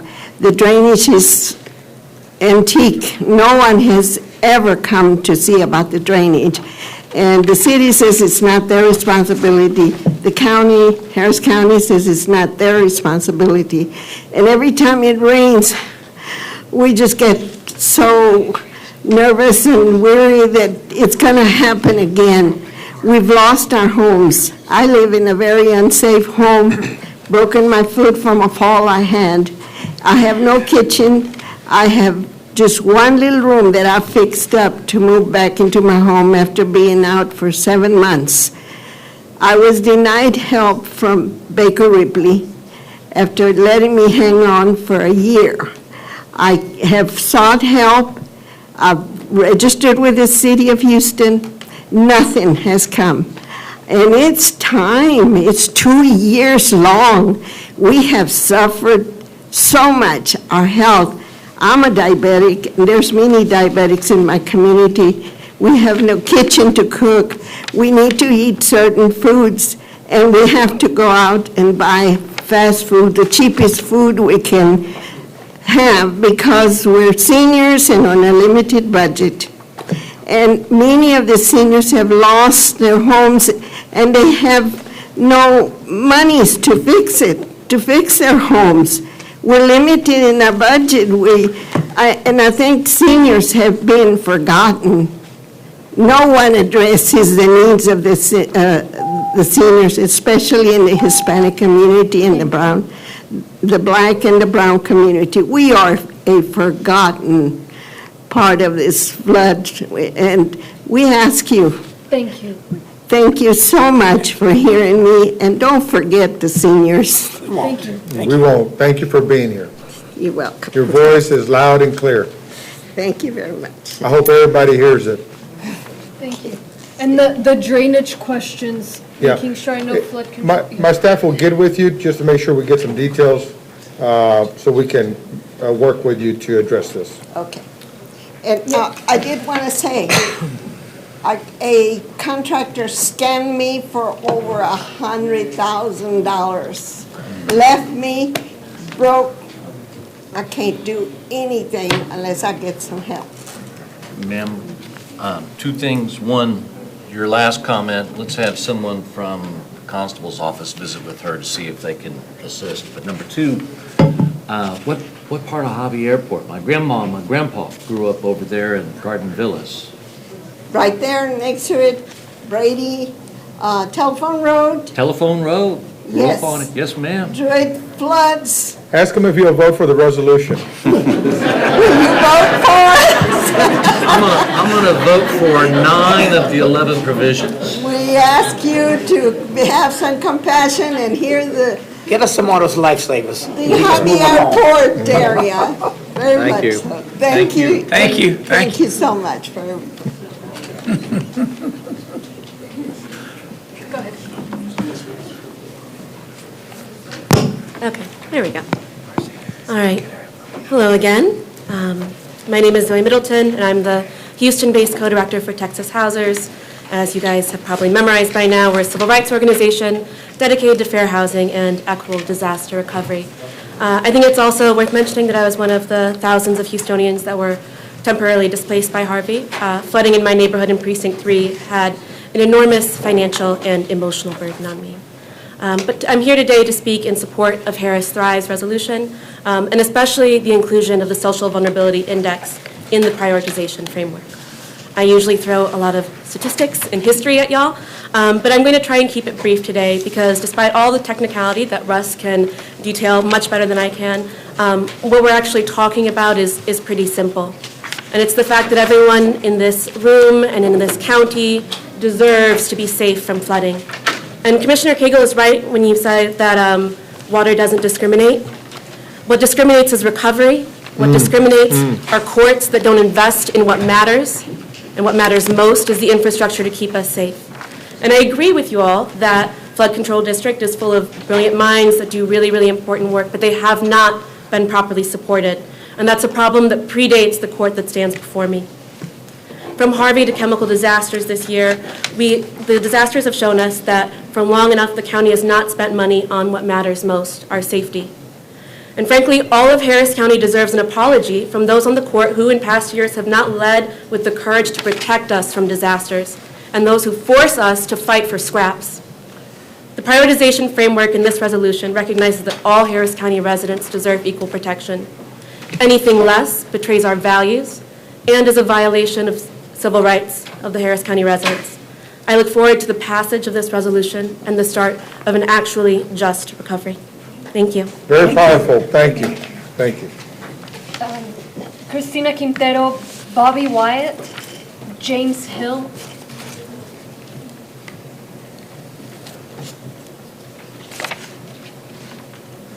I want to say good afternoon to the judge, the commission, and the audience. My name is Bobby Wyatt. I'm here. I've been a member of TOPS for 9+ years, and I'm here to say first about Alcott Elementary School on Crestmount in Belford. When it rained, the parents are not able to pick up their children for the water standing on each side of the street. The ditches are full, and no one comes and clean them out. There has been one child that mother dropped her child in that little bayou there that was not found, and it is time for something to be done. I live in the Hobby South Park area. The other thing is our streets. When it rains, I cannot walk out of my driveway nor on my sidewalk. My neighbor's sick, I gotta get in my car and drive up in her driveway to see about her, and that should not be. And I would like for someone to give me some solution and answers to that. Well, since you, Judge. Yes, go ahead. Since you're here, the council member was here earlier, and he didn't come back, but I was thinking, I wonder what kind of social vulnerability or what equity language do they use for deciding how to do projects? Of course, on your streets, that is in the city. Right. When it gets to the bayou, we in charge of it. So I want to encourage you to tell our friends on council, maybe Councilmember Travis, maybe they could look at whatever index they ought to use, because most of the money that they get, I assume, has that cost-benefit ratio in it. When I go to the city councils, they says you need to go to the county. We're not going to do anything to those ditches there. We don't clean out ditches. So is it well, I'll get someone to chat with you a little later. I'll get someone to Because in front of that school, it is very dangerous when you cannot pick up your child because both sides of the street is flooded and you're just sitting there. Is it a bayou or is it a ditch? It's a ditch on both sides. Well, we'll get something in writing that you can take over there from me saying whether it's the county or the city's responsibility. I will appreciate that. Thank you very She's been much. here all day, and thank you. Judge, I know some people had to leave to go and pick up kids, so you and those other powerful speakers speak for them as well in support of that. Yes. Okay, thank you. Sure. Thank you. James Hill, Iris Gonzalez, James Caldwell. Good evening. I'm James Hill, and I'm with TOPS. I've been here since this morning, so, I'm disabled. I'm from a homestead, right by, well, put it like this, I'm one of the people that was in the flood, the major flood. A lot of my peers could not make it because they're older, they're elders. Some can't walk right now. Plus, some of them still haven't been in homes yet, and it's a lot of things that really need to be said because like I am, I'm disabled. They disabled. I do the best I can. I'm just not really learning how to walk again. And I'm trying to do it the right way.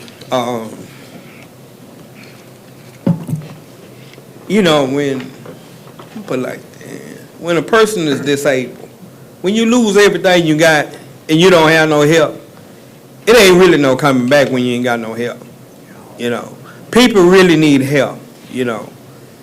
I lost everything I had. My neighbors lost everything they had. And when people saying they're helping somebody, if you ain't helping nobody, how can you gain something? You're not gonna gain nothing. You're gonna study lose. Like I get money once a month, so I never come back unless I have help, unless they have help.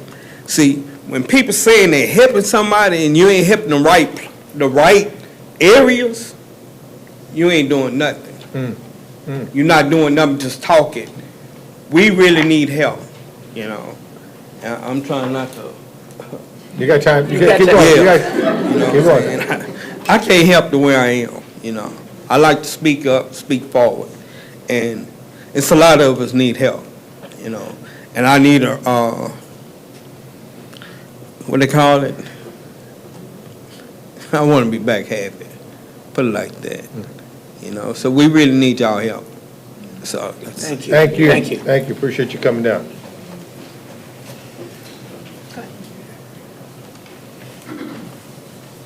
Good afternoon, Judge, Commissioners. My name is Iris Gonzalez. I'm the Coalition Director for SEER, the Coalition for Environment, Equity, and Resilience. It's been a long day, so I'm going to be brief. I want to appreciate you for the discussion and for hearing folks today, and to name and acknowledge that it's very difficult for people to be here. So, as Commissioner Ellis just said, you know, the one person you hear represents 10 or 20 or 30 more folks. So just want to appreciate you for listening and for this discussion.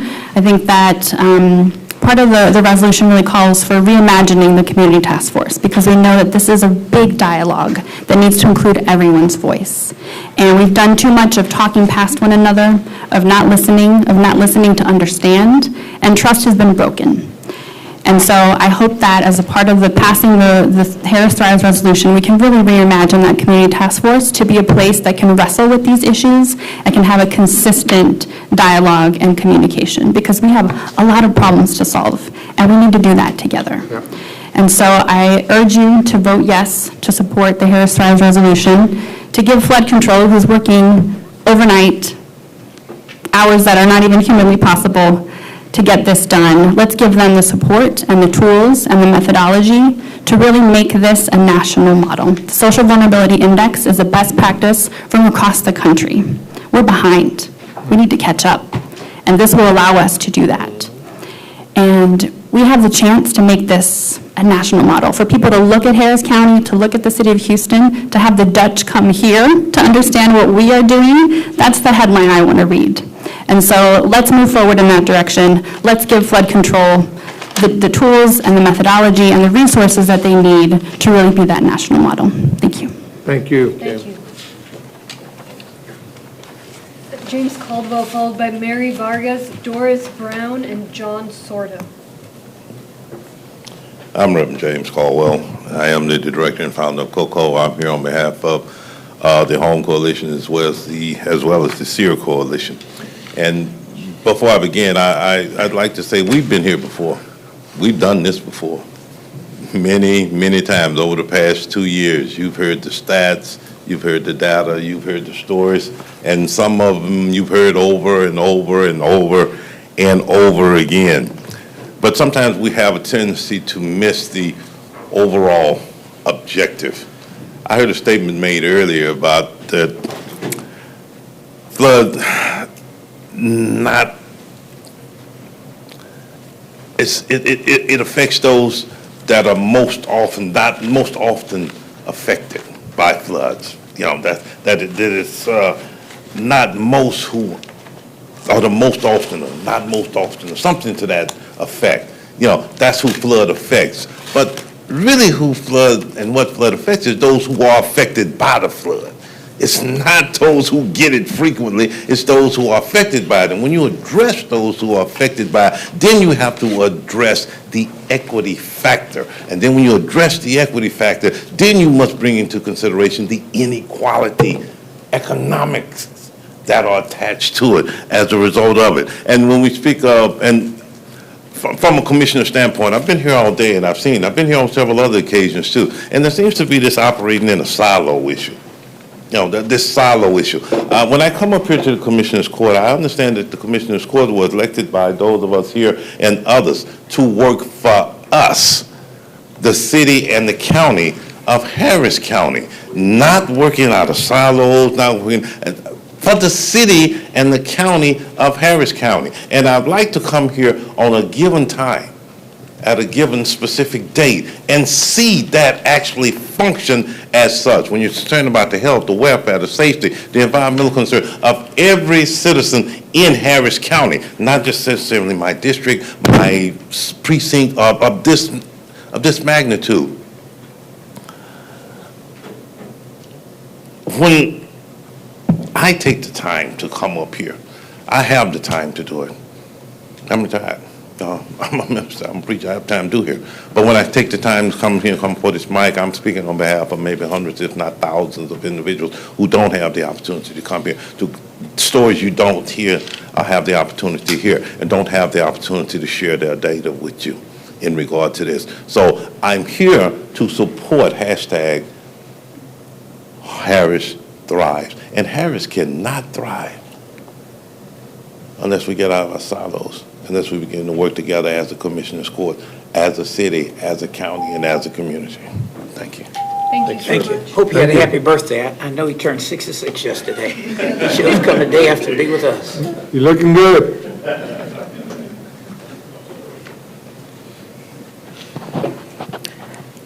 Hello, good afternoon. My name is Mary Vargas, and I'm presenting on behalf of, it's called Caring for Pasadena Communities, but I'm also here representing everyone, not just from my area, but I do feel that I'm also part of the Houston area, because we together share the waterways. Whatever happens in Houston, when it floods, it comes our direction. Yes, we also was affected with Harvey, and yes, we are also receiving funds to help our community. And the way I see, in my eyes, and many people's eyes, Harvey is a blessing in disguise. Why? People might say, we are here today as one unit, trying to make a difference for the people that's been long forgotten, but now today, we're here to be helping everyone. Doesn't matter what level economically you are, what level of education you are. We're here together to help one another. And through the above individual, above our heads, he shall overcome all the negative, positive, and he will make it equal for all, I do believe. Thank you. Thank you. Thank you so much. Doris Brown, John Sordo, Agustin Pinedo, Baker Beers, Jennifer Lundberg,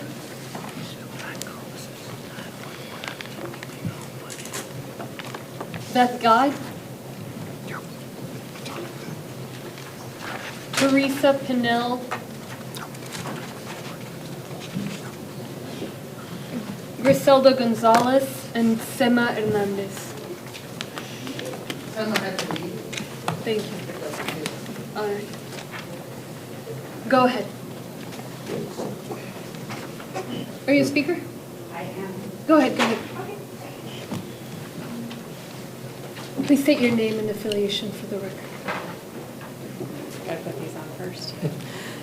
Good afternoon, Judge Hidalgo, Commissioners. My name is Jennifer Lundberg, and I'm here today representing the Houston branch of the Texas section of the American Society of Civil Engineers.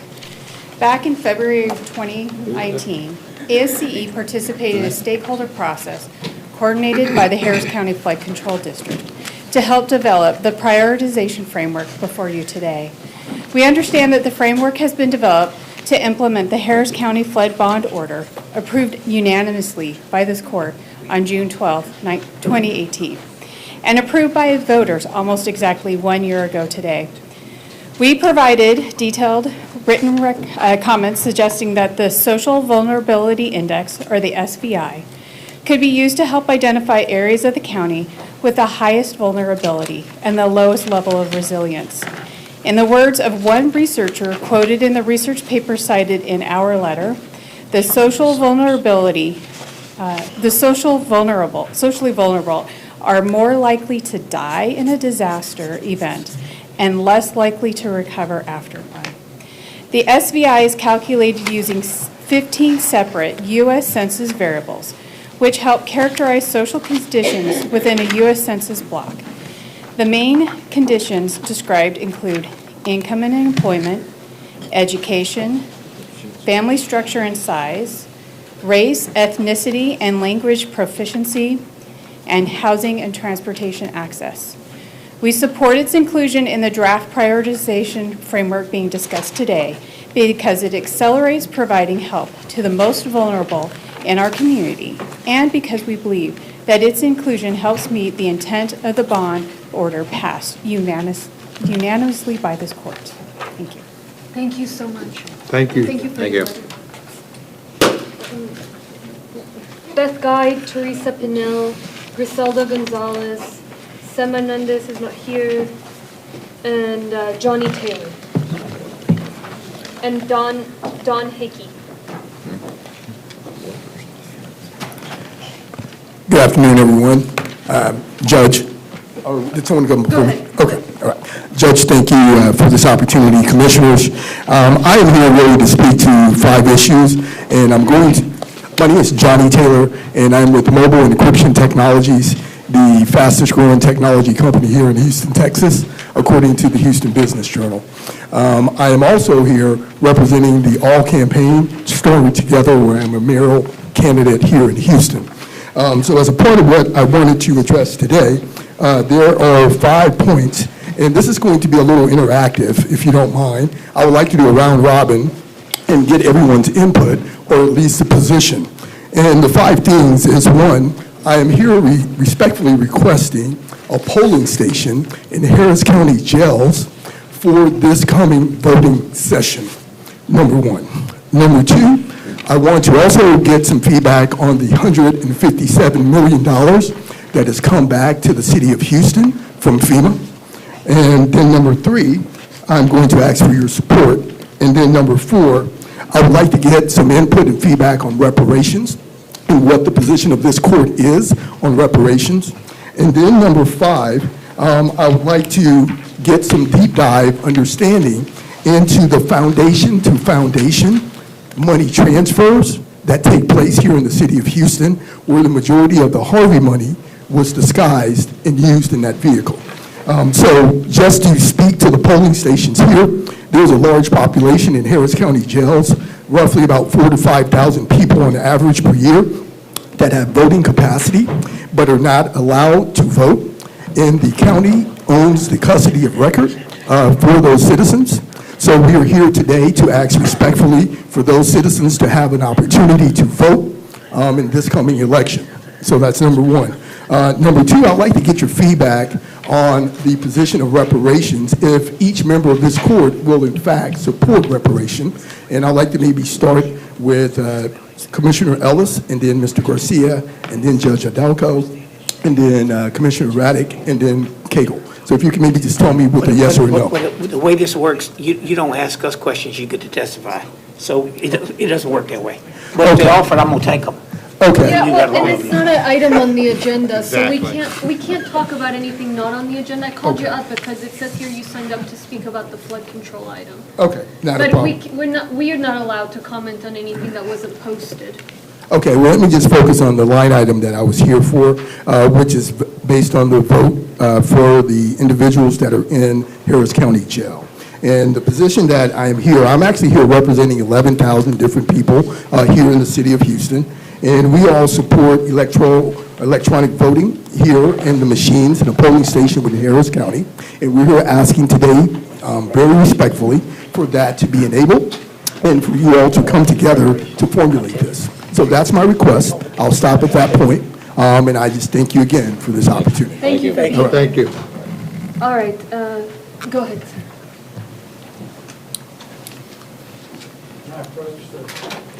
Oh, he'll take it over there. Yes, sir. I'm going to get me.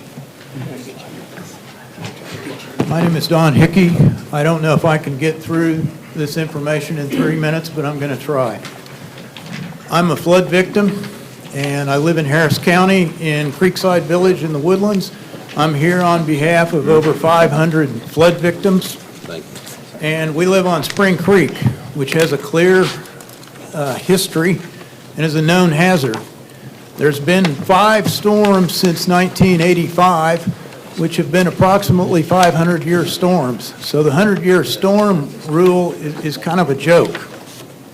I live in a new neighborhood, and we have serious design and construction issues, and we are currently in litigation with the developers, the engineers, and also the home builders.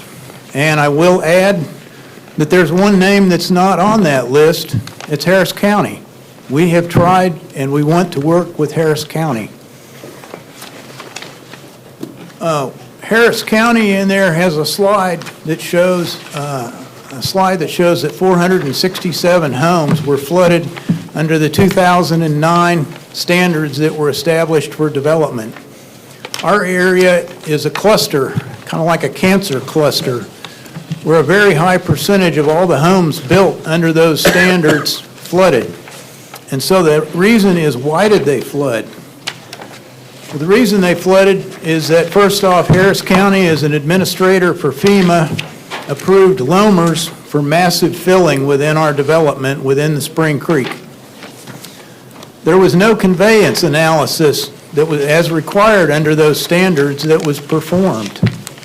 So there was no testing of what was happening with the hydrology based on that flooding, or based on that filling. The slab elevations in my neighborhood are on average 3 to 4 feet below the slab elevations that are established on the construction documents as the absolute minimum slab height. On-site detention that was presented to Harris County as part of the development plan was never built. There was no monitoring or oversight from Harris County on the construction, apparently, to make sure that those slab heights or that construction was completed. So I've spent 2 years trying to analyze what happened and why, and I've been working with different governmental agencies. Spring Creek is on an edge of jurisdiction. There's the Woodlands Township, there's Harris County, there's MUD 386. And so with MUD 386, we've been working on some solutions and things.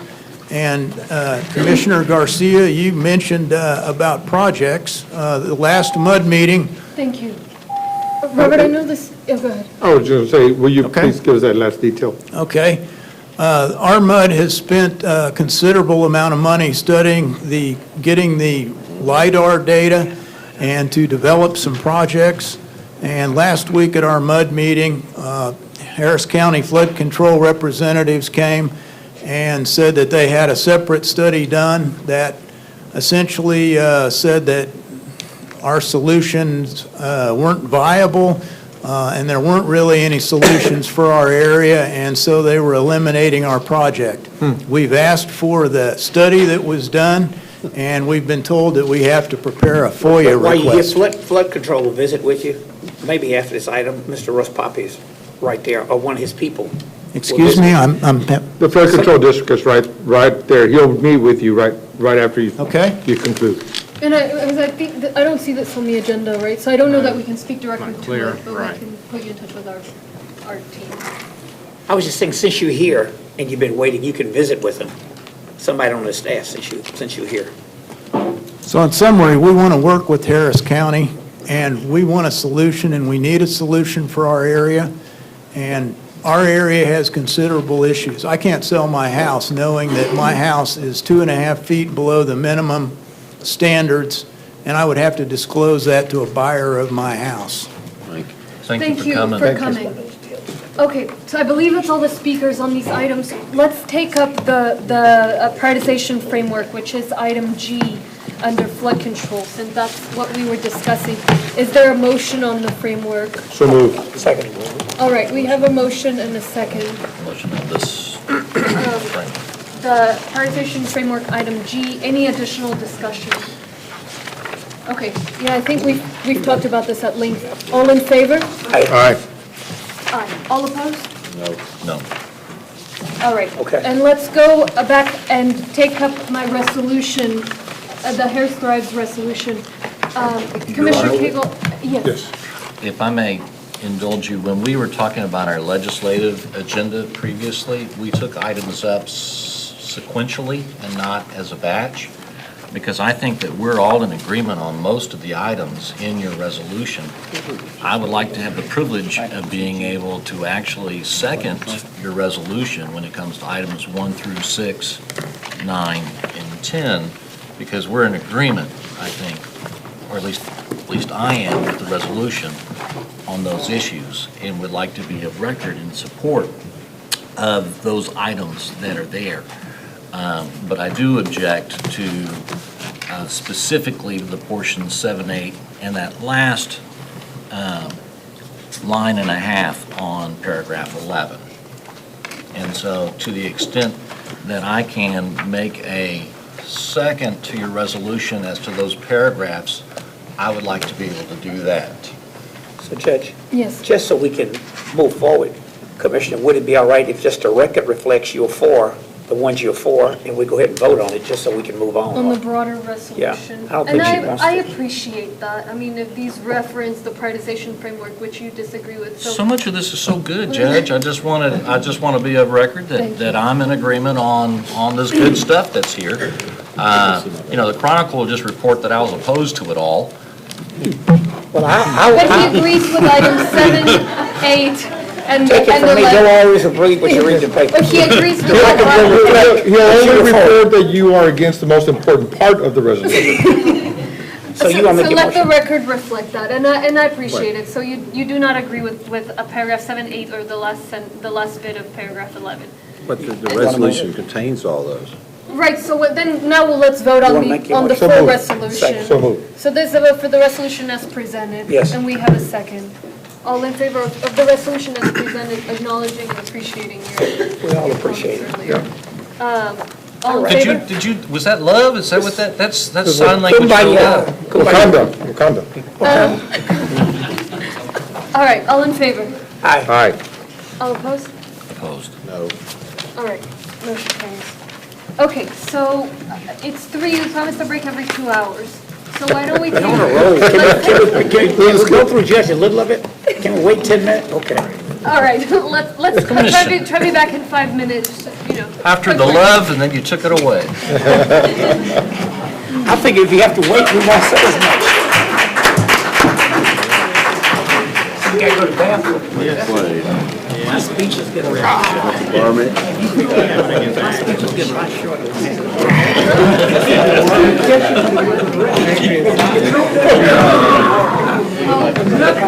I'm gonna go get 2 or 3 of those big jugs. Yeah, I'll be back. I'll be back in 2 minutes. We can both sum out. I've been back here long enough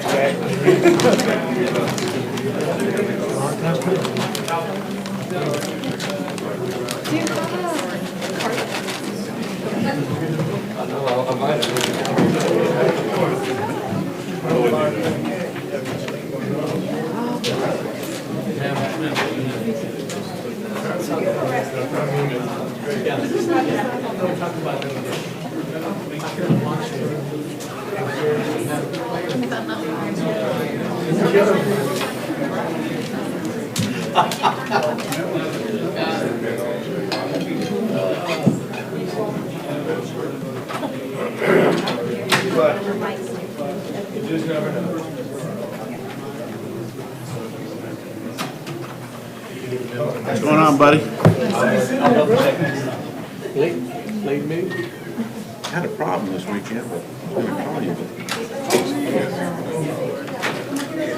A friend of our guy who put on the Armageddon dance. Why the lady does it, she's got a major car dealership. She's grandson stole out her diamond ring. Wants to sell it. My problem is it's a diamond for 17. So before I called all y'all, Andy called me and said, you check with her, make sure. Well, check with her, make sure no one they're going. They know who took it. And he's going away for the rest of his life.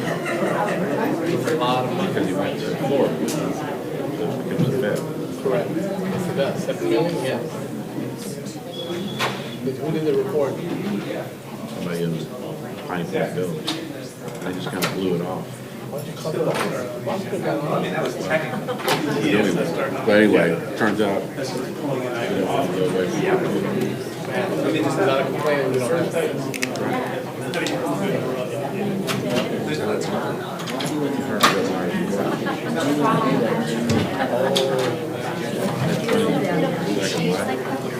Came in and said, I want them to do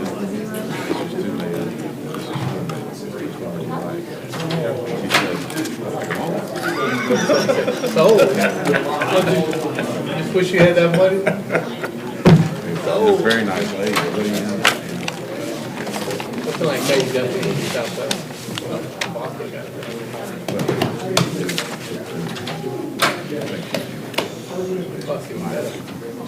Yeah, try, as he says. Powerful try. You doing okay? Doing good. How's y'all? I'm waiting for the next time.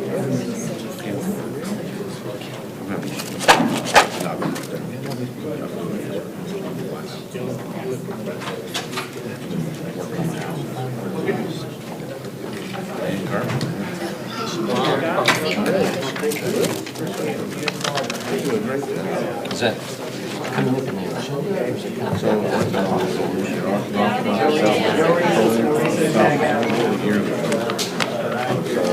I bought this house a while back. Anyway, we've had linoleum floors. I've been building all this framework and all that. Those are the floors. It was used as an institution. Somebody over there. Before and after? Yeah, so that's all hickory, and then inlaying the carpet into it. You can see, so I'm going back, doing all the wainscoting and then. You don't want to? Yeah, it's our guest house. So that starts to come out. Yeah, so you and your family. So Leo, he's letting us out. He's about to walk up on us while we go there. Chill out. Pennsylvania? I think you can hear us. Her house got hit by lightning. Burned to the ground. Right, that's our line. So anyway, we worked there.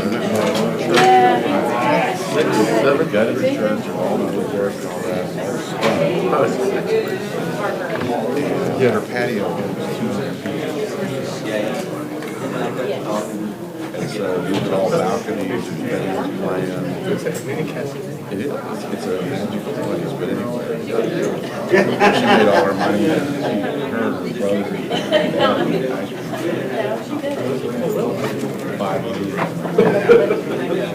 Joy Comes Fund.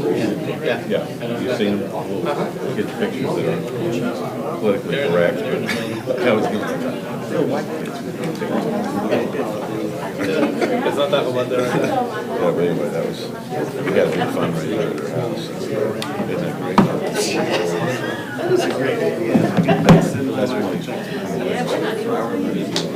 spent over $1 million just to put the stone. You are not.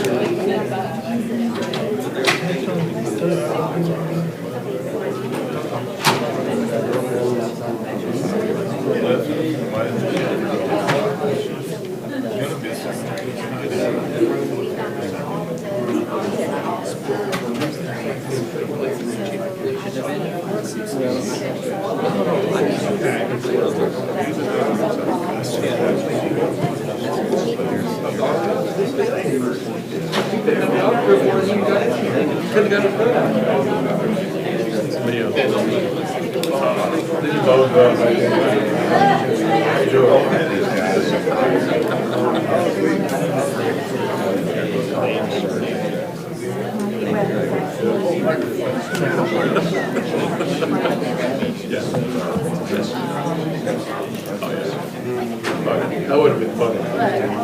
Last weekend, Saturday. I don't know. Oh, well, it's plenty of time.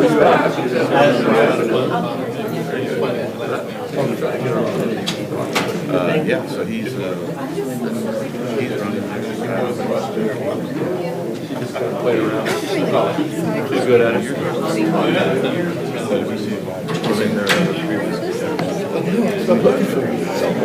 Yeah, like a lettuce, vinegar, and tomato sandwich. The dot sign.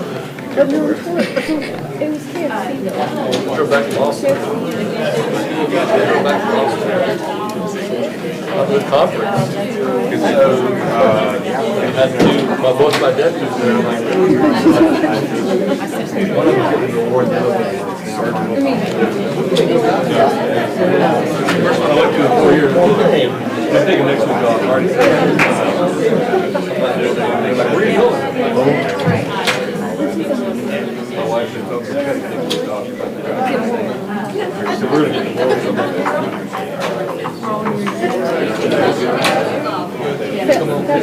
Fast food makes vegan food.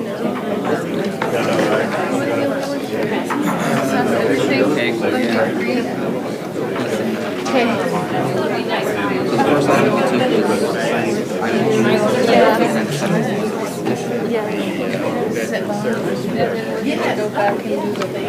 So much. Do the agenda. Let's see what we got going on.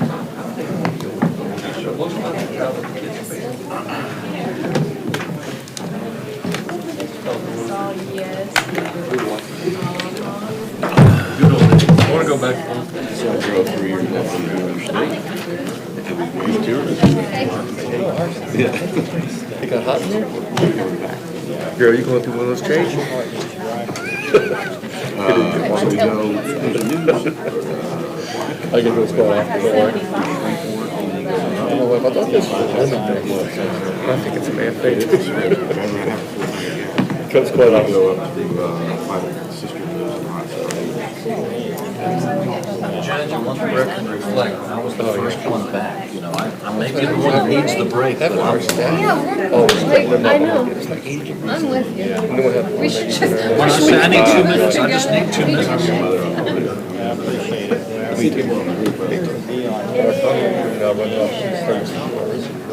What's broke? They can't get there. Some of my offices.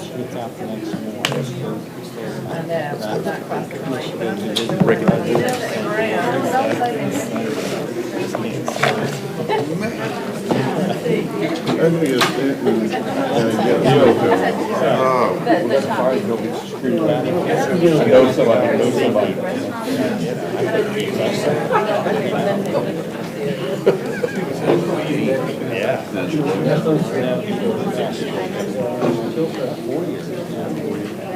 I got his cord, let's go.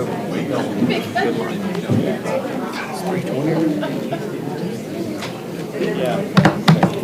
got Commissioner Rath here. Had a guy we were working on. Okay, Judge, what are you eating over there?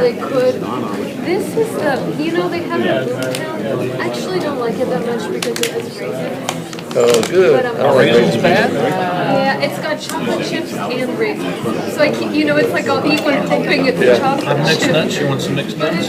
Oh, thank you. They have salt, I don't know if you're allowed to have salt. They ruined everything with raisins. But, yeah, I need them to make one of these without raisins. Where's Boomtown? What's Boomtown? It's the coffee shop around across the street. Oh, I don't drink coffee, so that's probably, I don't know where it's at. It's the judge's unofficial office. Yeah. Nice. If they've got good coffee. Hey, what's up? Did they just run away? All right. I'm working on it. Okay. So we want to go real quick for the rest of it? Yeah, no, I'm about to. I mean, I'll say no changes. yeah, no one's say back then. All right. No changes. Agenda No lessons, changes. we're done. Yeah, that would be easy. All right. We got one. Just in time, we can start no changes. See why they want to let them out of here? Oh, Captain, be quiet if you got to go to the restroom. Okay, let's get started. You got everything right there. It should be. It's 3:20. I believe Commissioner Garcia is on the way. Let's begin discussing the department's county engineer. No changes, Judge, working with me. Any comments there?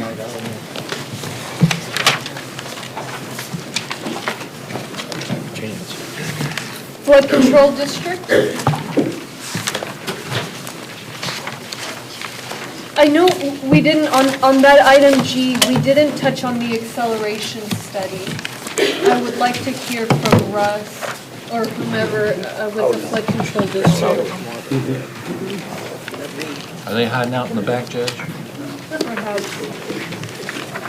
Which page you on?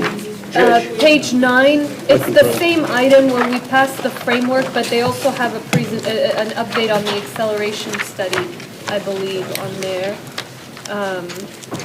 And I know I for one am eager to get an answer one way or the other,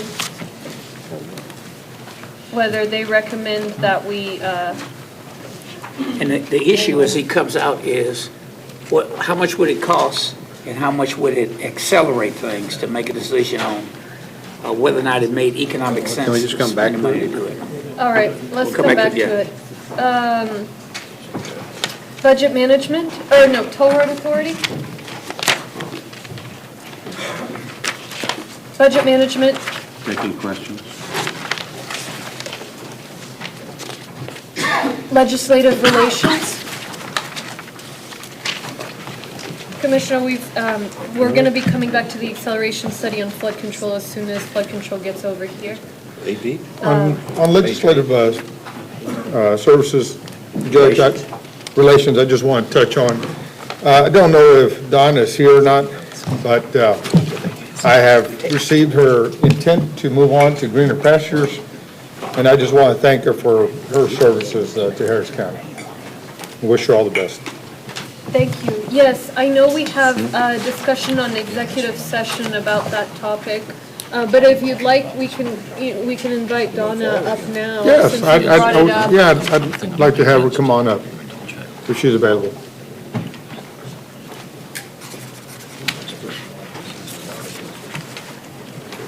All right. Well, let's start with the flood control district while Donna makes her way over here. Russ, we were wondering about the acceleration study. Where are we? What's your recommendation on whether the costs outweigh the benefits? Talk about cost benefit. Well, Judge, Commissioners, Russ Poppy, Executive Director, Harris County Flood Control District. We had Brian Jackson here with us earlier today, but we thought we were done discussing that when the item came up, so unfortunately he's left. He's got the details. But long story short, where we're at now is we actually built the entire schedule that we actually used and made available as part of the backup associated with item 2G.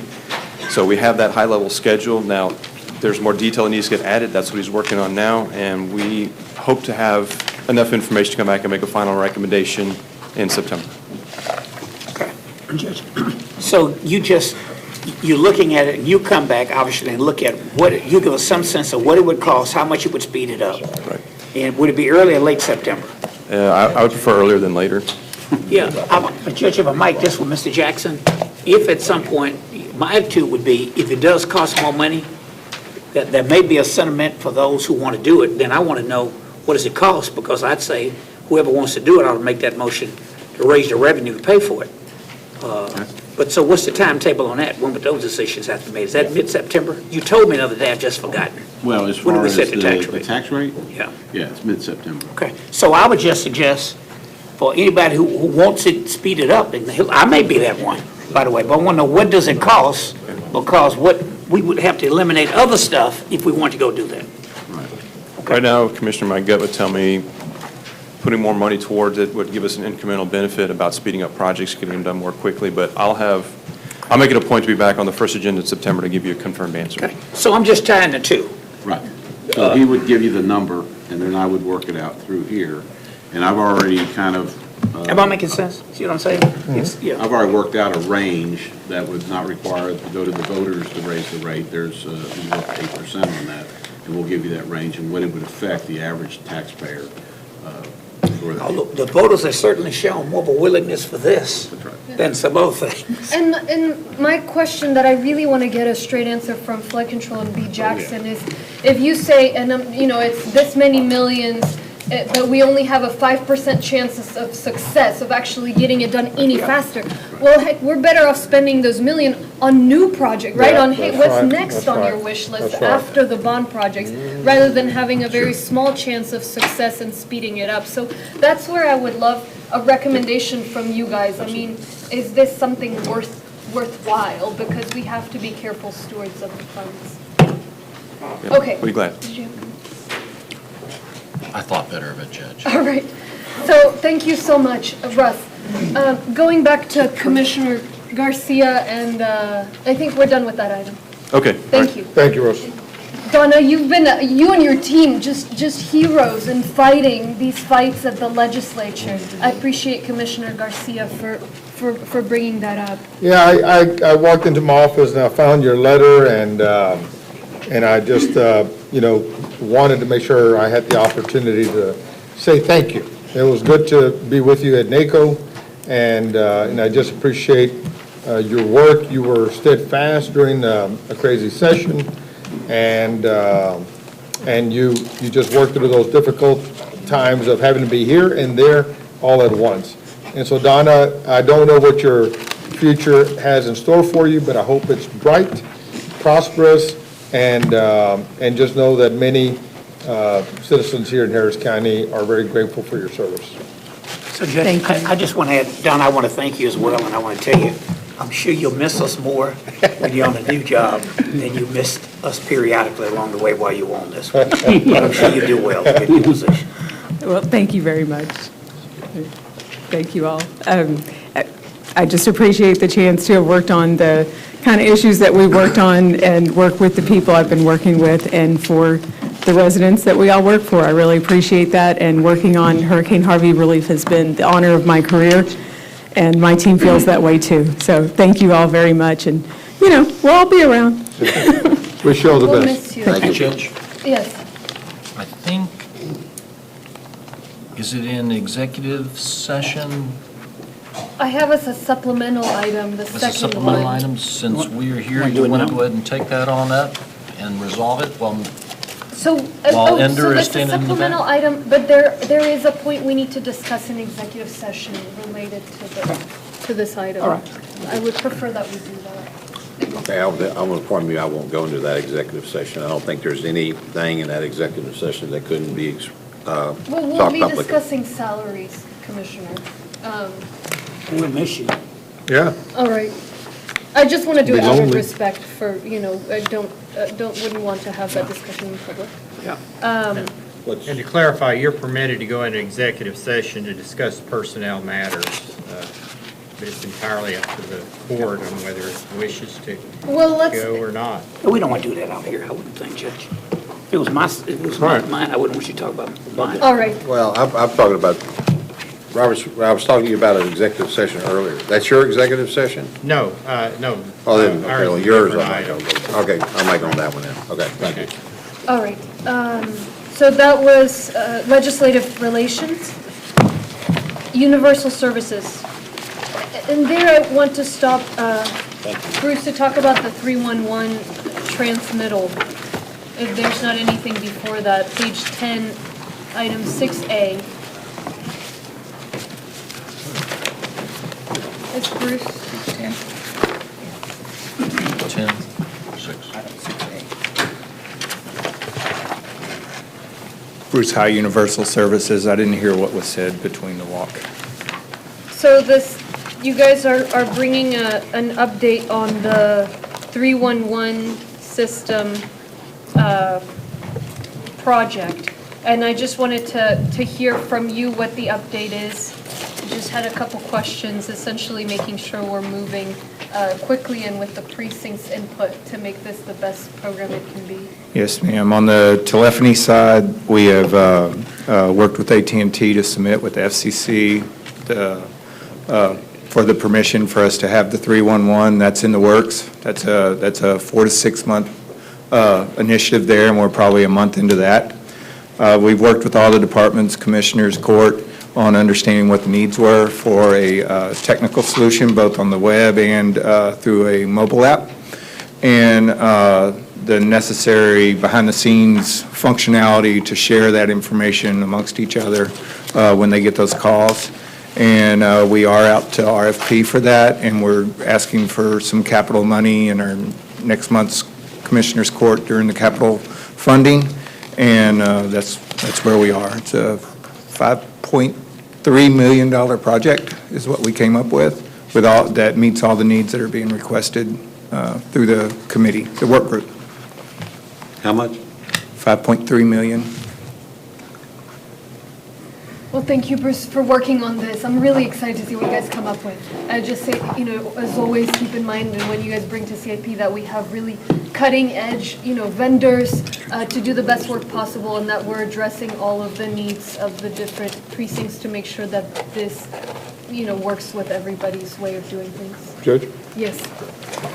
Bruce, earlier when we embarked on this, you had talked about the fact that that you have already an app for the county. Yes. And that app would fold over potentially into 311. But I'm hearing now that you're looking to purchase a off-the-shelf app platform. Is that accurate? That's correct. We did after understanding what the needs were, we did an assessment of do we buy or build, and it just makes sense for us to buy it with the understanding of what you guys are looking for and the reporting capabilities and the integrations that are necessary. Okay. And then I want to be clear that both the commissioners and the judge would have the right analytics behind all this. When the calls came in, how long they're in queue, when they got effectively transferred, reports of closeout to those service requests. Will all of those things be built into this? Yes, that was all part of the requirements, and one of the biggest enhancements that's going to happen is that the reporting, the constituents that report things will be able to track that also. Very good. With Precinct 4 being 72% unincorporated, we have a very robust system in place through our Community Assistance Department. And so I know that you are trying to do your best to make sure that you guys don't undo all of the very difficult infrastructure, cutting-edge type stuff that we have out there. Our community associations, our HOAs, our mud districts, we have some 300 mud districts. And all of the other organizations have been trained into reporting things through our phone number.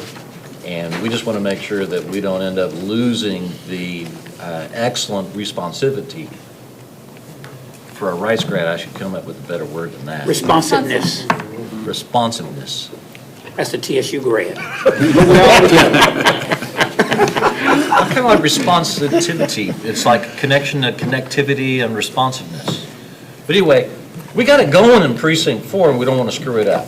And I understand that you guys are trying to work with us to make sure that we don't lose any of the public service features that we have been utilizing and have been spending a lot of effort in developing over the last few years. Because going backwards, I don't think is anything that any of us want to do. We just want to go forwards. So that was part of the requirements that we put out for bid, is that we have the ability to do what's called APIs that allow us to make those calls back and forth and make it available to your system. So, Judge, Yeah. if I might, so I assume if I was going to dial 311 in one of these counties that has pioneered it, if it didn't work, then I would dial some elected official's office. So you still have the option of doing that, right? Absolutely. Okay. Well, thank you. Thank you so much for your work on I this. think where the problem, Commissioner, is that when you tie the systems together, then you get into the cross-feeding, which is what they're trying to work to make sure that we don't end up having the... Yeah. And if technology can't work that out, we're in trouble. I'm sure the technology can work that out pretty easily. We can't solve procedures, so we can enable procedures. And generally speaking, I will tell you that when we did the iWatch app at the sheriff's office, that we found a level of connectivity with the public that we had not yet achieved. So even as good as you think you may be, you'll find that with more folks having an option, folks who don't go to your meetings, folks who don't show up, don't have an interest in government until they need it.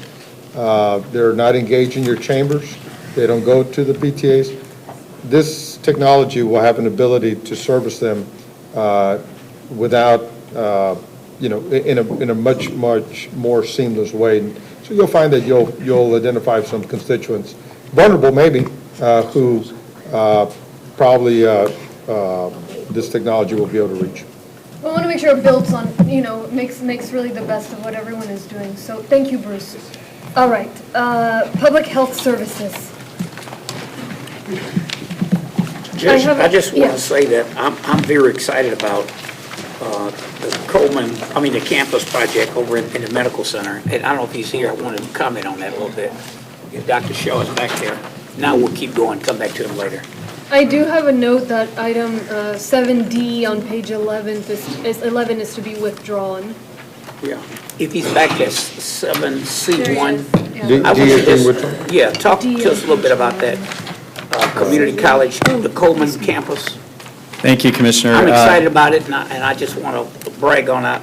I know I talked to some folks over in the medical center, and they're excited about the prospect of us having a presence in the medical center. Thank you, Commissioner Ellis, and members of court. My name is Dr. Umair Shah. I'm the Executive Director of Harris County Public Health, and we too are excited about this project, and we see this as a win-win. This is space in Texas Medical Center that, as you know, we've been looking for years to be able to have that space. But we were approached by Coleman College, which is part of the HCC system, and their president, Dr. Nicotera, and he's been really excited about not just the opportunity to co-locate and have some lease arrangements with them, but also to be able to help in education of their students. As you know, many of their students are mid-career, they change career, they're a nurse assistant that may be interested in trying to further education, and this is going to allow us to really help broaden their education as well. So we're very excited about that. I know Chancellor Maldonado was going to be reaching out to you specifically about that. I'm not sure if he did, but he was also very supportive. So we think it's a win-win for not just the county, but also for Coleman College and the students. Okay, thank you. Thank you. Thank you so much. Community services. Judge, I've got a question or comment on item A. And I'm not sure if Ms. Lamel is here.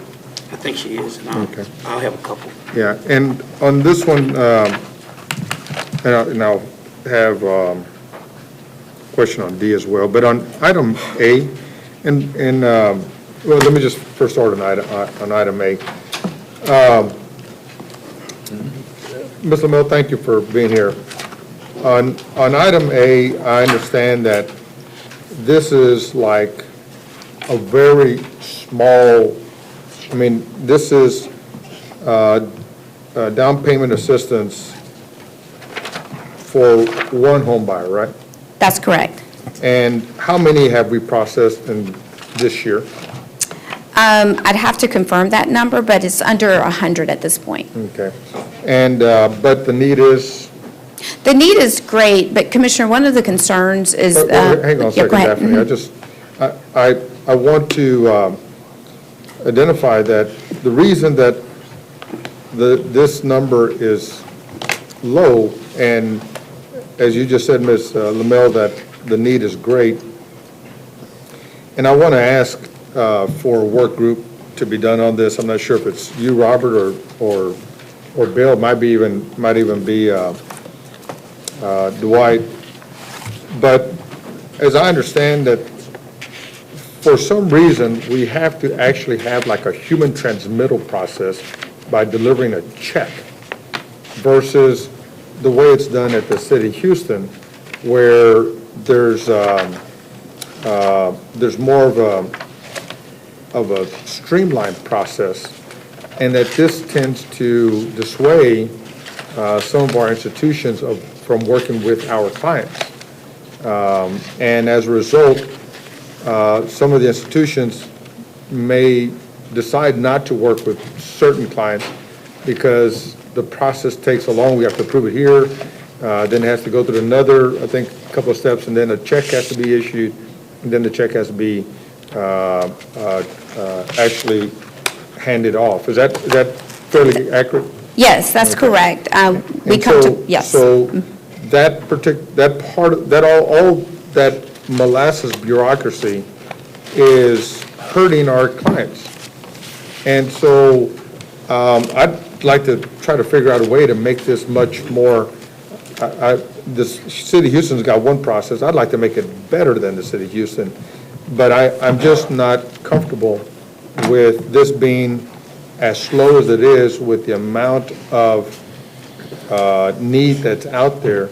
And so I just don't know where to hand this off, but I am very respectfully, I'm very reluctant to say that the process is the process. I'd rather find ways to study this. Commissioner, our office would be happy to work with Daphne's Yeah, group and figure out we what gotta cut some why it is time off this this way. thing. I'm very concerned about this. Understood.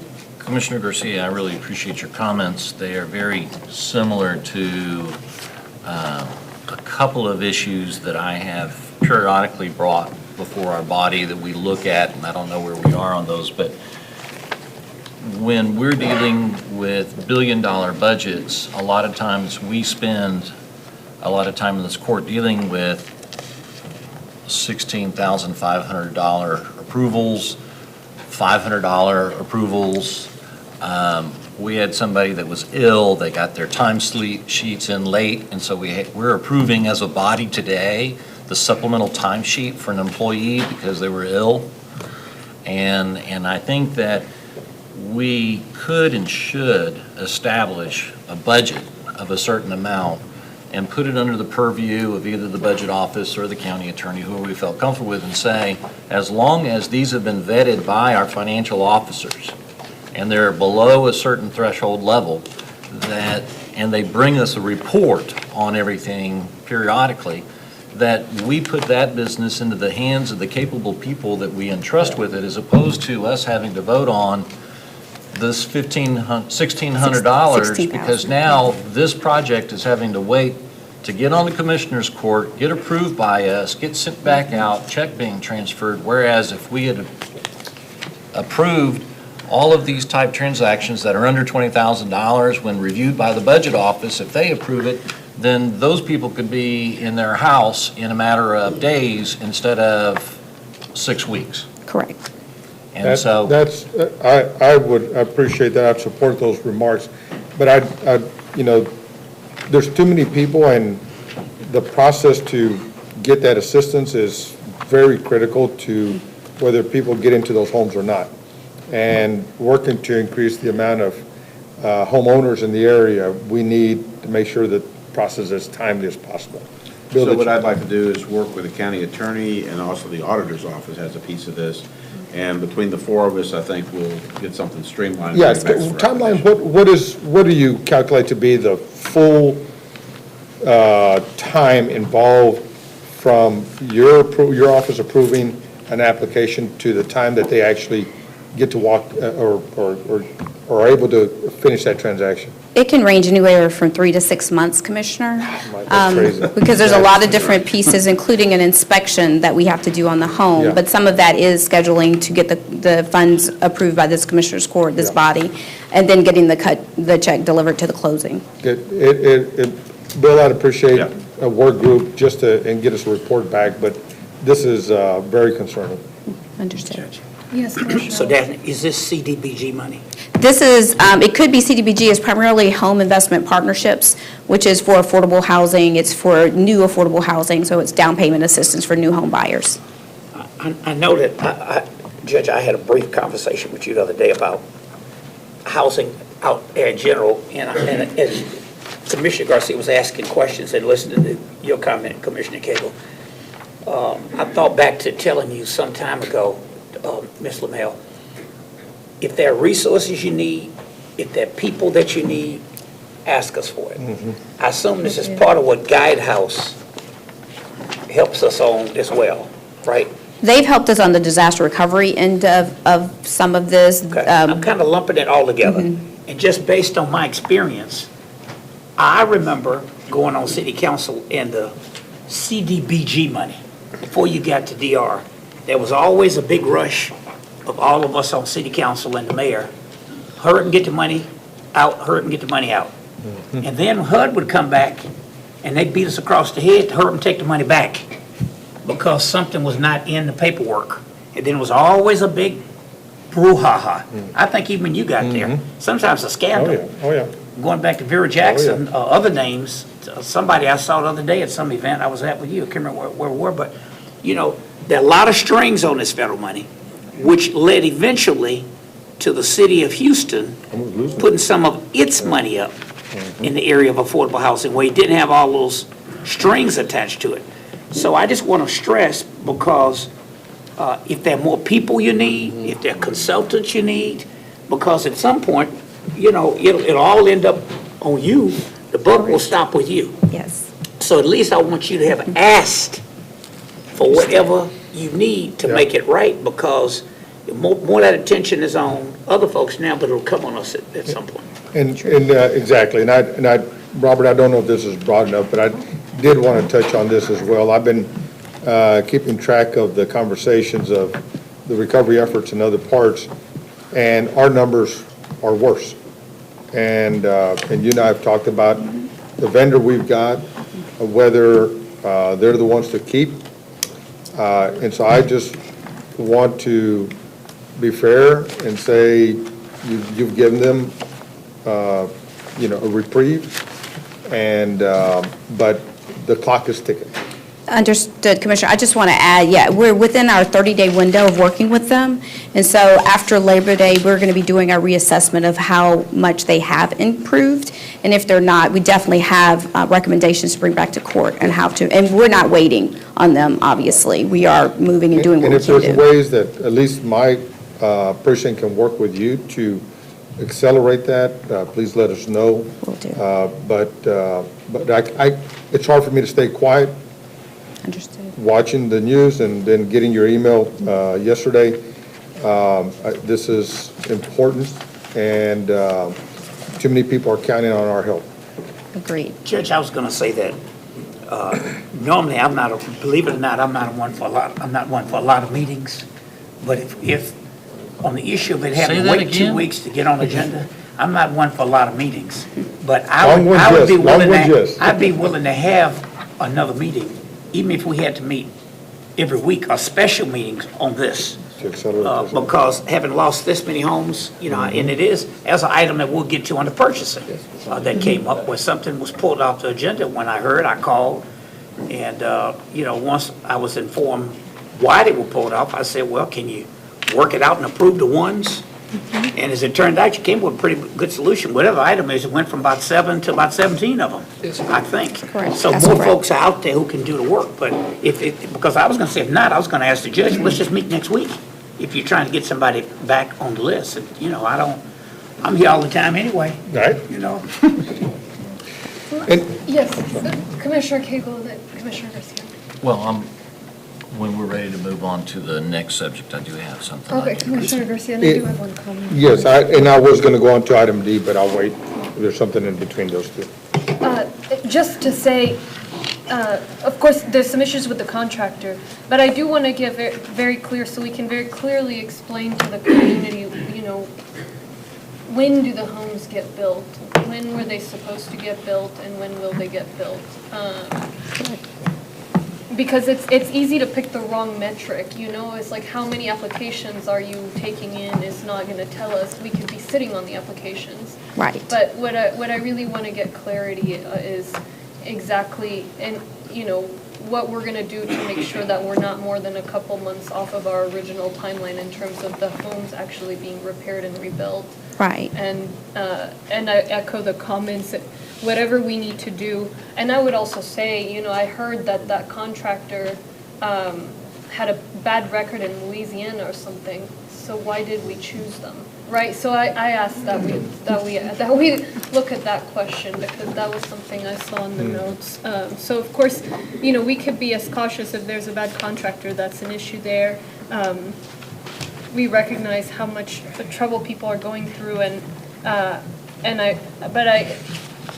it's a trust but verify, sort of trust that you're doing everything you can to get this back on track, but I've yet to receive a clear explanation of exactly when we'll have in how many homes and what we're doing to make sure that happens. Correct. And Judge, just for clarity, so we got our contract at the end of January. We're at just under the 200-day mark, and understood people want their homes built yesterday, and I want to get that done too.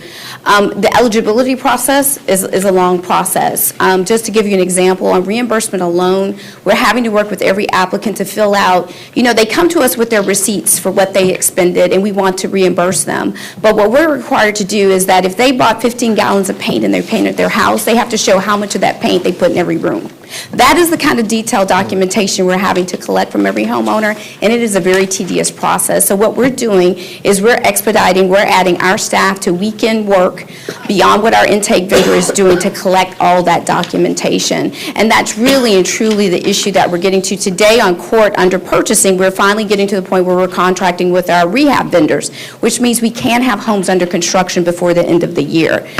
It is a long process. I know we wanted to get this done yesterday. It's just that getting through the eligibility process alone is very lengthy. And so the goal for this year, just to let you know, our goal was to take in as many as 12,000 applications. We have 5,000 unduplicated applicants. At one point, multiple applicants signed up for many programs, so we had like 8,000 applications we were pursuing, but 5,000 individual households. We're continuing to outreach with those applicants to get them in our program who haven't signed up yet. But for those 5,000 that are in the program, by the end of this year, the goal is to start having reimbursement checks spent out, having contracts under a construction, while we continue to work with GLO on the rebuild rule that is also impeding our ability to actually rebuild homes. But for those homeowners who aren't impacted by that rebuild policy, we're still moving forward with those homes. Yeah, so that would help me, is to divide them up. Yeah. So that, okay, reimbursement program, our goal total is however many applications, which means this many checks issued by December, and this is how we're going to do it, and tell us what you need there. I will bring that back to the next court as a transmittal so everyone can see it and get that to everybody. There's that, the reimbursement, rebuild, buyouts. But it needs to be very reimbursement, clear. would reimbursement be a separate one? Yeah, reimbursement, rebuild, repair, and then buyout. So those are the three owner programs. And I mean, it's great that we're getting applications, but people have practically been applying since Harvey, right? Right. I mean, that doesn't tell me anything. Understood. It's how many. Where are they in the checks process? Are we issuing? Correct. How many homes are we repairing? And how is that the fastest we can possibly do it? I don't want this delayed under my watch. Okay, or understood. any of ours. And I don't know if you have an answer for this or not, but something that my wife keeps bringing up, and I just don't know how to answer it. A lot of charity money was raised. Yes. I mean, tens of millions of dollars, not hundreds of millions. Are we partners with any of those charities, and can those partnerships help us accelerate any of this process, or maybe eliminate where someone has just done a poor job in being able to effectively fill out the federal or governmental application? Not that they don't have the need, they just can't complete that application for whatever reason, or don't have the right documentation to support. Are we reaching out to those charitable dollars to say, this should have been a client for us, but we can't finish processing this application? Can you take them? Yeah, well, actually, Commissioner, we partnered with a lot of those nonprofits before their applicants ever came into our program, with the idea they have case managers already tied to them, and we meet with them through the Long-Term Recovery Committee to let them know what our process is. And so many of our applicants have those other organizations, those nonprofits, who are working with them, but they're asking us the same questions. So I understand where are the applications in the process, and part of that is what we're working with our intake vendor on to get more of those applicants through the process so we can have completed applications. Very good, very good, thank you. And Judge, while Ms. LaMille's here, I got another question on a different item. Go ahead. Commissioner, if I could just follow up on that. I was the co-chairman with Tony Chase on the Hurricane Harvey Fund. Around 120,000 people gave $115 million. That money was distributed to nonprofits. There was a large component on rebuilding houses. And so the Houston Community Foundation, we actually hired somebody to oversee that piece of it, independent of our own group. And so I'd like for you to get a briefing on that. I would love that. I would love that. And show that. So we've distributed most of that money, but we had a similar type problem with the fact that we just couldn't give the money out, and then we had to verify. Yeah, yeah. And so I have not heard any negative feedback on that, but let me get somebody to you Good deal. to give you an update. All right, thank you. All right. On item D, Ms. LaMelle, I just want to be sure that any of the steps that we're taking in this is not going to jeopardize any of our federal reimbursement. Are we good? Right, we've worked with the county attorney, and we've ensured to make sure these policies would not impede our conflict with any of the federal rules that we have to follow. Commissioner. Yeah, Judge, if I might, Commissioner, this is that item we talk about now is one that Precinct 1 asked. We put an item on the agenda that led to this. So I want to walk through what it does, if that's all right. I'll Yeah, it let is, you walk and through we've it. got some speakers here. Okay. Our friend Paul is You here want to hear as from well. him He probably first? wants to speak. Or maybe we ought to just walk through it so they Yeah, know so what we it is. understand it. and So we'll take up this what we did was come up with a working group. We put an item on the agenda and asked your department to come up with a working group on what worker protection provisions we could put in with all of this federal money that's coming to us. And the impetus for that, to be quite candid with you, was one of the meetings I had early on with the folks from Guidehouse about what other jurisdictions did to try to do something about generational poverty when all of this federal money was coming in. And then I think the legal department informed us that the only way we could do some of these things with CDBG DR money would be if we did it on other money that the county spends as well. And to be honest with you, we thought that was a pretty good idea. Initially, we thought we couldn't do anything. But here's what we're doing. It'll be a first in Texas, not in the country, but it'll be the first in Texas. No county or city in Texas has set its wage floor on building construction at $15 an hour.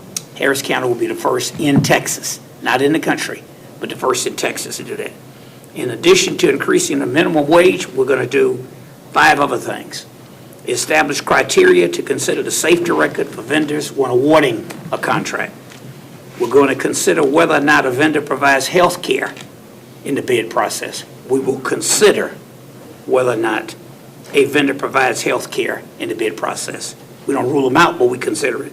We are incorporating workforce training and apprenticeship opportunities in our new hiring portals for these jobs. We're going to require OSHA safety training for all workers and supervisors on CDBG-funded projects, and all projects will be required to be LEED certified or meet Harris County low-impact development and green infrastructure design criteria for stormwater management. And the reason why this is important is that the Texas Tribune, among others, reported that a worker in Texas died on the job in 2017 every 16 hours. The death toll exceeding the number of murders in Houston, Dallas, Fort Worth, and Austin combined. The Houston Chronicle recently reported that workers would need to make $21 per hour to pay fair market value for rental property in Houston. I said many times, it's hell to be poor. So we only taking it up to 15, but according to Chronicle, $21 per hour to pay fair market value for rental property in Houston. So we talked a lot about this social vulnerability index. At least, while we have a record amount of federal money, it's a chance to try to put a dent in some of this generational poverty that we have. It won't solve it. I mean, this is not a war on poverty, but it's a big thing we can do at the appropriate time after talking with other departments who have said, after looking at this, they would like to join in. I'm going to bring a couple of motions up after conversation for other departments to be included. And I want to make sure that we're thorough, deliberate, and include appropriate departments when changing these policies. So I'm going to put forth a motion at the request of flood control to add them to items 8D, 2, and 3 to work with the purchasing agent, the county engineer, and the county attorney to establish criteria for considering safety record of contractors and considering evaluation criteria for health insurance for that department. Second. But I'll just wait until we get to it and do it. But Hey, I just, initially when we were going down this path with the working group that Daphne LaMelle's department led and the county attorney stepped in, initially, we didn't think we could do any of it. And after they took another look, the county attorney said, I think you can, but you got to apply it to the county as well. And then the thought was, well, why not? We ought to do that. And I hope that it has bipartisan support. Definitely. Did I leave anything out? It's been a long day, and somebody pointed out my age earlier. Well, I do want to point out, I think item 4 says a recommendation for purchasing agent to look at adopting a second chance hire policy. How could I leave that one out? Yeah, with encourage applicability to county vendors. For that one, I would just add, the county attorney says, we cannot, and I'll defer to Robert to add to this, but that we cannot force private companies to adopt this policy, but similar to Travis County, they've adopted where they encourage companies to do so. So we'll encourage it, and if at some point, and if we think of if legal comes back at some point. Can it be weighted? In some other county, I don't think you can wait it. I think that's what they were saying. We cannot wait it. We can say we will encourage them to do it. I think that's basically it, because you are impacting employment practices of private companies. So we'll go as far as Travis County went. And if somebody else pushes the limit a bit farther, we'll find out. And I think it's important to put this in place, hopefully have bipartisan support so that when the legislature goes back in session, somebody doesn't have a bright idea to stop it. But if so, I hope our friends in labor will make enough noise to show that it's something that ought to be done. And Robert, real quickly, is this item broad enough for us to talk about how this applies, this particular item, number 4, applies to county policy? It would. I think you could certainly, and here's why I'm okay with the flood control motion that you suggested. If you're simply asking us and Daphne and others to look into these on behalf of flood control, and we had to come back. That's no problem. It has to come back. So in effect, you're just referring an item, asking for further study, but you're not really adopting any hard and fast regulations. Good deal. I would just ask if we can have a conversation as relates to county employee policy. Kathy Griffin, I hope she doesn't mind me calling her out, has just been a incredible individual. She's a temp employee, and yet for all that she's done, she is subjected to a 32-hour work week and with no benefits, no health insurance. And I just, she's proven herself. She's had an interesting life, but she's proven herself. I just want to make sure we're not leaving out individuals like Kathy that we can fully welcome into the Harris County family. And certainly I think it's appropriate, and we can work with HR and others to review the county employment. Wonderful. Thank you. We can do that. Thank you. Your Honor, I'm not exactly, and I know we have some speakers that are here, and it's not clear to me exactly what it is that we are approving. And we certainly, from what I understand, haven't run what the cost is. And I'm not saying that maybe it's not worth the cost, but when we make on all buildings and multifamily construction contracts, if we have limited resources and we decide that instead of housing for low-cost housing, 100 people at these wages versus finding housing for 200 people, I would like to know what the cost in human inconvenience would be for those that would be on the receiving side when we have these tight budgets. And so I would like to know what this is going to have as a financial impact. Also, I would like to know what the financial impact would be. A lot of our small businesses are utilizing folks at lower wages than maybe some of the larger ones, and vice versa. And if we are bidding these projects out, are we going to be closing off opportunities for small businesses to be able to participate in our bid process? Because we are currently trying to do everything possible to encourage more businesses to participate with us. Are we going to be discouraging those who are trying to break into doing county work from being able to do so by this policy? The answer may be no, we're not.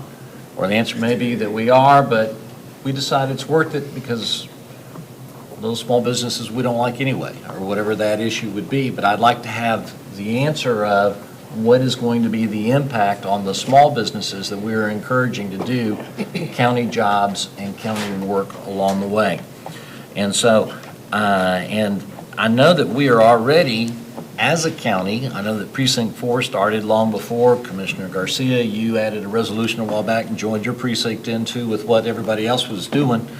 But I know that, you know, we have the $15 wage in the county, but I would like to know what the financial impact of what we will have to now pay for services and goods would be.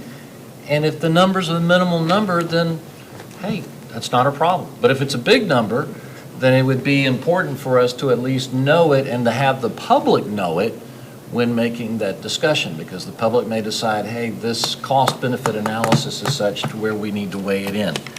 I'm fully on board with establishing safety records. I mean, I'd like to see what those are, and I'd like to have the input of folks like Paul and his groups to make sure that we're keeping our workers the safest that are out there. We'd like to engage our partners in the community. The second chance hiring, that's a little dicey because you have a lot of employers who have a zero tolerance policy on drug use and zero tolerance policy on violence, zero tolerance policy on other issues, and we would need to make sure that we're not imposing a set of issues when you're trying to keep a safe workplace, and part of your safe workplace is a very aggressive, non-drug environment, a drug-free environment, and we're telling them that, hey, they don't have that tooth. I don't know that I'm going to be as supportive of that as I am going to be as supportive of our partners who are trying to have safe work environments and drug-free work environments. And so I'd like to see a little bit more what those policies are before we just adopt one. Certainly don't want family violence in there. I mean, I'd like to know what the second chance policy is before we just say, hey, we're going to have one. And then I know that in Precinct 4 on our lead buildings and our lead infrastructure, that our county engineer already takes that into consideration.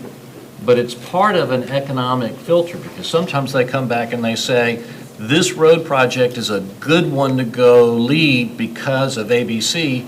And every now and then they come back and say, we've analyzed this for lead, but this one particular project, if you're going to go that route, the cost is X amount more and it's not cost efficient.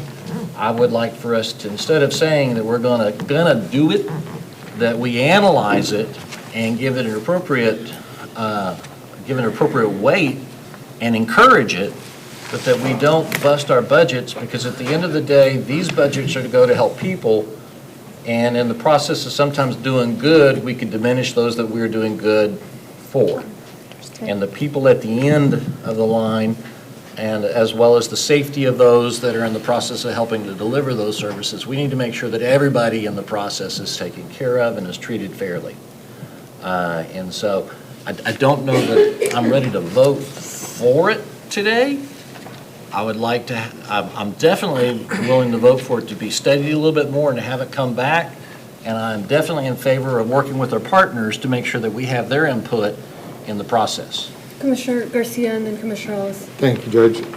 Ms. Lamel, I think in response to one of Commissioner Cagle's points about what the impact of this will be on small businesses, I think the impact is likely to be, because we've experienced it, is the question that we're likely to have to require them to do certified payroll. Is that pretty accurate? Commissioner, that's correct. And I do want to point out for item 1, all of these projects under CDBG-DR are required to do that anyway. Yeah. So the impact will be minimal But that taken with the other item regarding Section 3 businesses, which encourages us and requires that we hire low-income workers and businesses that employ low-income workers, means that we are going to be reaching out to those small businesses. Yeah. So I think the idea that we adopt that item along with the Section 3 program and the apprenticeship program, as well as other training programs, will make the program more robust to ensure we're not missing out on that and employing those small businesses and those But workers. to that point, I think, Dwight, we've already found that there's a challenge with the certified payroll side of things. Yeah, and again, I want to point out on that item that we are adopting this for building and multifamily. I know when we consider road and bridge and other types of services, we had a very robust discussion in the work group that came up with the recommendations.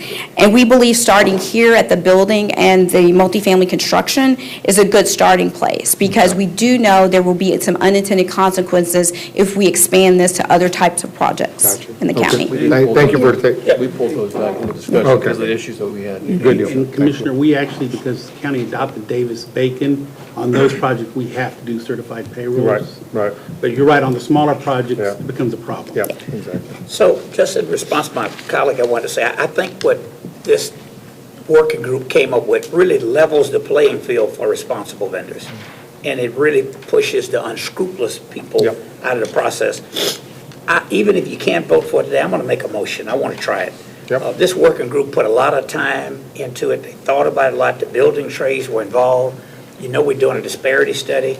We're going to come up with some very robust programs to encourage more small, not just minority and women-owned businesses, but small businesses in general, something that we have not done in this county, and we can really look around the country and see what others have been doing. But I hope the record will reflect, even if you're not ready to vote for today, I'm going to make the motion. I want to try it. And if at some point, once we get you briefed up on the stuff that this working group has come up with, you know, maybe we could put something else on the agenda. When the next one comes up, maybe you will vote for it. But look, I want to try it. I do want to say on the issue of a second chance program, just because someone may have been convicted of, say, using marijuana. Hadn't happened in my household yet, but it could happen in one of our households. Or maybe somebody did it, and they just didn't get caught. It doesn't mean by having a second chance policy, giving them a second chance, they're going to start smoking dope on the job. You can still require the testing and everything else, but it means after someone made a mistake in their life There won't be. and they served their time, you don't hold that against them. You're just using it, you're encouraging it. We cannot require it, but give them a second chance. And in our county, that's a whole separate discussion. Well, we've had a history of putting people away for fairly minor offenses. Do we have a written second chance policy that I can take a peek at? I think that it's, well. So the item that's before you today is recommending that the purchasing agent work on something that will be brought back. That this isn't saying that. I wanted to highlight that as how thoughtful, and I appreciate you guys have been on this. As I read through this, I mean, the $15 an hour, yeah, it's for multifamily residential units because of existing concerns on the other, opportunity, and so we're going to figure out how we can do it without being disruptive on the safety record. They're still working on the standardized way to evaluate the safety record.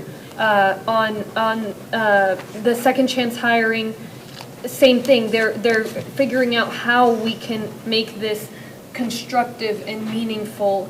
Section 3. This one, I see that by statute, we're limited in being able to require this, but there's room to explore things. Apprenticeships, we're developing an online portal to link trained employees with county vendors. OSHA safety training. I mean, the point, what I'm seeing is you guys are being in the working group that I believe includes every precinct, has been incredibly thoughtful in making sure that this gets us where we need to be and the speed that is right and that is responsible and being very creative. I do want to ask on the OSHA safety training. I noticed that it says it's OSHA 10 training for all workers and OSHA 30 training for supervisors working on CDBG funded projects. Why can't we and that you guys are studying how we can enforce the training, and maybe we provide the training, or we, how do we make sure that they're trained? But why can't we do this in all projects and not just CDBG? Judge, we've talked with the contractor community. In fact, the Houston Contractors Association is here, and they want to be a partner, but it takes time. So I will be coming back to court in the near future related to safety record with some recommendations to work with both the AGC and the Houston Contractors Association. Everybody wants to do it, but there's only so many trainers, and what we don't want to do is the people that typically don't have the OSHA 10 training are those smaller businesses. We don't want to have them not be able to compete with work. We want to give them the opportunity to get trained. So we'll stage it in, but we'll be coming back with a recommendation. Phase it in. We're going to phase it in. The AGC and Houston Contractors Association support it, and they're willing to send their workers and, of course, lose a day's worth of pay because they have to pay their workers. They're asking us to consider giving the training, and they pay the workers to go there.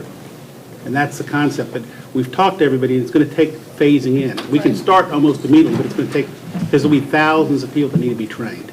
So we're starting with the CDBG projects first. And it's because we can also include that in as we go out for projects for bid or request for proposals that will be funded with DR. We can incorporate that as a part of the requirement up front, so it's not as disruptive as we would implement it for every project.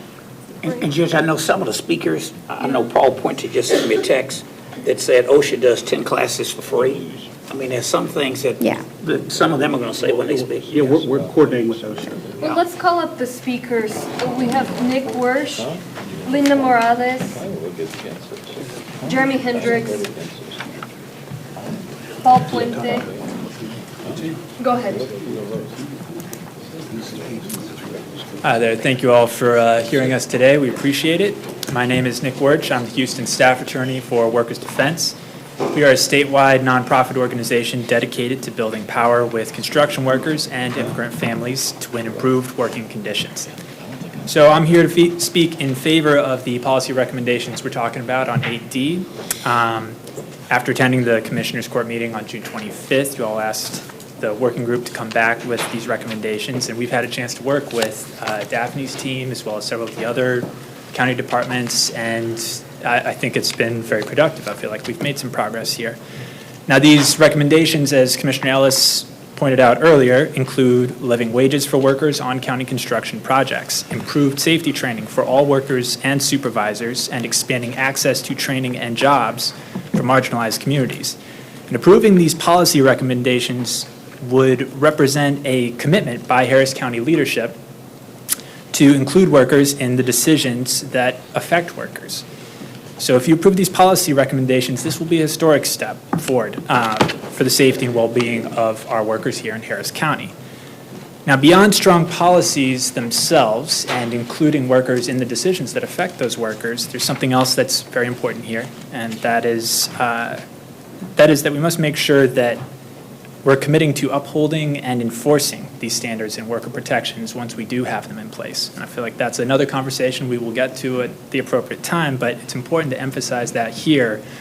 What you all decide today is important, but to make sure it's not just on paper, that it actually affects the workers the way we want it to affect workers. We need to follow through and make sure the monitoring and all of that is going to happen the way it needs to, that we need the appropriate funding to go to those monitoring efforts to make sure that all of Daphne's team is able to expand if needed to cover these things. And also to the point of OSHA trainings, since you mentioned it, there are free trainings that are available, as Commissioner Ellis mentioned. If you're talking to the AGC or other contracting organizations, I would just ask that we also make sure worker organizations are included in those conversations about how OSHA will be OSHA trainings will be provided to folks. So as I'm sure all of you know, and you were talking about this earlier, Hurricane Harvey made landfall 2 years ago, and Judge Hidalgo's Harris Thrives resolution demonstrates a commitment to flood control and equity in our recovery efforts. And it's critical that we include social vulnerability and environmental equity in our flooding mitigation efforts. Similarly, we must include worker safety and well-being in our county construction projects, not just on the projects funded with disaster recovery money, but all county construction. So your decision on this will be very important today, and there's much work still to be done, but I appreciate your time, and we look forward to working with you on this. Thank you very much. I have a quick question. Appreciate all your work on What's this. a question for you?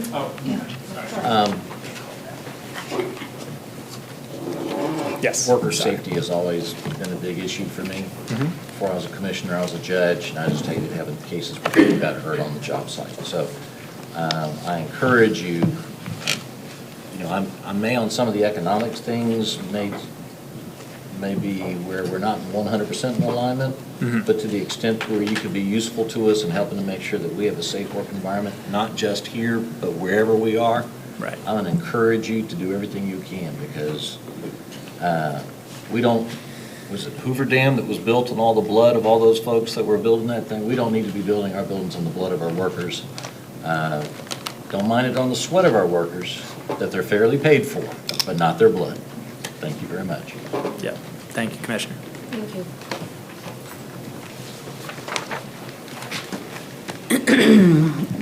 Good afternoon, Commissioners, Judge. Linda Morales with the Gulf Coast Area Labor Federation of the AFL-CIO, here to speak in favor of the resolution. The AFL-CIO, we represent about 85 different affiliated unions. We cover the building trades, transportation, public and private sector, and also manufacturing. This has been a collaboration work with Commissioner Ellis and the other commissioner, Commissioner Garcia and Judge Hidalgo, along with our partners, the Building Trades, Workers Defense Project, the Home Coalition, and Texas Organizing Project. We urge the court to be a leader ahead of all local governments and how it treats construction workers, and we ask you to vote in support of all the items listed on the agenda book. The $15 an hour minimum wage, OSHA 10 and 30 safety training, and so forth. When passed, these standards, gentle folks, will certainly be big wins for Harris County. I do want to thank Commissioner Ellis for being the lead on this policy, very forthright in your thinking. Judge Garcia and Judge Hidalgo, thank you and your staff for working with us on this as well. Also want to thank Daphne Lamel and her team as well, because it couldn't have been done without the collaboration there as well. Commissioners Cagle and Raddick, your staff was there as well, and we hope that you will join us in voting in favor of this resolution. Thank you very much. Thank you.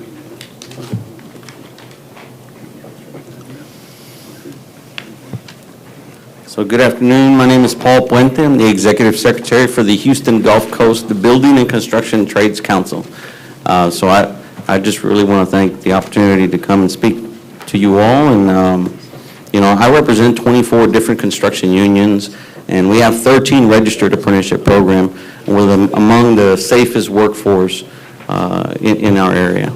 And so we take pride in that. And if those that were here in the mid-'80s, there's an explosion that I remember that was at Phillips Chevron, or at Phillips 66. And when that happened, they created the Houston Area Safety Council.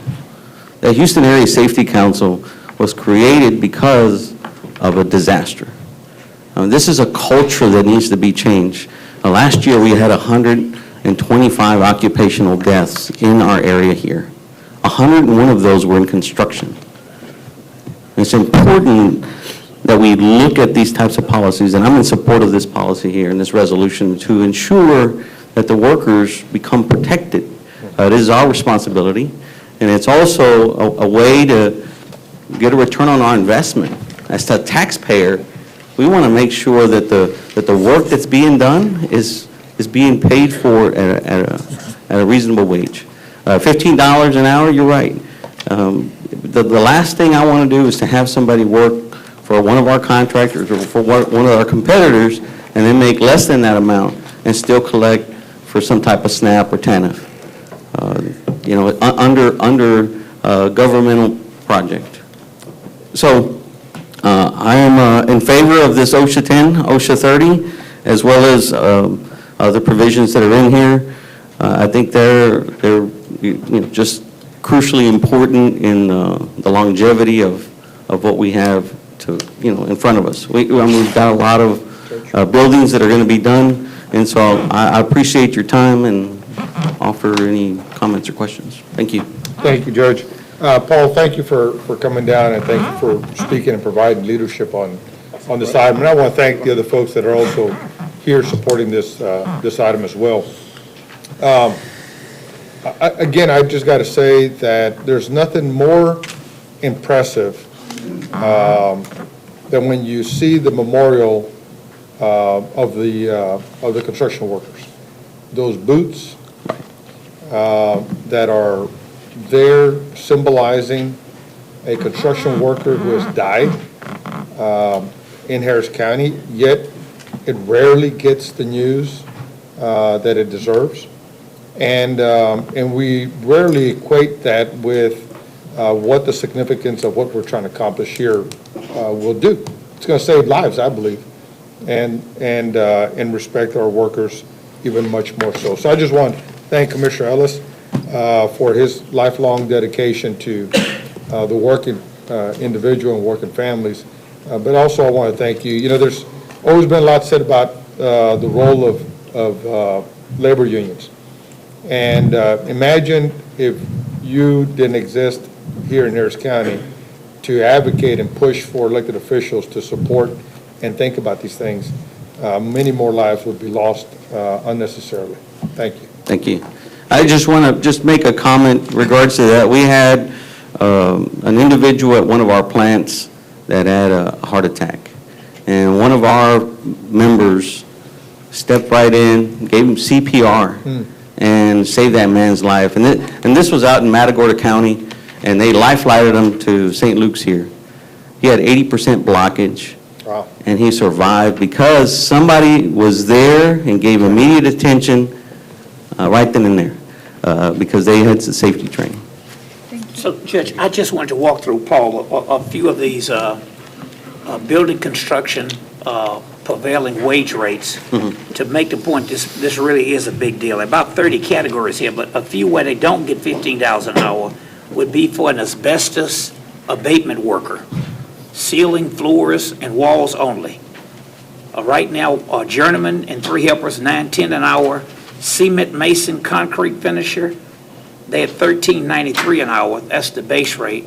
A form builder, form setter, whatever it is, $12.77 an hour. Iron worker reinforcing, $12.14. Common laborer, $11.76. Mason tender brick, $13.37. Mason tender cement, $10.48. A pipe layer laborer, $12.94 an hour. A backhoe power equipment operator, $13.94. Tile finisher, $12, and a truck driver, $14.08. So it really does have an impact. Yes, sir. And I do want to stress, as important as labor is, and there's a great historical relationship in terms of standing up for the working man. I never lose sight of the fact that my granddaddy filed a lawsuit, Commissioner Garcia, to force the Hispanic Longshoremen's Union and the African American Longshoremen's Union to merge into the white one. And when he did it, the blacks, the Hispanics, and the whites wanted to kill him.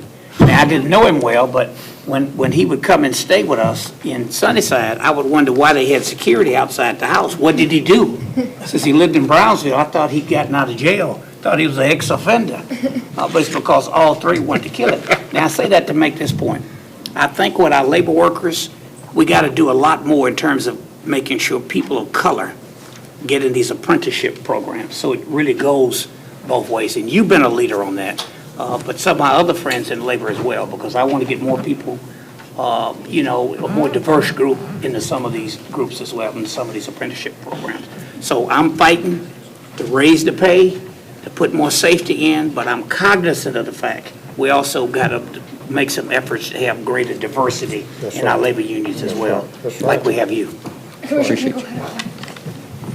Paul, there's the 8 items that are here. Are you in agreement with all 8? It seemed to me like you were mostly in agreement with a few of them, but not all of them. I am in agreement with all of them.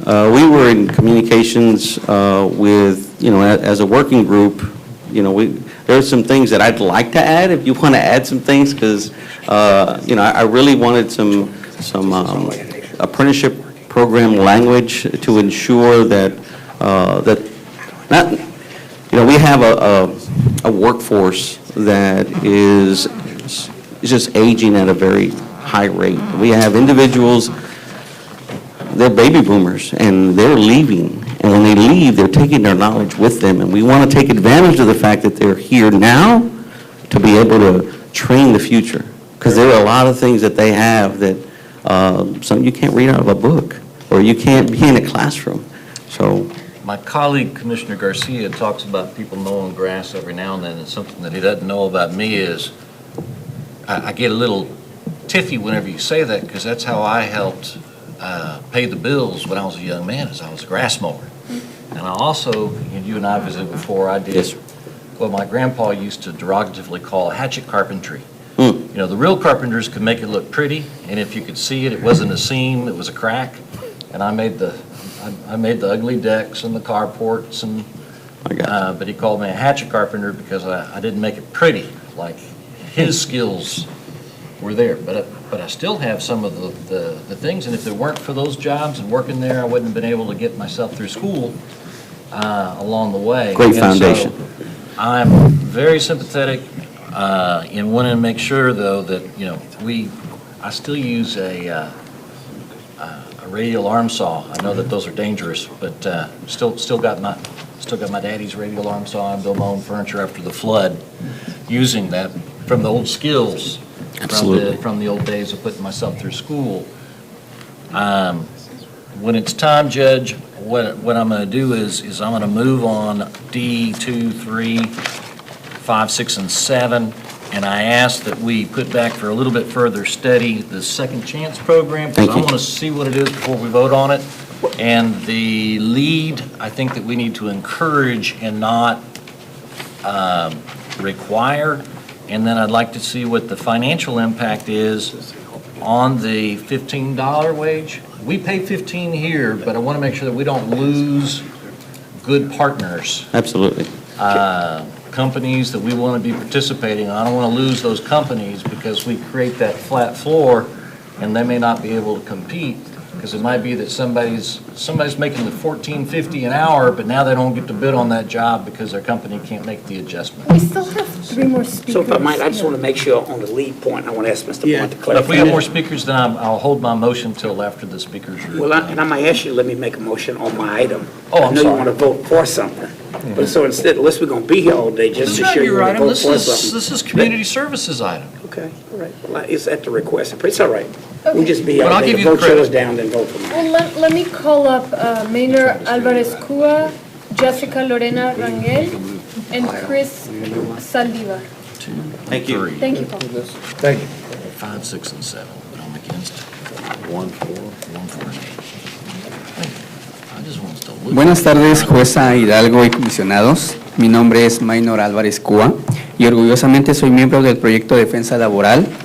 Mi familia y yo vivimos en el precinto 3 en el área de Mission Bend. Tengo 14 años. Yes, you're okay doing that? Yes. Okay.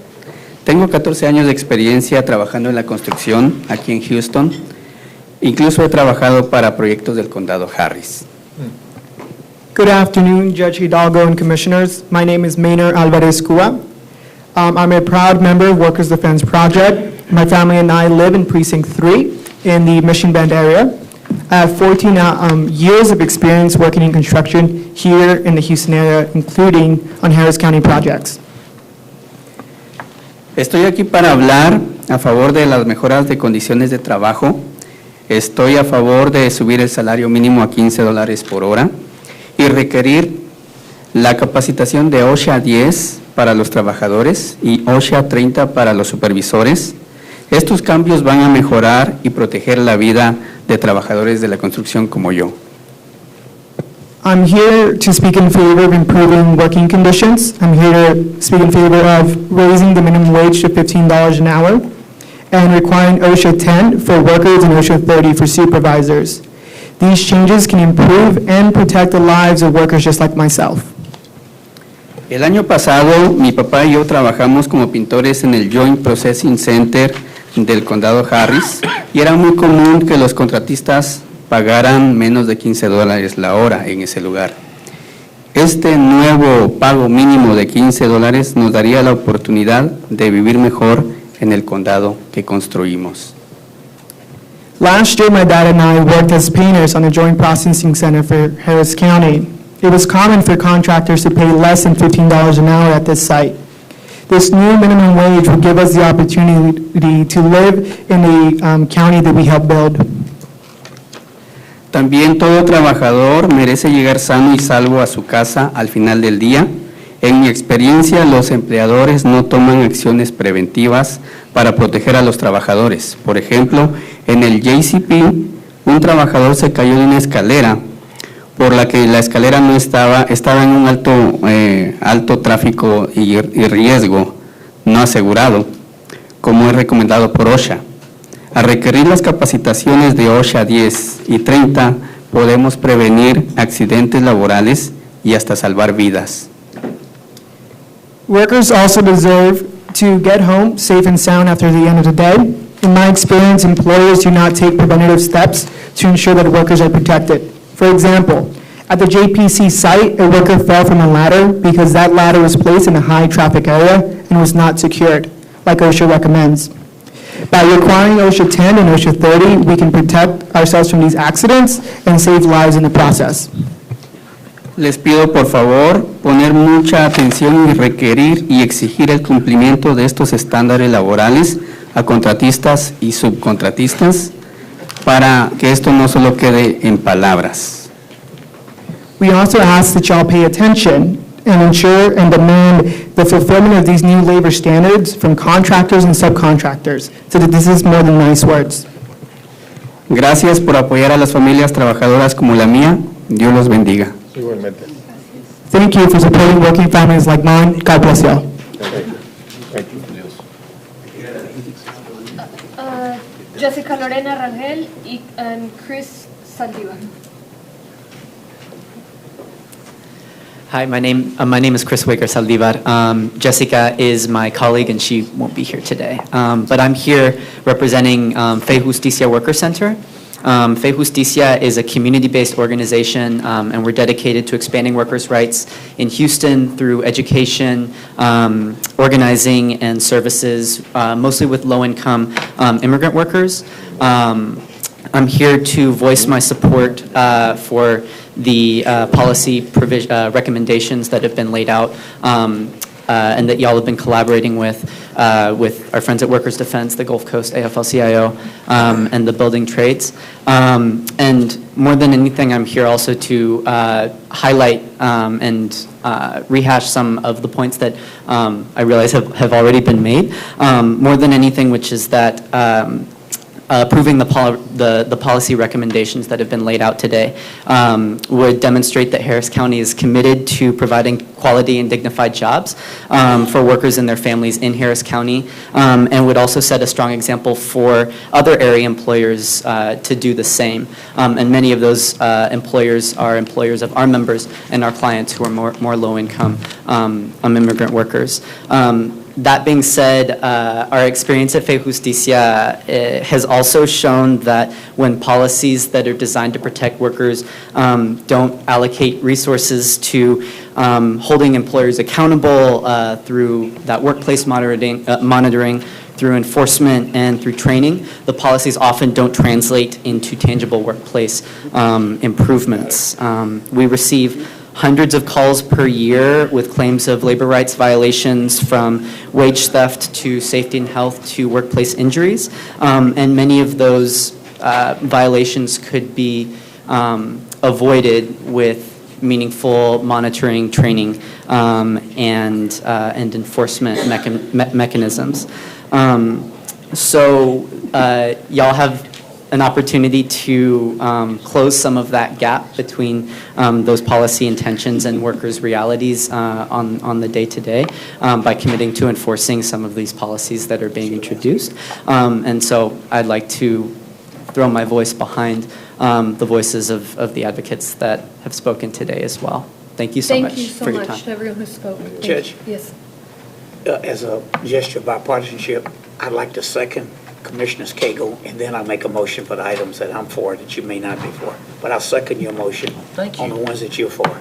See, I told you. All right, all in favor? That's D, repeat the motion. 2, 3, 5, 6, and 2, 3, 7. I'm sorry, 2, 3, 5, 6, and 7. And then on 8, that be a encourage that they be designed as opposed to not exactly sure on the language, but that we encourage its exploration. John, you can come up with that language, but where we just encourage folks to explore LEED certification. Commissioner, there's a court order right now that requires it on all county buildings. Then we comply with the law. Good with that. Yeah, I think the only thing we've done here at our recommendation is say our green infrastructure standards give a little more flexibility, because sometimes the building doesn't, depending on the type of building, it fits better under the green infrastructure guidelines than it does a true building. But there is a court order passed 6-7 years ago. You want to include 8 then? Well, if 8 just says that it's got that word acknowledgement, which is what I'm kind of around. If that just means we're going to follow what the current law is, I'm happy with it. It's that we've been following and we acknowledge that we're doing that, right? Now, I know on our horizontal roads that we analyze Well, this is it. just buildings, Commissioner. This is vertical. It's vertical. Horizontal's the other one. I mean, this is just buildings. Because it says that all building projects, not roads, but buildings is in, So if I might. buildings, not road and bridge. So colleague, if I might, you're for all of them other than 1 and 4. You want to move 2, 3? Yes. 5, 6, and 7, and 8. And I'm not opposed to 1 and 4. I just need to explore it more. Let's before vote we on the go. ones you're for, if you don't Yes. mind. All right. I'll second. 2, 3, 5, 6, 7, and 8. And Commissioner, just to clarify, your folks were part of the conversations on this, so, you know. Then I'll make a Well, motion. let's vote on those. We Yeah. have a motion Second. and a second on 2, 3, 5, 6, 7, and 8. All in favor? Aye. Any opposed? Motion carries. Now, Judge? Yes. I'd like to add, I make a motion, separate motion, that we approve the other items, which would be 1 and 4, and I'm going to add to it, if it's appropriate this way. I move to continue the efforts of this working group by creating a working group comprised of representatives from the offices of the 5 members of the court, the purchasing agent, and the county attorney office, which will meet with department heads and report back to the court in 60 days with recommendations to include these provisions in all county contracts. Provisions should include but not be limited to requiring all workers to be compensated at a rate of not less than the highest of $15 hour living wage, the Texas prevailing wage, or federal prevailing wage, creating OSHA safety training requirements, creating opportunities for workforce training and hiring goals from the Department of Labor registered apprenticeship programs and bilingual craft training programs, suggesting a second chance hiring policy, and requirements for considering the safety record and health insurance of bidders when awarding contracts. And obviously, I mentioned earlier, I made a motion that I would move to add flood control to items 8D2 and 3 to work with the purchasing agent, county engineer, and county attorney to establish criteria for considering the safety record of contractors and considering evaluation criteria for health insurance coverage. Second. I'm doing all this to make sure legal that I got it right. As I understand it, you're just asking that this work group continue working on this and bring back a report. In 60 days. 60 days. And adding the flood control district. Yes. That's what I understand too. All right. We have a motion. Do we have second? Second. Second. Commissioner Garcia. All in favor? Aye. Opposed? No. Opposed. Okay. It's not that I'm in opposed to favor. the work group part, but since they got lumped in with those. We want me to divide them? Well, the work group can keep going. Okay. That's fine. See, we're working together, Judge. You see like what you've inspired us to do? I feel so much better. This is great. Motion carries. Let's keep going. Let's keep this going. County Library. Youth and Family Services. Constables. Sheriff. Fire Marshal. Institute of Forensic Sciences. County Clerk. We have some speakers under item B on page 14. That's a transmittal of notice of the November 5th elections, and that we adopt the early voting schedule and election day list. We have Barry Thompson, the Dr. Green, and those are the two speakers. I'll see Are the him. speakers here? No. Doesn't appear to be. All right. Let's move on to, Judge, are we having the county clerk? Is she here? is the county clerk? Are we on the county clerk's issue? Yes, we're on the county clerk. Okay, I've got a couple of questions for the county clerk if she's available. Let's see if somebody's available. Oh, Mr. Wynn, Dr. Wynn. And Dr. Troutman, great. Hi. Oh, and I'm gonna, because we had the hearing this morning to adopt the schedule, and I got a sticker, so I'm gonna wear it. Very good. Thank you very much, Judge. Judge, you look very stylish. Thank you. I didn't know, but it matched perfectly, so I think it's a sign. Go ahead. All right. Oh, Commissioner Cagle. Yes, with your permission, Your Honor. There were 8 precincts that were consolidated in Precinct 4. 4 of them were due to the proximity of an early voting location.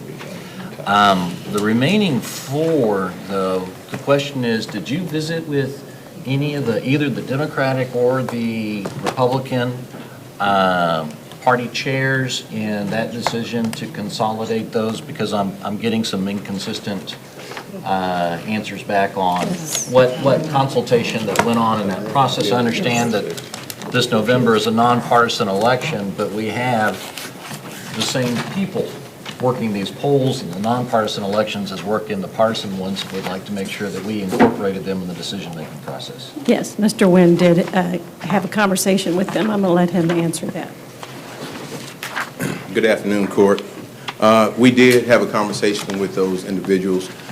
We did talk with each commissioner, precinct, policy person, and so what we did was we opened up all the locations, so there will be no consolidations. We did talk with them. There were some who said that most of them agreed with the consolidations. There were 1 or 2 who did not agree, but in the end, we'll open every location for this November election. So the 4 that I have here, they are not going to be? They will not be consolidated. They will be open. Okay, they will be open. Yes, sir. All right. I would encourage you that even if it's a nonpartisan election, to talk to the Democratic Party chair and the Republican Party chair to get both of the political parties involved in the process, just so that they're aware of what goes on. Absolutely. Thank you. Commissioner And then, Garcia, excuse me. One other second question is on the drop-off locations. When do we get the list of where the drop-off locations are going to be? We are still in the process of making sure that the testing and that those drop-off locations will be able to sustain all of the staff on election night, but we will have that probably within the next couple of days. All right. We're waiting with bated breath, and we get phone calls from folks wanting to know where it's going to be, and so. Happy to give it to you, Commissioner. Thank you. Commissioner Garcia and then Commissioner Ellis. Thank you, Judge. Thank you, Dr. Troutman. Thank you so much for your leadership, Mr. Wynn. A couple of things is that, one, I'll be moving to add a pole at the county jail. I did some of this work with Representative Dutton when I was in office. It was more on the voter registration side, but it was also to try to get people their ballots while they were in custody. And from what I recall from that conversation, it's their constitutional right. And so we need to make sure that we're following that particular law. Commissioner, couldn't you do that in this? Couldn't you do it, and I'll certainly second it. If you want to do it right now, do it for this election. So exactly. Any problems? I think before we move on with that, and Madam Clerk, you may want to address that. Yes. We've never had a program for that. I don't disagree with it, but we need to probably consult with the sheriff. Correct. And get, Correct. you know. Correct. His motion was that you can do it. Yeah, my motion would be to visit with the sheriff and Right. work to establish one if at all possible. And I would recommend waiting till 2020, because we are ready to go for this November already with locations. I will respectfully just challenge it to see if we can get there now. We can try. And I second motion, if they can do it, do it. If you can't. If you can, you can. But I'd like to make sure. I'm sorry, I think it's close enough to Polling the item location. 15B. Okay. Secondly, Did we vote on that? Yeah. Just so that, we don't forget what it was. Correct. So here's a motion. Motion is to establish a work group with the sheriff to establish a polling location within this the election. confines of the county jail. For this next For election. this upcoming election. If you can't do it, don't do it. Well, I'll leave that up to the work group and Very good. what they, Thank Well, you. come back and tell us if they can't do it. Right, let us know. Get over here quick. I'll second. All right, we have a motion and a second. Any questions? Just for clarification. Yes. We're voting to put a polling place in the jail, Correct? Yes. all right? Are we going to allow felons to vote in this polling place? If it's legal, And if they haven't been convicted. All right. well, it wouldn't be a felon. That's right. There wouldn't be a felon then, not yet. Remember, the ones sitting in the jail haven't been convicted yet, unless they've been convicted of something else. That's right. And for what it's worth, there may be people in line to visit them who can vote. Robert, where is this on the agenda? Well, I think it's part of item 15B. Establishing the of general polling locations. notion of polling locations and where they'll be. I mean, in effect, it's an amendment to the list that the county That's clerk has correct. already provided. That's correct. Okay, so it'll be a work, yes. we can approve the list that we have today, and at any time that we make changes, we bring it back. So we can do that, but up till a certain time. I mean, every day that goes by, really, at this point. Well, I think he said, Jess, he will approve it. We're going to approve it. I think there's Yeah, no we're- question. Yeah, We'll we're about approve to these. move on to Yeah. approve all the places. Okay. He's just making a separate motion within Right. that item. To try to for- get it added before for this election. And just That's good, report back. because that lets when- us go on with Yeah. our Yeah. 757 Yes. locations, And okay? you guys just report back whether you were able to get it done, and if not, what's the update from the group? Is that Okay. right? That's correct. Okay, we have a motion, Commissioner Garcia, and a second by Commissioner Ellis. All in favor of the motion? All right. All opposed? No. No. I'll vote in favor. Okay. Thank you. Commissioner had another question. Yes, and in looking at the report for Precinct 2, that there's the combining or removing of 6 locations. And I want to recommend that we keep 4 of those 6. 2, first of all, I appreciate 2 of them being added, which is the Freeman Library in Clear Lake and the Baker Ripley in East Aldine. And then Burbank was consolidated with Clark Park, and Cloverleaf was combined with the Felix Baldry building at the Grayson Center. Because of the, I think he said they're going to Commissioner, open that we're going to. those are all open. okay. So there are no consolidations There's no, or closing. or closing. Okay, I want to just be clear, because my understanding was when we approved this process, that we would go through an election. You and I are in the same boat. We Yeah. thought they were going to consolidate and Yeah. close a few, but they're not doing it. Okay. Just for very good. clarification, there was an initial conversation. We talked with your aides. We heard you loud and clear. We came back. Oh, everything is open. Thank you. We're actually adding 6, right? Mr. Sawyer? Yes, sir. There needs to be a provision made to allow anybody in Harris County to vote in the jail. That poll cannot be different than any other. We'll look That into it. anybody in Harris County, bear in mind, if it is opened. Employees which they can vote there prefer. too. Just making sure that that would be. And we hear you, and we'll look into that. Yes, I did want to just say one thing. There are actually 20 more locations than the last mayoral and constitutional amendment election. So we That's have definitely increased. Thank you. Judge, I want to thank Dr. Trotman and her staff for being so responsive. I think some of the confusion was because initially there was a recommendation that some be closed. And I never felt when I was in the legislature that my responsibility was only for my district when it came to people's voting rights. And sometimes people all around the state would call, particularly African Americans would call Senator West, or they called me in places I never heard of. And my colleagues sometimes would be offended till they understood that their constituents just kind of thought part of my job was to look out for the issue. So when you all were recommending closing some, and I had my staff ask, well, where are they? And what's the ethnic makeup of those neighborhoods?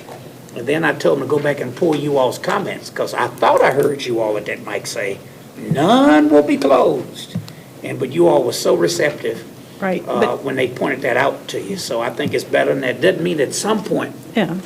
you can't come back and make the case. We said that we would leave them all open until after 2 elections, so the May election and then this November, and we may still leave them all open. We have to see what the data If you ever want to close shows. any, y'all don't close them. That's correct. You got to come here and get a vote. That is So, absolutely. At least for me, I'm never going to vote to close any unless you go get the precincts judge, the city, all those people that came down here to testify at our first meeting. It was a wonderful long day. And I'm going to put it on you, not me. This is where You go Commissioner get them. Ellis and I are doing the kumbaya moment. Yes. Yes. Brothers are different brothers.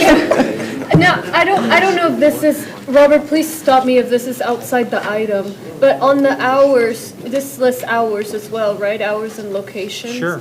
And I do wonder, I don't know if that's something the same work group you guys have had can explore, but how much can we extend the hours by? I mean, certainly it would be tough in this election, but. I think it depends on the workers. Right now, we're asking them to do a 12-hour day. We're doing split shifts to divide them up. So a lot of these workers are older, elderly, and to ask them to work any longer than 12 hours would be tough. It's good we gave them a pay raise. Right? We did give them a pay raise, yes. I mean, I would just say, as you guys are working through this, I know you guys are still in touch with all our staff, but to evaluate that for future elections, I mean, if we need to recruit more workers, whatever we need to do. Sure. But I know if someone gets off work, some folks get off work at Yep. 6, they can't make it by 7.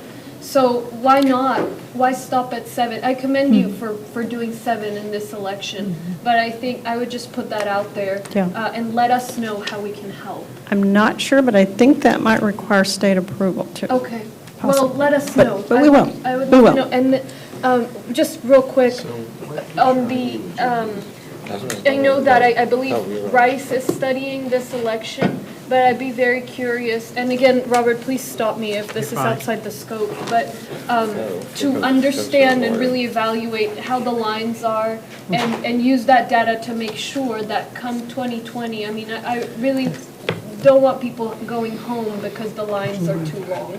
So whatever we need to do, if there's anything we can accelerate on purchasing for the new voting machines, let's do that. If there's no way to do that faster, then I don't know what we're gonna have to do for there to be no lines.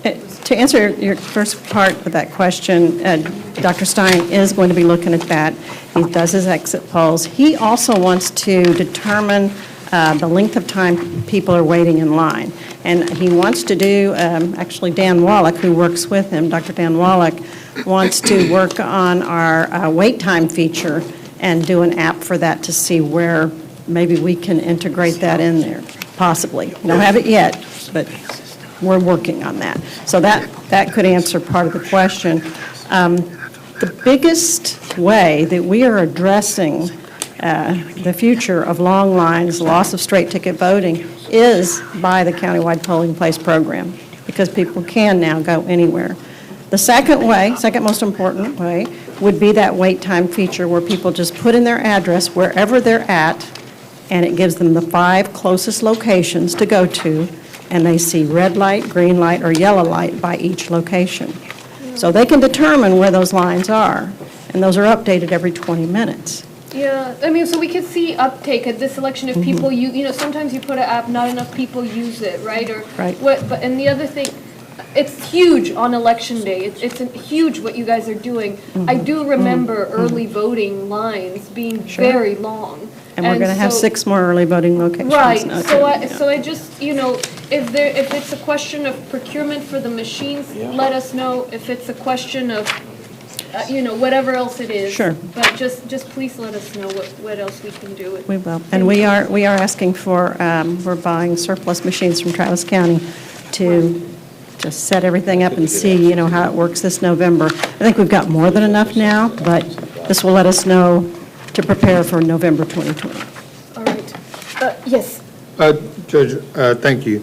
A couple of things. Number one, going back to the idea of a polling location at the county jail, and I know that there may be complications for working with the inmates to vote and figuring that process out. But as I recall, a good number of people come with proper identifications, and a good number don't.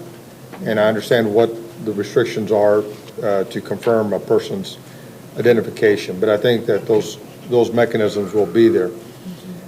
But just by the same token, the sheriff's office does visitation. It's a big activity center.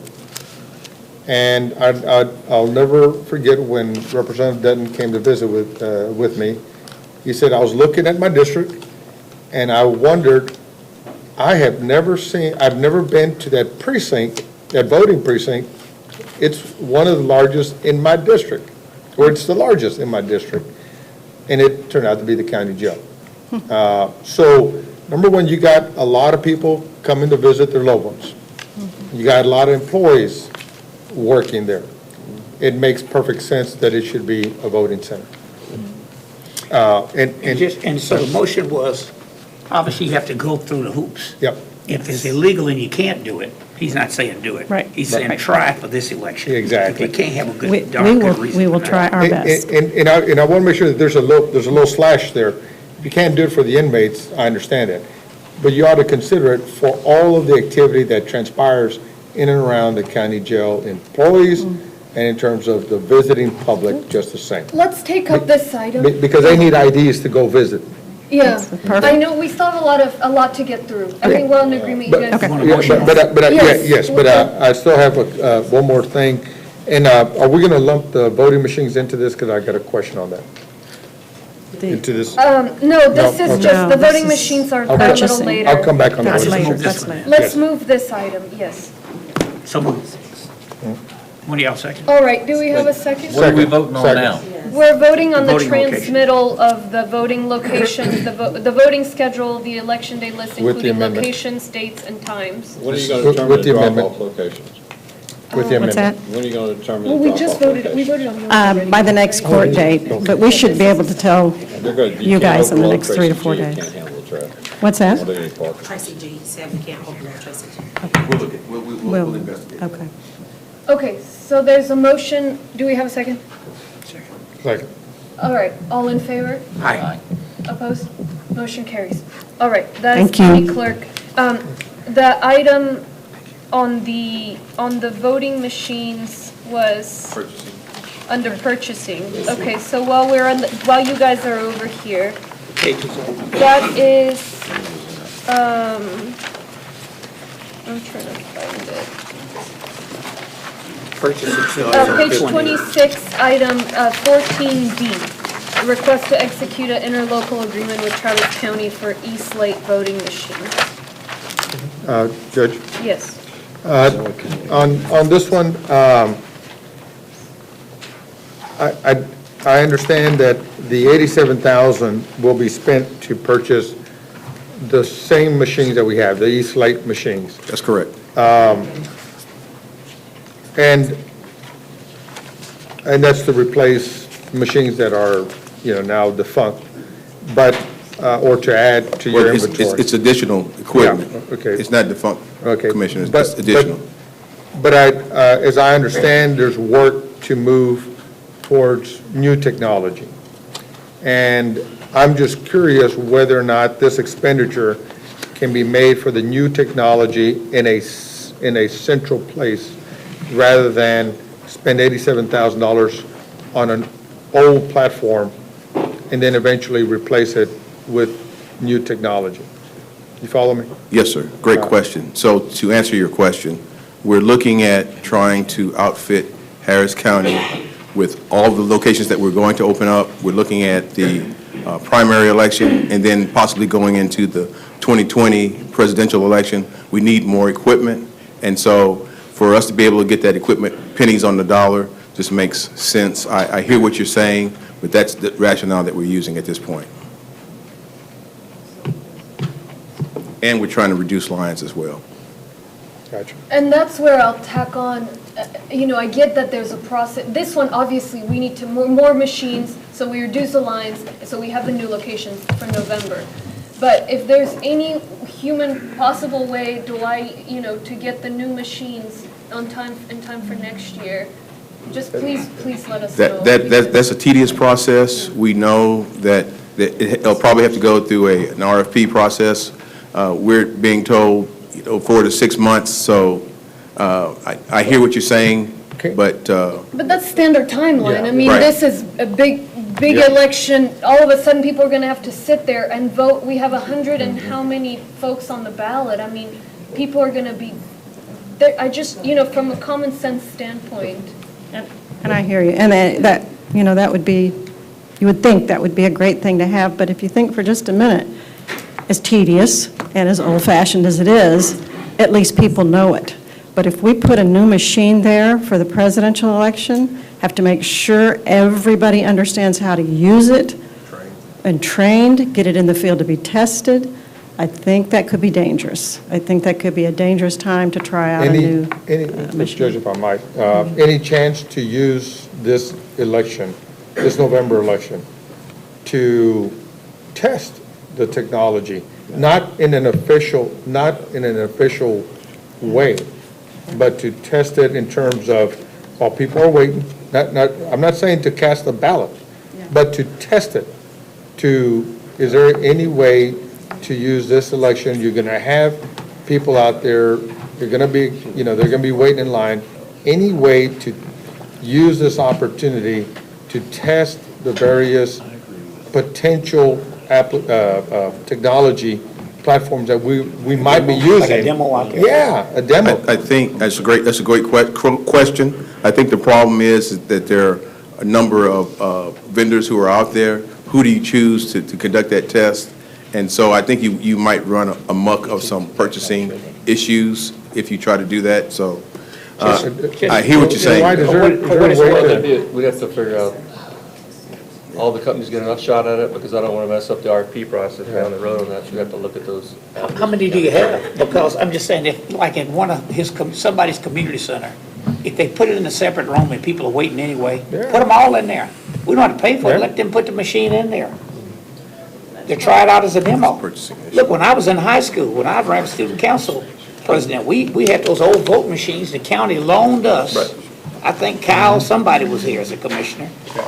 Yeah, so we could go in there and, when you had the little curtain, like you going in there, something from the 40s. That's part of what the Community Advisory Committee will be doing. We're opening this up to the community to come in and give us their thoughts on it as well. But the RFP process has to be, it's very... So we're not saying violate any law, just look at whether or not, surely, as a student council president in 1972, they could give me some voting machines so we kids could go vote on them. And it's a perfect place to get not just your committee's input on the technology, but the community. So I would just ask Dwight if you could work on this to get us to a place where, we keep the RFP process solid, but, we take... Mr. Sword, this has gone far beyond. This isn't on the agenda. I think it's close enough since there's not any action being taken. Well, there is too, but, first of all, you need to come up with $125 to $150 million to buy the new machines. I understand. And I'm asking... Wait, what's Mr. Sword's recommendation? I'm not hearing any motion from the body, I'm just hearing discussion, and I'm okay with the discussion. You're just asking the county clerk questions, frankly. Right. Thank you. And Open Meeting Act was intended to have us have some openness. Well, this is... Not get too far afield. Well, thank you for the updates. Sure, Thank certainly. you for the updates, and thank you for all your work on this. You're welcome. I'm sure you know. Do we need to work together as far as trying to get demos set up? I assume that's what you were hearing, and that's We just shall consider it, we're not making a motion. Dr. Troutman, I'm going to tell you something. I'm not a lawyer. Yes. As a sovereign elected official and a county clerk, you have a right to say, hey, guys, no. Just want to tell you that. Well, I do have something for you, your stickers. Now, as a sovereign elected official, he can say, no, he won't take it. Yeah. You mean the judge isn't the only one that gets to do stylish stuff? I lost my sticky. Give her another one. There you go. Oh, there you go. Thank you. Any other questions?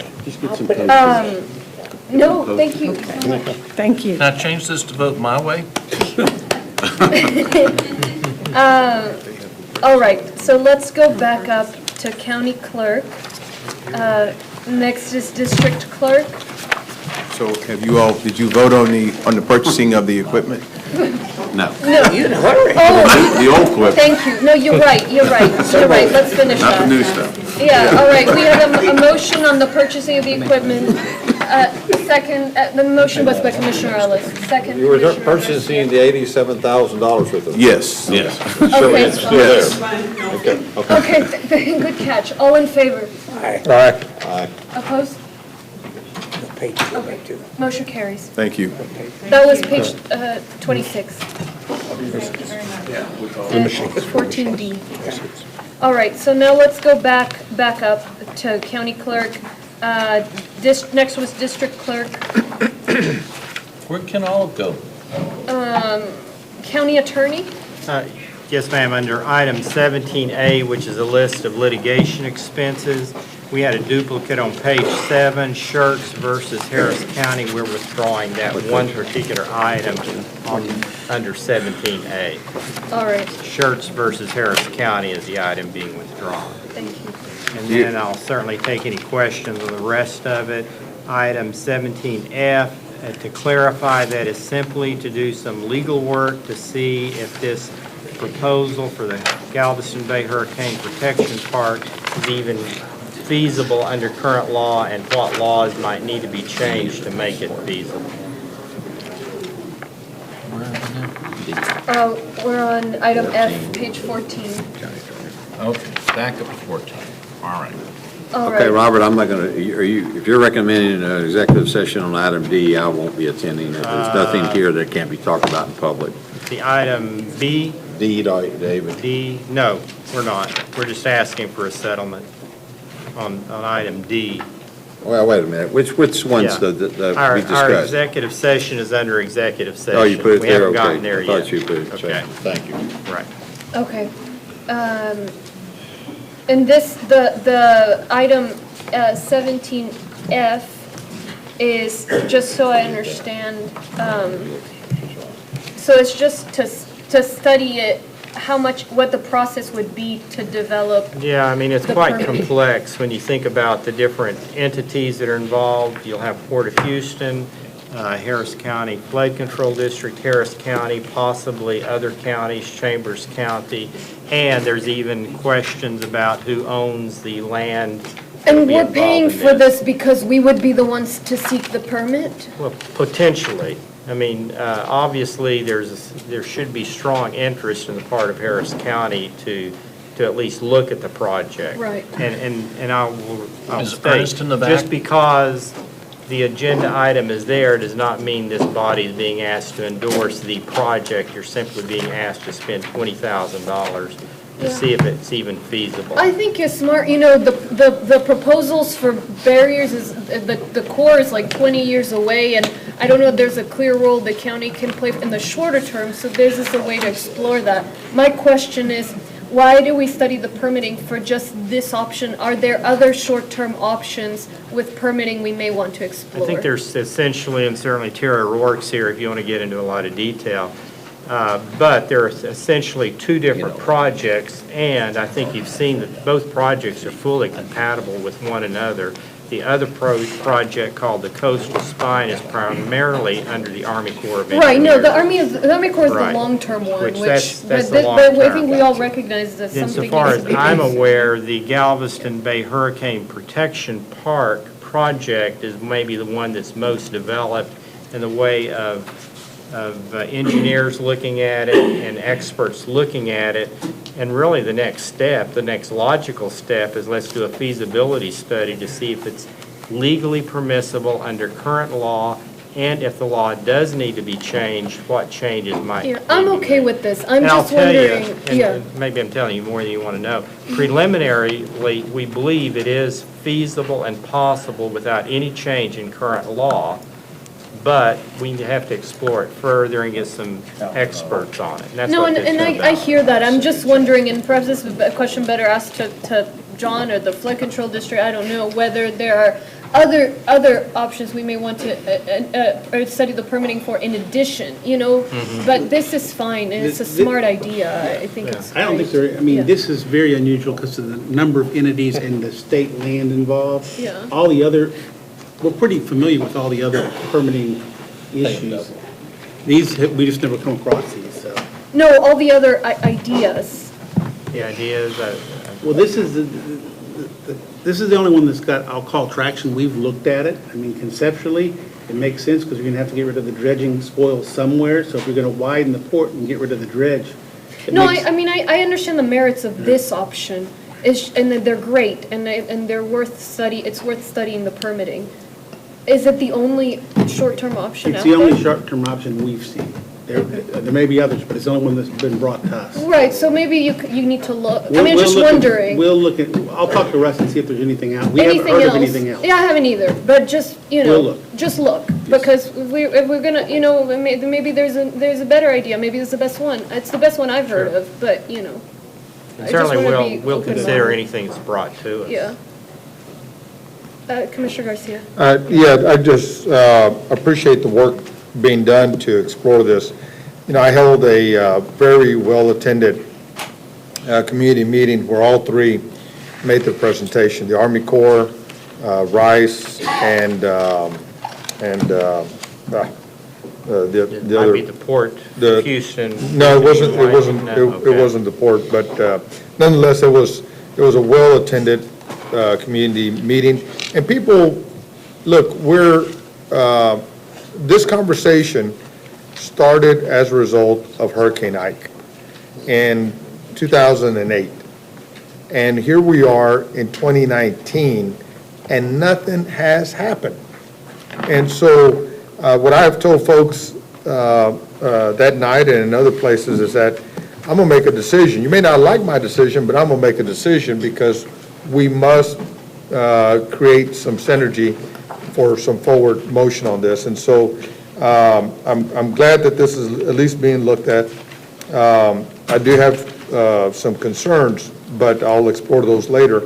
But I think it is important that we show folks that we haven't developed amnesia just because this happened in 2008. So I'm excited about the fact that we're looking at it. I am curious that whether this particular process will allow for some engagement of the industry so that they, become a partner in the process, because all of this is being done specifically to protect the industry, not entirely for the community, but specifically for the industry. And I think that we need to have a conversation with them about what their financial role will be. Precisely. As we go forward. Thank you. Okay. Is there a motion on this item? Commissioner Cagle, why don't you come back here? You're going to vote on this, aren't you? You can vote from there. Yeah. You can vote from there? Will the record show that he's voting? Sure. If you can't hear me here, I'll come You can I'm vote moving. there. Can you second it? So, what is our motion? Where are we at? It's the county attorney item, page 14, item 17F, to analyze how the permits.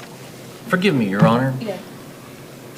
Commissioner Garcia asked me to come down, but you're the one who should have told me to come down. Did you want me to come down, Judge? Oh, you're welcome to come down. I mean, I want to happy stand for you- like you I'm guys. happy for you to stay over there. With wearing heels, it's not any better than the sitting.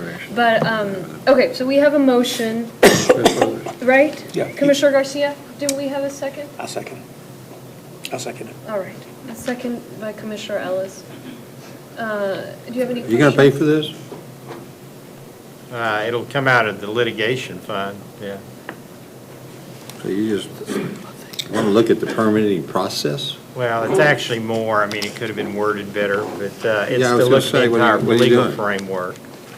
You think on the agenda, I have the latitude to make a motion that the sheriff can't start serving steak during voting at the jail during the 2020 election? You can certainly make that request of the county clerk. Is that on the agenda? I don't think that, well, I I do think it have, was and a prior this is item. capped at 20,000 for now, right? Robert? 20,000. Yeah. Well, I expressed my questions. All right, all in favor? Aye. All right. Opposed? Motion carries. Okay, pretrial services. District courts. Travel and training, I have a note under out of Texas, page 15, item 14, change the fund from grant to general. That's item 14. I have it as other. Let's see. Number They want to 14. take it out of the general fund instead of. Okay, so just change it from other to From general? other Yeah, to to general. general. All right, thank you. Grants. I have a question here for pretrial services, item N on page 19.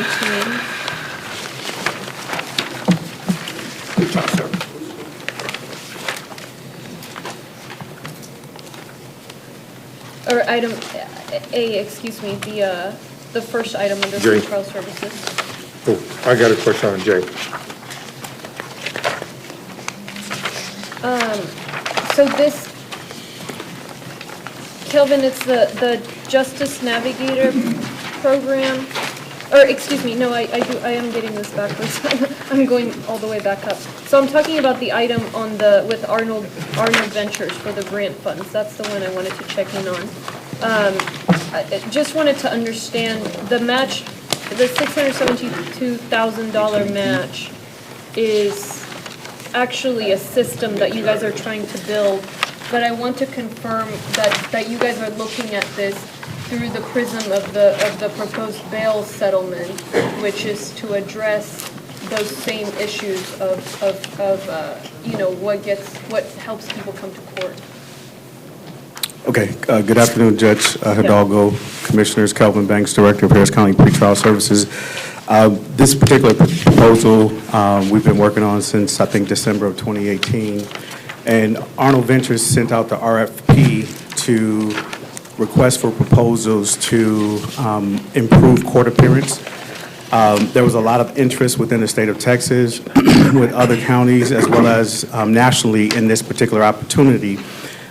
We submitted, with some of your support as well, submitted letters of interest and support in January. We were invited in February to submit a full proposal. We did that in March and May. We received the feedback that said that they were very interested, but they wanted us to go back and make some revisions, if you will. We went back and kind of made those revisions as well. But in essence, what it is it puts technology in a space of using technology to be able to better oversee this increasing population that we have under our supervision. Since 2015, we've had an explosion of about 479% of people under our supervision. And so what we're trying to do, you can only staff up so much and so fast. So we're looking to leverage technology to put the defendants in the best position. Ultimately, when they're released, it's their responsibility to be in compliance. But the question is, what can we do to support that compliance? And so we believe that we can use technology on 3 different platforms, a smart app that can be downloaded on phones, in a kiosk-based system where they can check in remotely, as well as a web-based platform. There is some research surrounding the kiosk system in the probation department out of New York. There's some research or support in the federal system as it relates to web-based check-in. But overall, these 3 technologies do not exist in any space in pretrial. And so what we're looking to be innovative and be in the forefront of being able to use these things to better oversee this population, increase the accountability by having that engagement without doing harm to that pop, but also increase the productivity of our staff and reducing the time on task. And so we're going to embed these technologies within a random controlled trial research design with some partners from Michigan State University to try to uncover the efficacy of this. This will actually be in concert because the litigation goes to the first part of improving, maximizing release, in addition to maximizing public safety as well as public court appearance. So what this research does, Judge and Commissioners, in the space of pretrial supervision, there's very limited research. The only two things that we know from a research standpoint is court text reminders are effective, and over-supervising people does them harm. Everything else that's done is pretty much guesswork. And what we're trying to do is not only inform our local policies, procedures, practices, but also inform the industry as a whole. So this is be a complement, if you will, to the litigation. Right. And so the match is really not a match. We were working with Universal Services already on a CIP because we have a case management system that's about 20 years old. And so we've been working to try to get it up to speed. So it's really not a match. It's really we're gonna come before, I believe next month. We've been working with them on that. And they're just basically giving us a new case management system. And that case management system, the vendor that we've been working with already has those innovations in place. And so we'll be able to leverage that from that standpoint. So it's not so much a match. Yes. The new case management system. Okay, great. Thank you. Thank I you. just wanted to make sure I was clear on that. Did you have something else on purchasing, Commissioner? Or on? Yes, I grants? had, not grants, it was on, were there grants? Yes, grants on item J. Robert, I just want to make sure I'm understanding this Yes, sir. correctly, that we're gonna provide a $8 million match to get $2 million? Yes, but the match is being spent anyway. The match comes in the form of what the county attorney spends already on care representing the Department of Family and Protective Services for abused and neglected children. In other words, one way to look at it, and this has been around since 1980, this program, the state of Texas requires the Harris County Attorney, like all county and district attorneys, to represent the state agency in these kind of cases involving abused and neglected children. So the match is not coming in necessarily in cash? No, not at all. It's coming in It's services already part and... of the budget. Gotcha. In effect, without this, we'd have to have a budget of around $10 million instead of $8.6 million. Yeah, okay, No, it's worded an odd way, I agree. Gotcha, okay, that was yes, my sir. question. Well, it's been 2 hours since we last took a break, so why don't we break for 5 minutes and then we'll come back. Thank you. All right, thanks. You're a slave driver there, Joe, making us work. I need some. That's really what the story was. Well, you were smiling. But I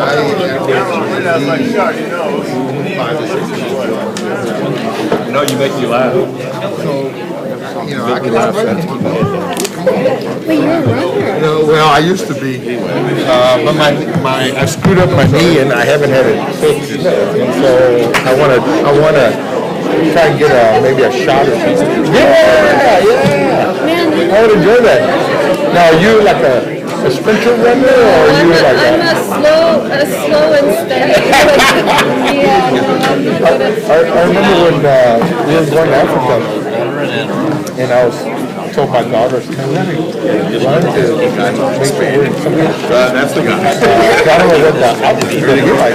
So she's going around here, she's real slow. And I go, come on, baby, pick it up. And she goes, oh, Dad, you go. And I go, hey, remember, I don't have to outrun them. The tired riders, I got to outrun you. So I put it down. And I blew a hamstring. And I'm hobbling one, and then here she comes. Hey, Dad, here they come.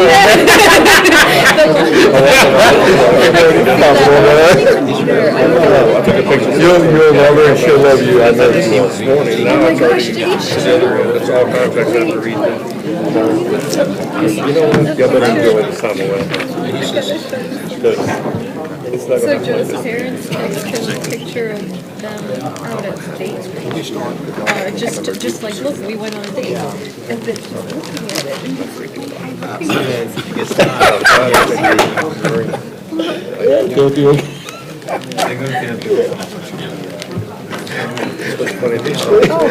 All right. Okay, 5:39 PM. Let's get started again. So we were on Grants? grants. Now, fiscal services and purchasing. Judge, I do have an item when we get to page 23 is the one that I wanted to bring up, if I could. Page what? Page 23, item F at the top. Okay. This is, I'm sorry. So I wanted to highlight something actually before we get there. Sure. On purchasing, just for the sake of the Harvey anniversary, item 1B. So we've talked a lot about, and folks remember the recovery process after Harvey, and so many organizations wanting to do good work, which they did. Of course, there was a challenge of coordination. Communities of faith, schools, nonprofits, that you can't be perfectly seamless, especially not during a disaster, but we can certainly do better so that everybody knows what their stations are, so to speak.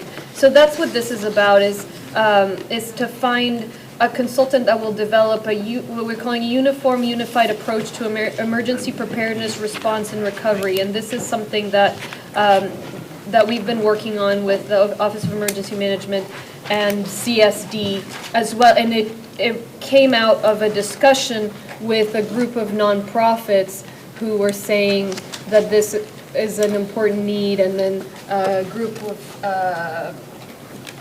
faith leaders that Commissioner Cagle had initially convened said the same thing. So anyway, just wanted to highlight this because of the Harvey anniversary.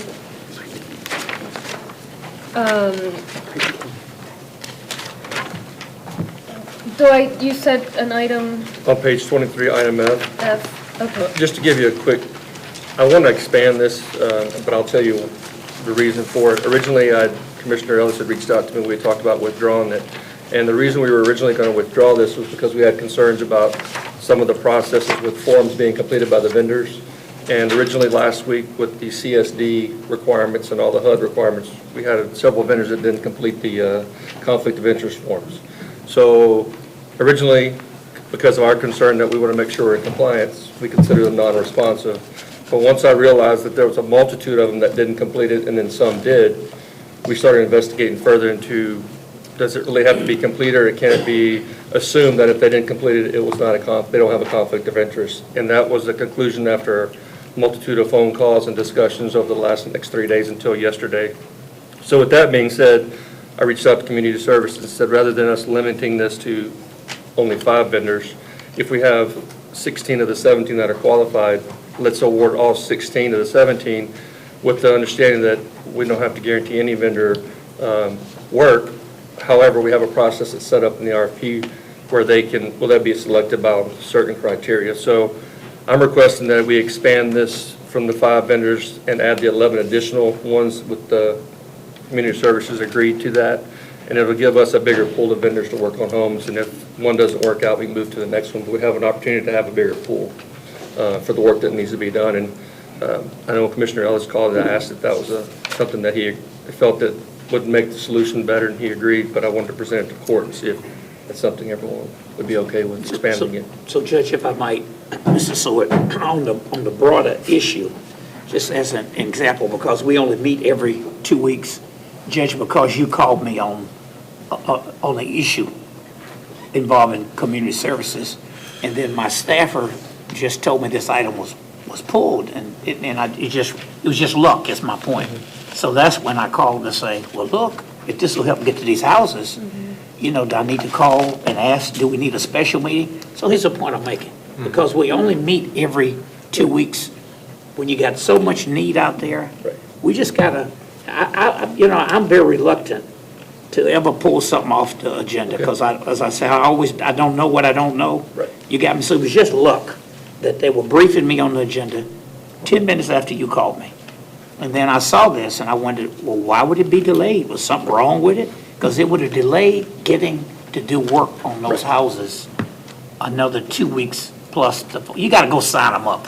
These are people who do the construction, right? Correct. Yes, sir. But so when they get them in the queue, then they got to go through all of that. So I would just say all of us ought to be sensitive when it comes on anything related to Harvey, since we only meet every 2 weeks. Right. Well, I think the original discussion to pull it was, and I'm sorry, I didn't mean to cut you off, but there was only portion that was picked because all the rest were considered non-responsive. So I wanted to give a chance to talk with Daphne's group and everyone about, every one of them should get a fair shot Yeah. at this work. So when we came You back did a with good thing, so we go from the 5 to 17. Right, when I came 7 back to and asked 17. if that would be a solution, everyone seemed to be in agreement. So, but I understand, and I would definitely be more. It was just specific. luck.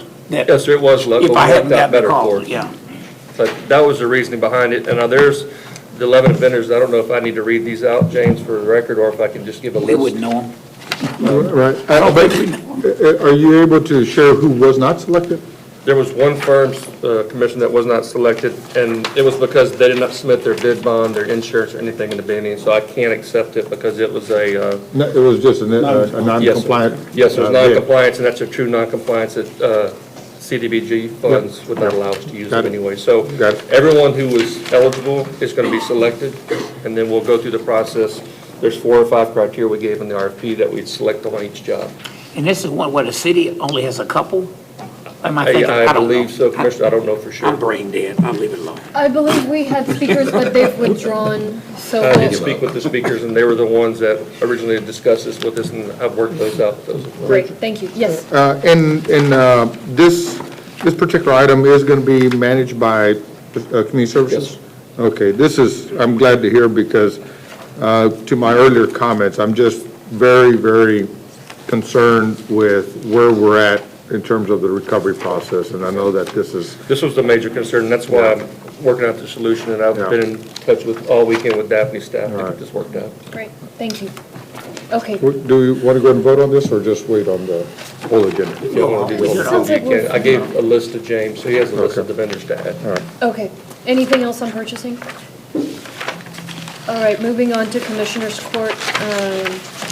We discussed the resolutions under my section. I wanted to share with you guys the relaunch of the Ready Harris website. It's a transmittal, but if you guys haven't visited the site, it used to be sort of confusing, and it would put things of different level of importance kind of highlighted the same way. And so we had a group of smart people figure out how to highlight, some different languages. This banner is, if there's an activation, that's where there'll be the map from pollution control or whatever, the key resources.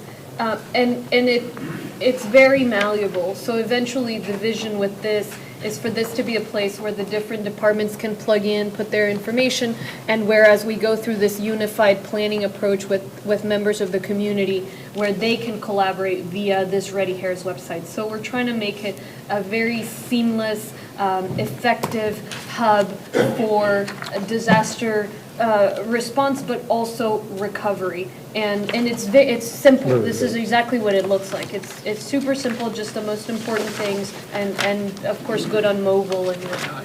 Very good. Judge, I just want to thank you for this, and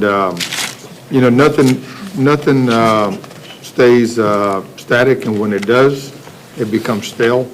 And I'm glad that you have given this some thought, because although not everybody has access to the web, but most everybody does. And I think whenever we are talking about getting information and getting folks engaged, that we look to make sure that we have things that are easy to use, simple for the public to navigate, and that provides maximum output. So thank you for your leadership on this. Thank you so much. We're thrilled for it, and we're excited to continue working with folks so people know where to get information and they can really use this as a tool. All right, so that's it for my section. Commissioner, Precinct 1? Precinct 2? Judge, I've got a couple of items. As you will know, earlier this year, we worked on, we heard rather from the community about some concerns related to our Veterans Services Department. And I want to first say thank you. Jason, where are you? There you are. Jason, thank you very much. You're a change agent. You came up here, you very simply raised issues just out of respect and concern for your for your brothers and sisters in arms, and that they should be treated with dignity and respect, and you felt that they weren't being, and then you just caused a whole series of things to take place. Specifically, you made us take a look at how Harris County compared to other counties, and lo and behold, we were behind the 8 ball. So I just want to thank you for taking, I remember, I think you were like on lunch that day or something, and you just came down here, you spoke, and then you had to get back to your paying job, and you were just so effective in your comment, and having been where I've been, I just respect all of our veterans, those like you, and even those that are spending a little time in the county jail. But nonetheless, every veteran deserves to have the services and access to services. And I also want to thank all, this resulted in a committee, Judge, to work on this. And I want to thank all the members of the committee in that regard. And I just want to special thanks to a couple of folks, your representatives, Judge, my colleagues, representatives here, Vince, thank you. Thank you very much for holding things together and for your leadership on this, and your team over at the Veteran Services Office. Brian Escobedo with Combined Arms. And then to my staff, Casey, I'm not sure if Casey's hearing this, but I want to thank Casey Gibson, who is a veteran, but she's a part of my staff. I want to thank them all for their work. The study group established a couple of things. That number one, it brings to fruition that this department should be a standalone department that reports directly to Commissioner's Court. It increases the department's resources in terms of staff, salary, office space, and budget. It will implement measurable objectives to create accountability. The study found that Harris County spends less on veterans services than comparable large counties in Texas and across the country. What an embarrassment. What an embarrassment. And it also determined that Harris County has the highest veteran-to-staff ratio than any other county in Texas. We have 4 full-time positions trying, I want to respectfully say trying, to serve 163,000 veterans. And that puts our veteran-to-staff ratio above 32,000 veterans per staff member. What a setup, man. That's just not right. It's a setup to the veterans needing the services, and it's a setup to our employees trying to do a good job. And then we found that other Texas counties have a veteran-to-staff ratio that's below 20,000 per staff, which is still too high. Tarrant County's got 18,000 to staff members. Dallas County's got 23,000 to staff members. And then in Harris County, if that wasn't bad enough, we currently spend $2.58 per veteran, while other counties spend an average of $3 to $5 per veteran, which is still too damn low. And then, so the plan before us now would be to almost double the Veteran Services Department staff and increase their budget, increase their staff from 5 to 9, and then increase their annual budget from $440,000 to almost $1 million, put it at $900,000. And so I just want to thank everyone involved. I want to thank Again, Vince, for just being a strong pillar as we've gone through all of this work. But again, I just want to say, Jason, this is what happens when people speak up, and to just point out what may seem to some as a little thing, but it's a huge thing when you have people who care about their veterans. And I also want to point out, do we have those signs? I just want to apologize. I want to apologize to our veterans, because Judge and Commissioners, this is what they were saying as they walked to our office. No walk-ins allowed, no exceptions. And veteran services by appointment only. This is how we were treating our Americans. And it took a citizen, because apparently there's not a whole lot of management by walking around before this. And so we didn't, I guess, know that this was the case. And so I want to apologize to, number one, the staff for having to think that this is how you keep the finger in the dam. And because I know that was probably part of the thinking. You're overwhelmed, and you can only do so much in a day. And this is just a royal embarrassment, and everyone deserves an apology. And then the last thing I just want to say that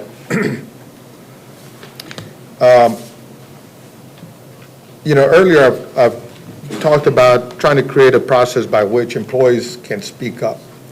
And a lot of times, I know when you work for elected officials or you're in a system, you may not be invited to share thoughts and ideas on what could work, what may be a better way to do things, or what are the needs. So I just want to say again that if these are the conditions folks are being subjected to, while we tell them these are the things we're asking of you, we ask you to be like Jason, speak up, let us know these circumstances. We may not know, we may not have all the answers right away, but I'm glad that in this case, we got to work. I want to thank Bill Jackson and his staff, and again, all of the commissioners and Judge, your staff, for helping us bring all of this together. And now Harris County can hold our head up to say we still may have room to grow, but we're a hell of a lot better than where we're at. So thank you guys for helping to make that difference. Thank you so much. Thank you, Commissioner, Yeah, for your thank leadership you. on this. Is Jason here? Oh, yes. Yes, we have a couple speakers. If we got a Let's hear couple from Commissioner speakers. Cable. And is Jason Williams? Yeah, thank you. I mean, truly, you sparked this. So thank you for speaking up and bringing this to our attention. Yes, Commissioner. 3 quick things. First of all, Judge, internally in Precinct 4, not Precinct 4, but in Harris County, I'd like to compliment our engineering department and some of our other departments, because they go out of their way to recruit vets. And many of the higher level staff that we have in John's office are vets. Earlier, we had Josh, who used to be a helicopter pilot, I think is what he was back in the day.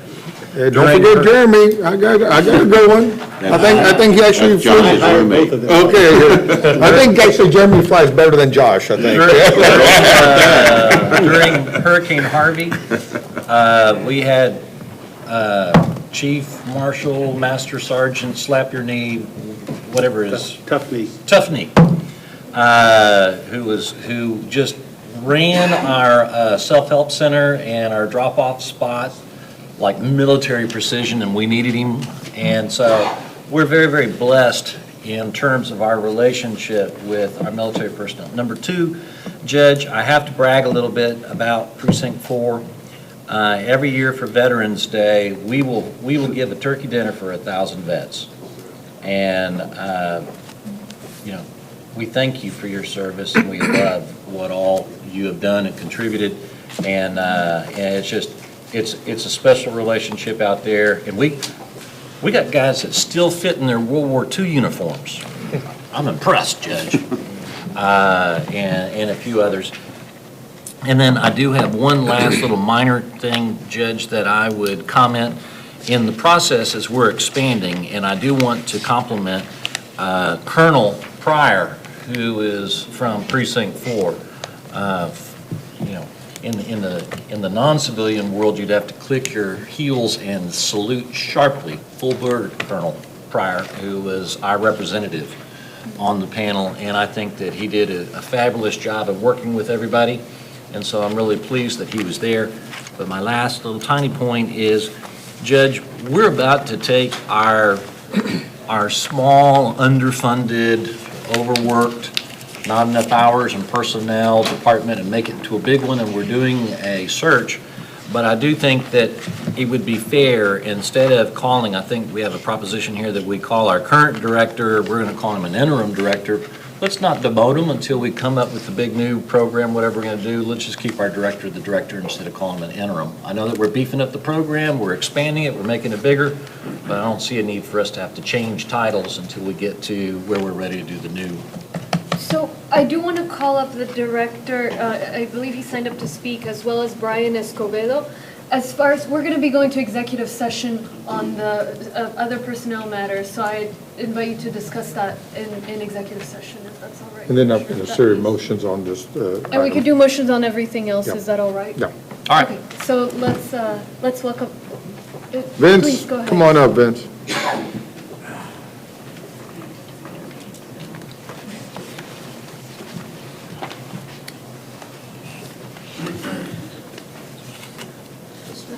Go ahead. Vince, we just wanted to say thank you. Thank you for all you've done, and thank you for keeping the fort intact. Quite welcome. Again, I want to thank each and every one of you, Commissioner Gautier, Judge, Commissioner Gautier, Commissioner Ellis, Mr. Cagle, and where's my friend, Commissioner Raddick at? He disappears every once in a while. Bill Jackson, thank you so much, sir, for, if I may say, the purse strings person. Yeah. But he's Daddy Warbucks. Yes, and I'm very, very grateful. County Attorney's Office, thank you for trying, and the crew, and you got a terrific staff of behind you back there that really has got into the trenches and made these changes, and I'm very, very grateful for the opportunity to go ahead and serve the veterans here of Harris County. We've got a lot of hard work ahead of us, no doubt, and it's going to happen. I plan on being around a while, so anyway. All right, thank you. Thank you. Okay? Again, Thank you. you all very much. Thank you so Thank much. you. Thank you. All right. So I've got- what are the motions? Oh, we have one more speaker, two more speakers, excuse me, Jason Williams and Brian Escobedo. Howdy, Judge. Thank you for letting me speak, and Commissioners, thank you for having me here. My name is Brian Escobedo, and I am the System Director for Combined Arms. We are the front door, if you haven't heard of us, we are the front door for veterans moving to Houston or living in Houston. And so I represent 56 military nonprofit organizations, state partnerships, and a partnership with the local VA as well. We have 22,000 followers that are veterans and supporters. We have 5,000 active clients right now. Of all of our cases, we have 18,000 cases at this time, and about 4.8 of them are specifically for veteran benefits. That's because we only use one that only serves post 9/11. Our commitment to this group is to start using Harris County and feeding all those veterans into that, so there's more awareness. We're going to bring awareness and work with the office to make sure they're beefed up. My role in the committee that was working on this project was to advise on roles and structure, and I got to say, I was blown away by the team that was brought together. When this problem was raised by Jason Williams, a guy I've known for years now, just the people that came to the table, the enthusiasm, the positive attitude, and just the can-do attitude was just amazing. And I got to say, I've gained so much out of working with Harris County, and I'm proud to live here. I'm a proud Texan, but it's a great team. I want to give a special thanks to Jim Nutter. I only have one request. Vote yes. Support us, because, for me, I joined the Marine Corps in 2003, right after high school. And going to Iraq was like a high school reunion. So many people from Harris County I saw, like people I grew up with, I met in Iraq. Hey, what are you doing? You got pretty swole. But there's so many veterans here. This is a ridiculous amount. You stated the number earlier, Commissioner. But it's a huge amount. We need this support. As you know, more awareness is going to mean more veterans applying, going through Harris County to get their disability benefits, which then means more money they're spending back in the county. So we ask for your support, and thank you for having us here. Thank you so much for your help in designing all of this. Thank you, Brian. You guys are still on my thank yous, by the way. Really, I just want to talk briefly about what's transpired since I stood up here in February to talk about Senate Bill 1676. That's where this all started. But the night that I stood up here, I got a call. State your name and affiliation. Sorry, Jason Williams. I affiliate myself, Judge. You know that. I can't speak for nobody but me. Anyway, I got a call that same night from the county attorney's office who asked me to come speak with Douglas Ray. So I went down and talked to him the next day. And during our conversation, he said there was one thing that I mentioned in my statement that got the court's attention, and that was Harris County Veterans Office could be doing a lot more. And he wanted me to elaborate on that. So through our conversation, I just talked about my concerns, my opinions, my vision, and this is all from experience that I had working in the veterans community. And so that conversation was over. About 2 weeks later, I got a call from the strategic office from Jim Nutter. Asked me to come down and meet with them at that point. So went down, talked to him, basically the same kind of conversation, met with him a couple times, put ideas on paper, things like that, and then he asked me to stay involved in a consulting manner, said that you guys were going to be putting together a team, and asked if I would just be involved in that team. So I figured I started it, I got to see it through, right? So I made every meeting that was ever asked, went down there. We were all a good team. I thought we all functioned well together. We all respected each other. We all shared ideas and experiences, and I thought it was great. And again, like Brian said, I would definitely encourage this court to quickly approve this budget. Let's get going on this thing. Give Director Vince Morrison the tools that he needs to bring on a competent staff, and let's get moving. Find us our office. I think that's the only thing left to actually be in compliance with the mandate. I think everything else is moving along. Commissioner Garcia mentioned there's 163 veterans. I think that's an old number. I think it's more like 200,000 now. Wow. And there's more and more coming in here every year. Yep. So you add families on that, dependents, I mean, you can easily double that number. Yep. And that's just here in Harris County. So, but I think it's a great plan. I think, again, I can only speak for myself, but I think everybody that was in the committee thought it was a good, solid plan. And I think we feel comfortable presenting it to you for approval.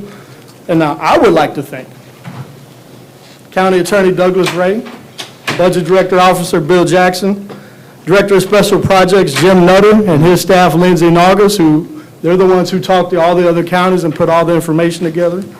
Director of Veteran Services Vince Morrison and his staff David Cantu and Miguel. I also want to thank the Precinct, Mark Anderson, Precinct 1, Mercedes Sanchez, Precinct 2, Spencer Combs from Precinct 3, and Charles Pryor from Precinct 4. And I don't want to forget Jeff and one of my favorite new buddies who doesn't know it yet, Miss Erica Brown from your office, Judge. Thank you, guys. And Commissioner Garcia, lead on this. Don't forget him. Thank you. Yeah, Thank you. Don't forget him. Thank you. Commissioner, lead on this. And Commissioner Mr. Garcia. Commissioner, Thank you. before we get started, the plan itself came together, and this is really phase one. The ask was actually more than we have here. But we wanted, this is kind of like mid-year and all. So in the budget presentation next year, we can see it actually grow from this. Good. But this is phase one. Beautiful, beautiful. Bill, again, thank you, and thank Jim. Yeah, Jim did a lot of work on for this, his help on and that whole this. team did. And so, Judge, I've got 4 motions, but I'll hold one till we go to executive session. But the first motion is that the court shall accept the recommendations of the Veteran Services Department Study Group report. The Veteran Services Department, with the assistance from other relevant departments as needed, shall start working on the implementation of such recommendations. That would be motion number one. The second motion will be that Harris County Human Resources shall begin a national search for a permanent director of the Harris County Veteran Services Department and shall report back to Commissioners Court within 91 days with a recommended appointment or status update. Human Resources shall create a hiring committee comprised of one representative from each precinct and the county judge's office, and one representative from the Budget Management Department, and one representative from a local veterans organization. That would be my second motion. Oh, Well, three. Yeah. Okay. And then the third motion would be the Veteran Services Department shall report back to Commissioners Court as steps are needed for approval. So motion one, motion two, and motion three have been made. Second. All right. All in favor of the motions? Aye. Opposed? Motion carries. Thank you, Commissioner Garcia, for your leadership on Thank this. you. And I know, before I make the final motion, I know we need to go to executive session. Yes, I've made that note as well. Thank you. Anything else under your section, Commissioner? Let's see, under line, no, I think, Judge, I do have. Just motion on you. yeah, just motion on mine. He's, with your permission, Your Honor, I'd like to address my colleague on item 3, which deals with the revised rules and regulations for county parks on the Camp Stowe. We've been through this process before, and usually when we go through the process, we have to end up printing new rules because we all have the same rules, and then we have to change our signs because we have to have these signs that go in front of all the parks. And my staff has made the request that before we make this one change, and then we have to do a bunch of stuff, that we actually get our different parks departments together, because there are a number of little tweaks that our parks guys would like to do, but they've held off because they don't want to have to change the signs and change the rule books to hand out to the folks that are the users. And so if I could make the very friendly request of my colleague that we establish a little bit of a committee before we actually vote on this one little change. I don't know, we'd have to ask the county attorney if he could just make it applicable just for precinct 2, and then so that we don't have to print anything until we have all of the rule changes. That would be the will of the body. I mean, it could be either or. And I'm fine with just doing a precinct 2 on the Camp Stoves, but I do request that we get our respective parks directors together so that we can come up with an updated, the last time we did this was in 2015. We're probably about due after 4 years to have some tweaks, but so that we put out a everybody does the new printing all at the same time. We have all the changes and tweaks that we want to have all at the same time to save the resources. And then when we, part of our rules is we have to do the signs in front of our parks, and it's a big sign with all the fine print in it, but that's my request. Got you. Respectfully, I'm going to go ahead and make the motion just because my staff has put a lot of work into this. But I will respect that we probably, let's get this passed, but let's hold off to printing until we make whatever reviews of the signs and all that kind of stuff. So I'll just go ahead and make the motion to go ahead and move on this item. Are you making it for your precinct until Correct. later on, and then we do Correct. it for all the precincts? Correct. That's what it was, right? Yep, that's what it was. Just for his precinct. So just for my precinct. Yeah. All right, If we can do it that way. You can. Okay. all right. So we have a motion? With that being the case, then I'll second the motion that we do the Camp Stove definition, revised regulation for precinct 2, not to be applicable to the other precincts at this time. And then, did you accept my friendly request that we get our parks directors together to do an update? All right. Yeah, thank you. Oh, wait, we have a motion and a second. All in favor? Aye. Aye. Opposed? Motion carries. All right, that was precinct 2. Precinct 3? Motion. Precinct 4? Motion. Second. Okay. Let's move to emergency and supplemental items. And This first one, I believe, is something Commissioner Garcia has been working on. Number one, and Commissioner, I want, and for context, while he finds it, is that pollution control is, and the different departments, public health, they put together a sort of community working group to figure out the gap analysis recommendations. And so they didn't want to bring back the recommendations of what monitors we need to purchase in this court without having the final discussions with the citizens group, which is going to be done on time for next court. So that's when their asks for air monitoring and water monitoring and all of that is going to come, basically what the gap analysis recommended. One of the recommendations in the gap analysis was partnerships with other groups. So obviously we need to have our own monitors, and we will, and that'll go through the procurement process. But regardless, we need to be able to partner with folks. During ITC, some groups reached out and they wanted to help us monitor, but by the time we had vetted them, eventually we figured out they were monitoring for particulates when we need to do the opposite or whatever. So that's something we have to do ahead of the incident. And that's what this kind of partnership does. So I can't overstate, it'll not only help us get monitors in the interim while the pollution control department does their bidding process, but it also allows us to sort of sift through what community partners may be in the event that we need a partnership on short notice. Yes. And Judge, first let me just thank you for all of your leadership on the issue of air quality in general. But I'm so excited because my staff has been working on this particular item for quite some time, almost from the very beginning. I had met with HARC through my interview process for this job and recognized the capacity and capabilities that they present. And so this particular item is going to do effectively four things. One, it's going to, as you alluded to, it's going to allow for the analysis of existing emission sources and air quality data from stationary monitors. It's also going to provide supplemental air quality monitoring using a mobile lab. And then it's going to be additional support to our emergency response whenever that type of assistance is necessary. And then fourth, and probably more importantly, because of all that you dealt with during ITC, as you were touching on, is that this will allow for community engagement and outreach where we're able to share the data that is going to be provided as a result of the mobile lab and providing the analysis of the existing emissions.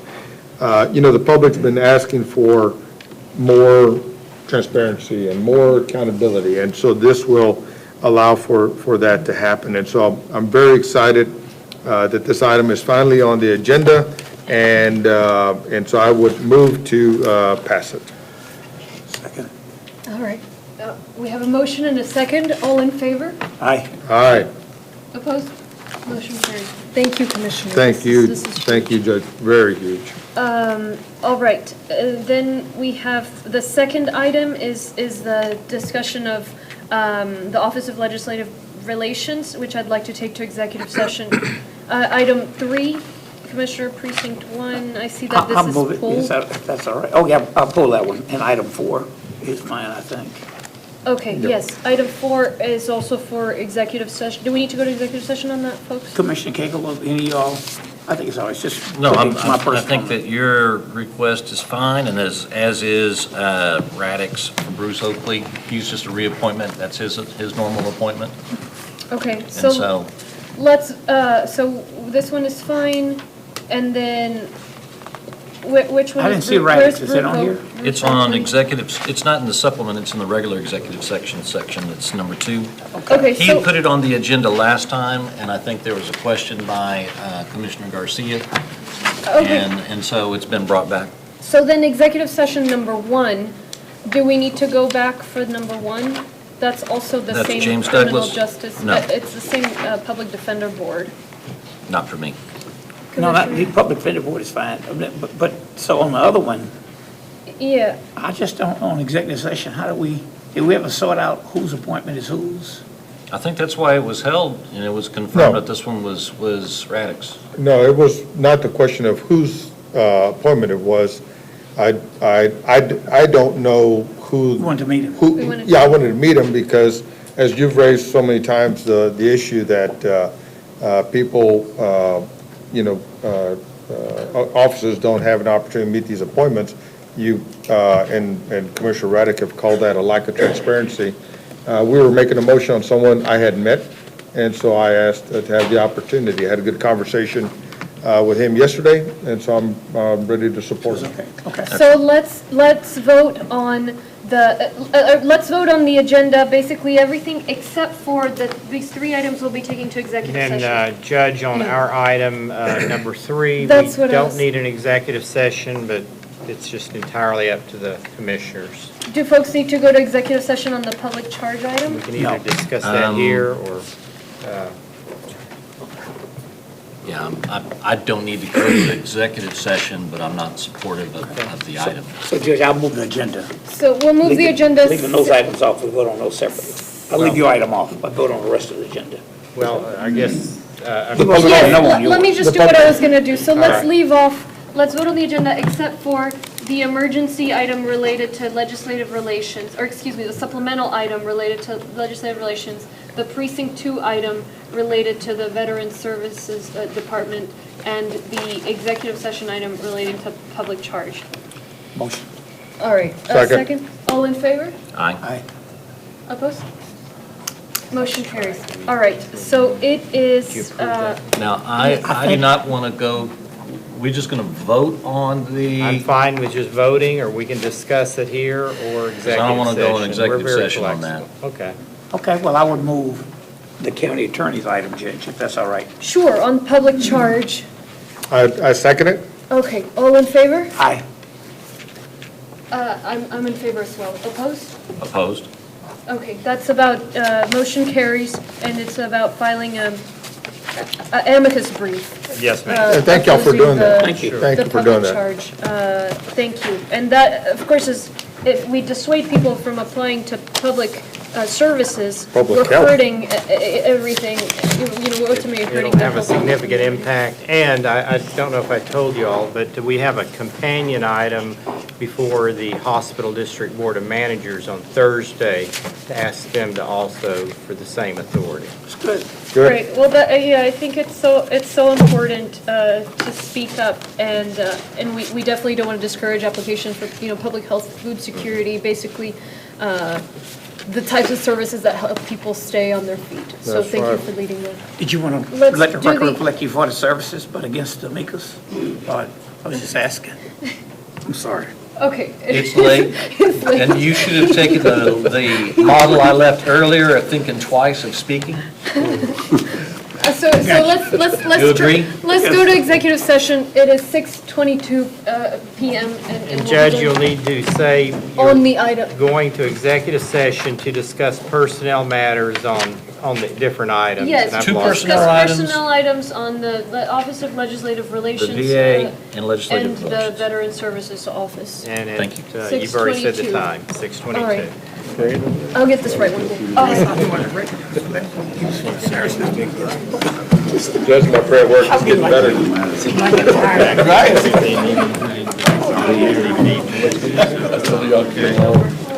Y'all been too behind on this, I've been praying all week for this. I know, right? Tell me your prayer's not working.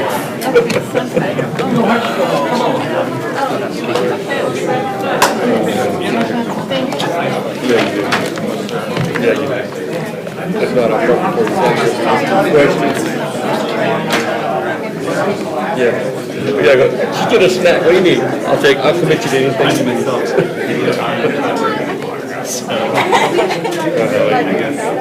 But no, I just reminded myself. That's what I do. Bless the Lord. Yeah, let me go talk to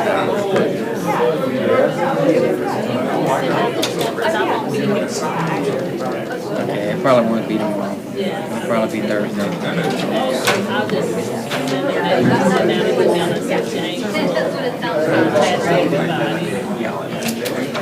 So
what do they want to do?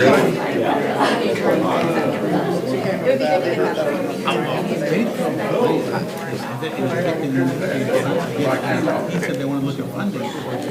Bridget, tell me what it's going to use. So they tell me, so we can start from scratch. You can have some weird thing. Well, that's my whole thing, is because, I have some estimates, but at the end of the day, what is it, are you using an office building or is it Well, I think they would know what we're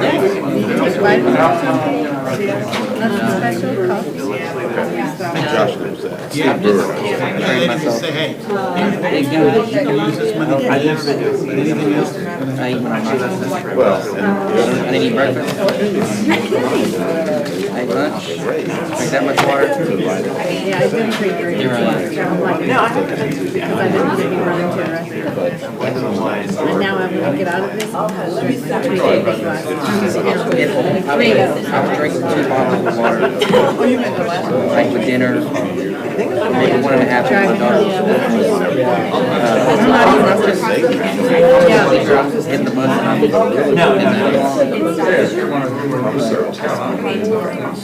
I drink water. Am I gonna? I do too.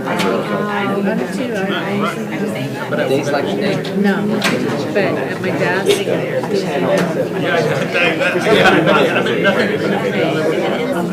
It may not be until Thursday. So there's a lot that I have to go back to. Yes. not that I'm betting against. Okay. Thursday would be good. Oh, wait a minute. Okay, Thursday. No, it's really weird. I'm gonna have to take, Mr. Rattle, see. Where did he go anyway, that fast? I know you can see. Woo, that I'm taking off.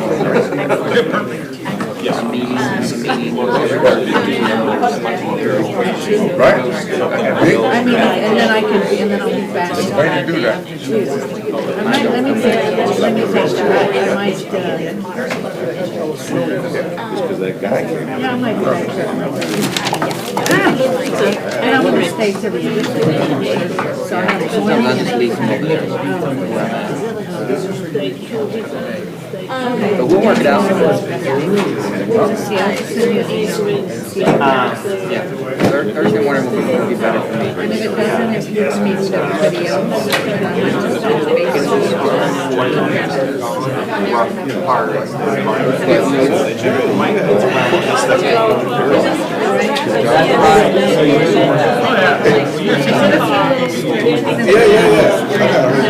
There's always trouble. That's not really quick. On Sunday. Yeah, it's been the last few days, so I'm like, Oh my God.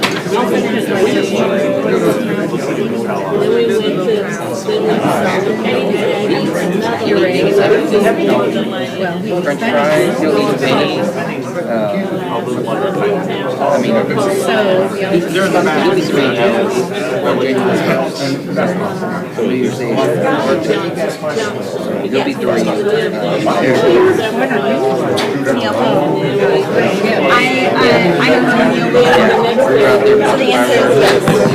My wife's inside.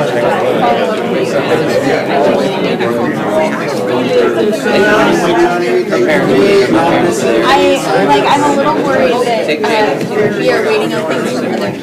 So I need to just circle back. That's what we did. Distract.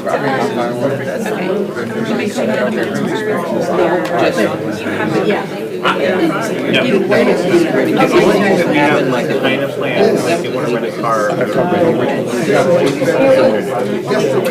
We just had them.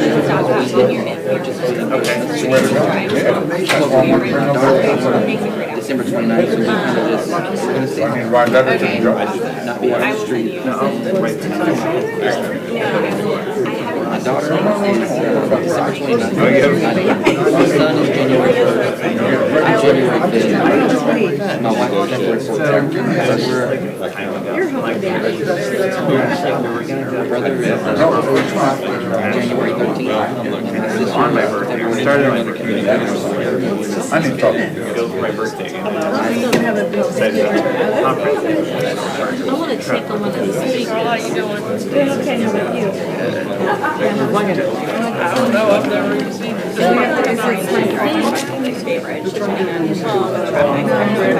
People who are sitting there. No, I'm gonna go. Yeah, I mean, you put this in a wheelchair, and you'll actually, you'll be going. Yeah, it says down there. Yeah, she is.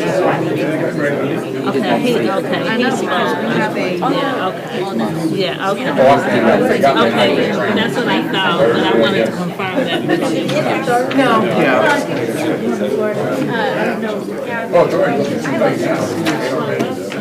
I can imagine. Yeah, Austin said, although now I go back to one. Well, Saturday was pretty good, but if I no, my best just at a certain time is an hour. But I know that it says right here. I live outside.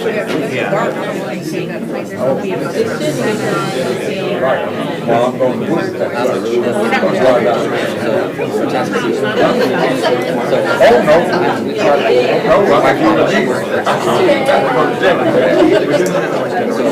We dropped the vehicle off.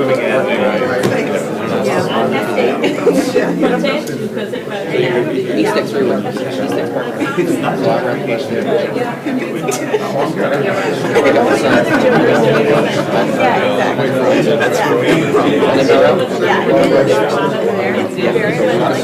Pick him up, that's what I do, I'll pick him up. My wife's already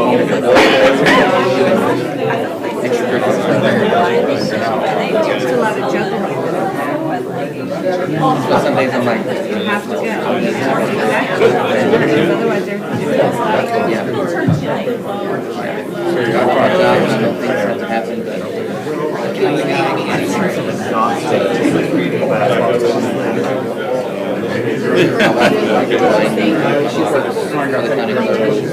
This could be a record. So I'm like,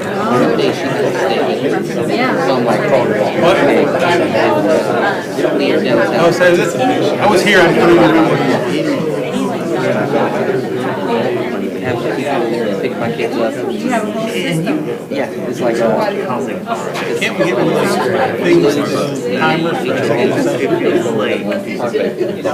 and what I read is, it sounds like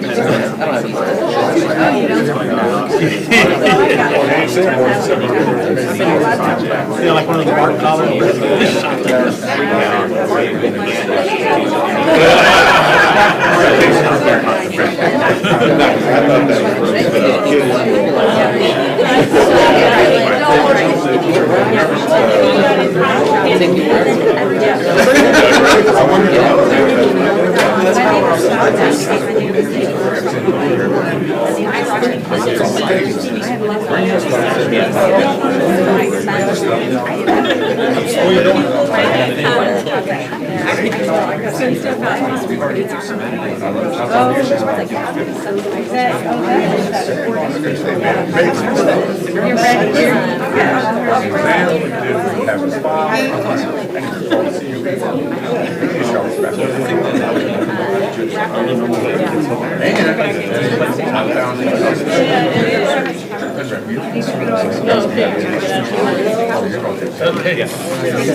Little bit.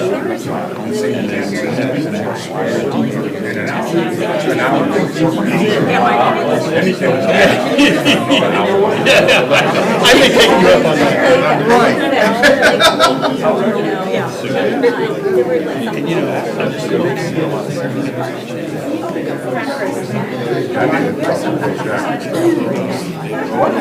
Can I get paid?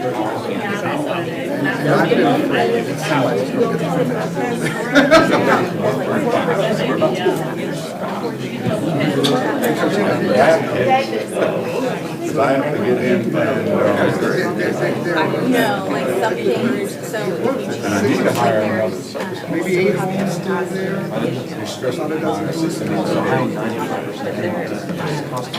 That one person here that's got experience in out on the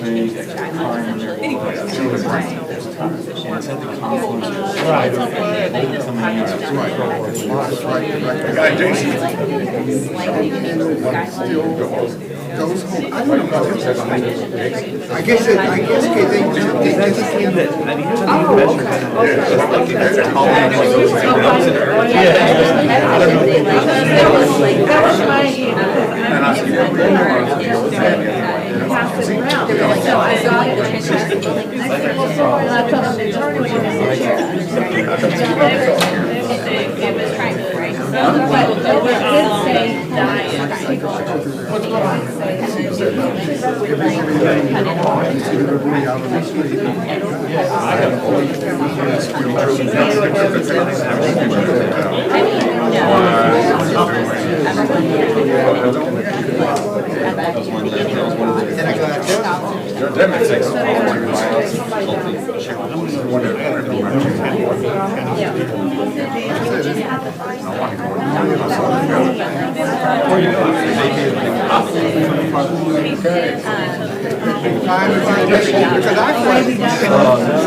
I guess we all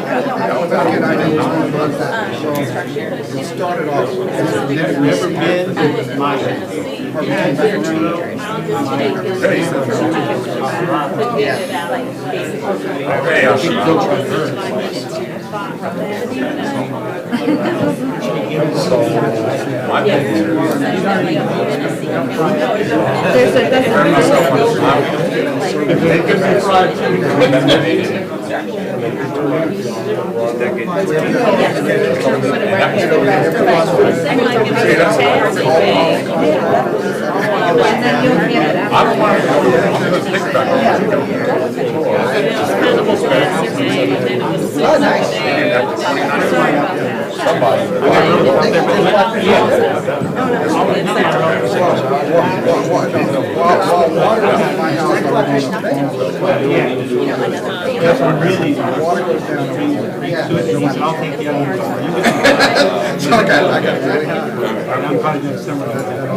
There's a lot of stuff to work with. Because he has a lot of.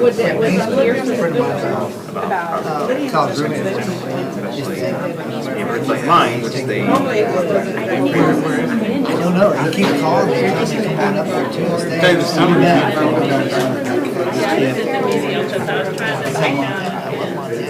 Water was there, you're sitting on the step. Maine, I can take them Yeah, exactly. Well, it's not like it's supposed to Just a day, ready to snow. It was funny. They only did it once. Yeah. But you discourage that. But just sit there, watch people watching it. Yeah. Look, I have 100 friends that came back. My sister, my brother-in-law taught it. Got a job. I'm here.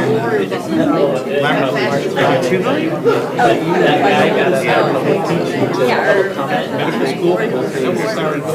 He said here, we have, you named several people, and obviously we have to take care of So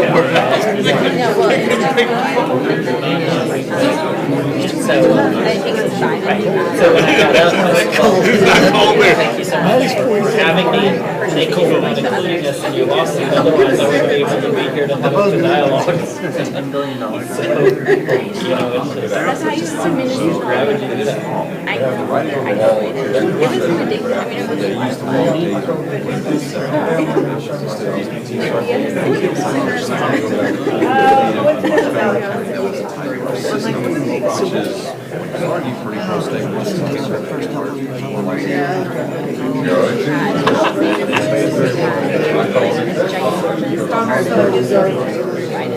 Your house didn't flood.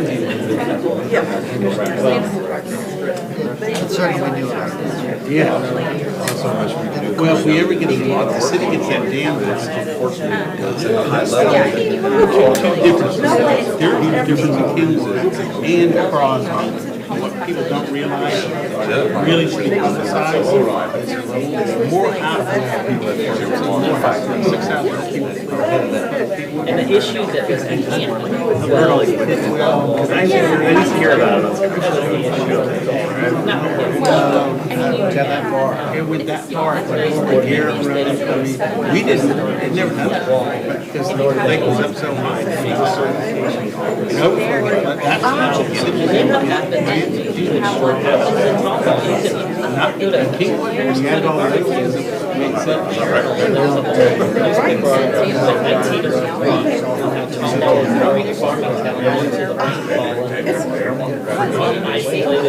I'm not worried.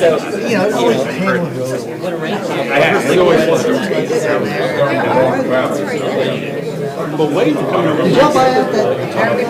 Yeah. I think it's fine.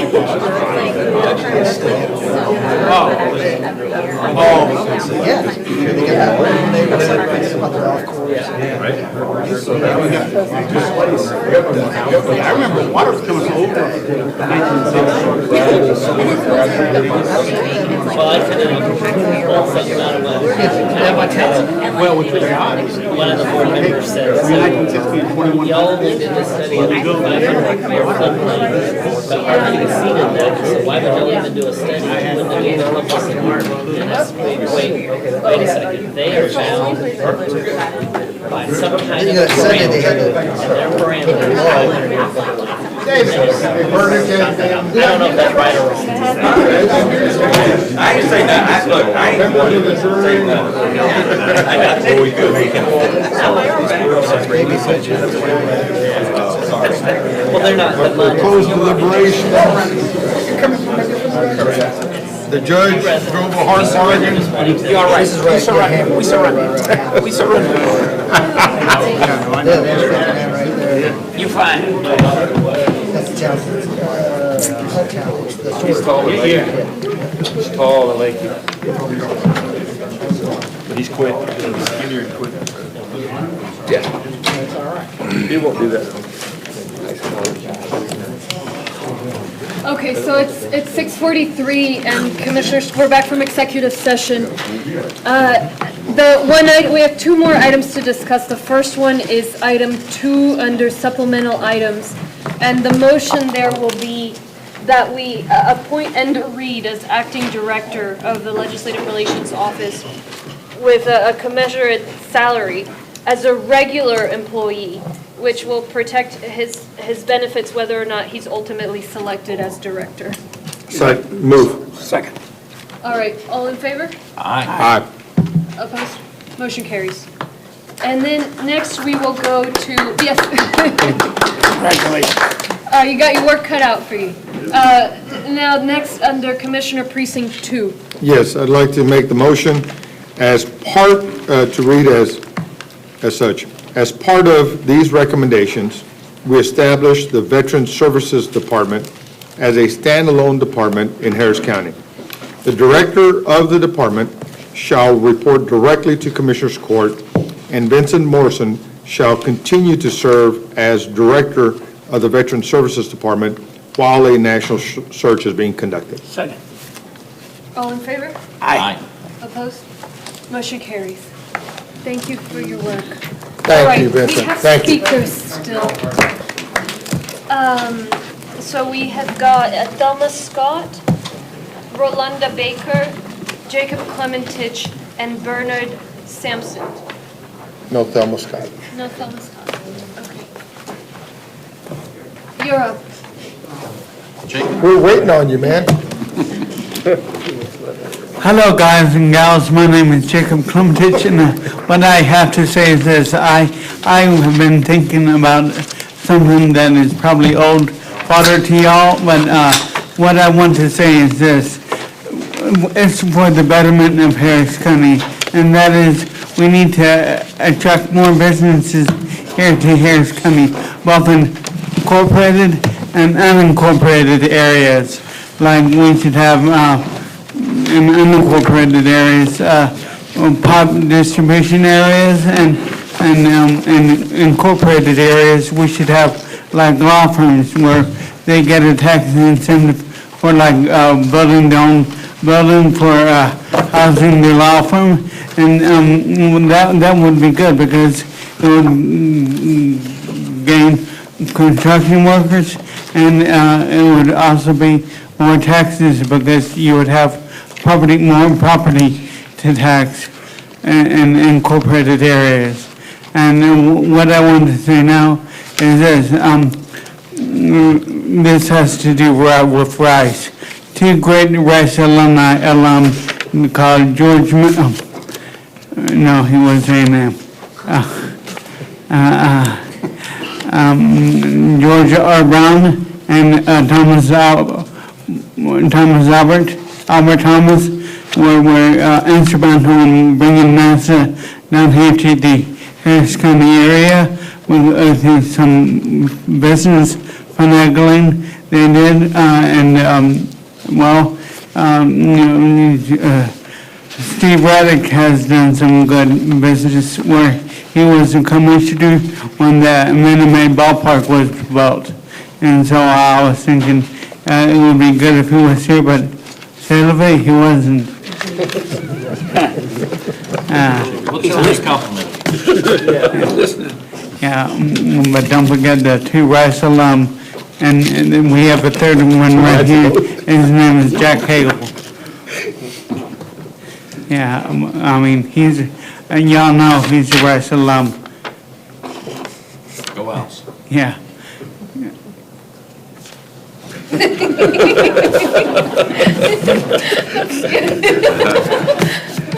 Cougars eat owls.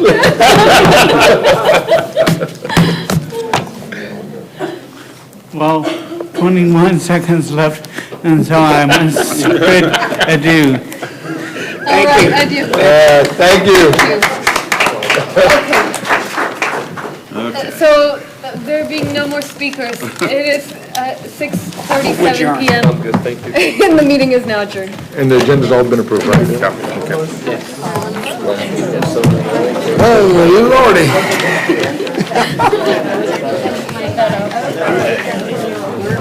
This public service don't work. Don't have one for.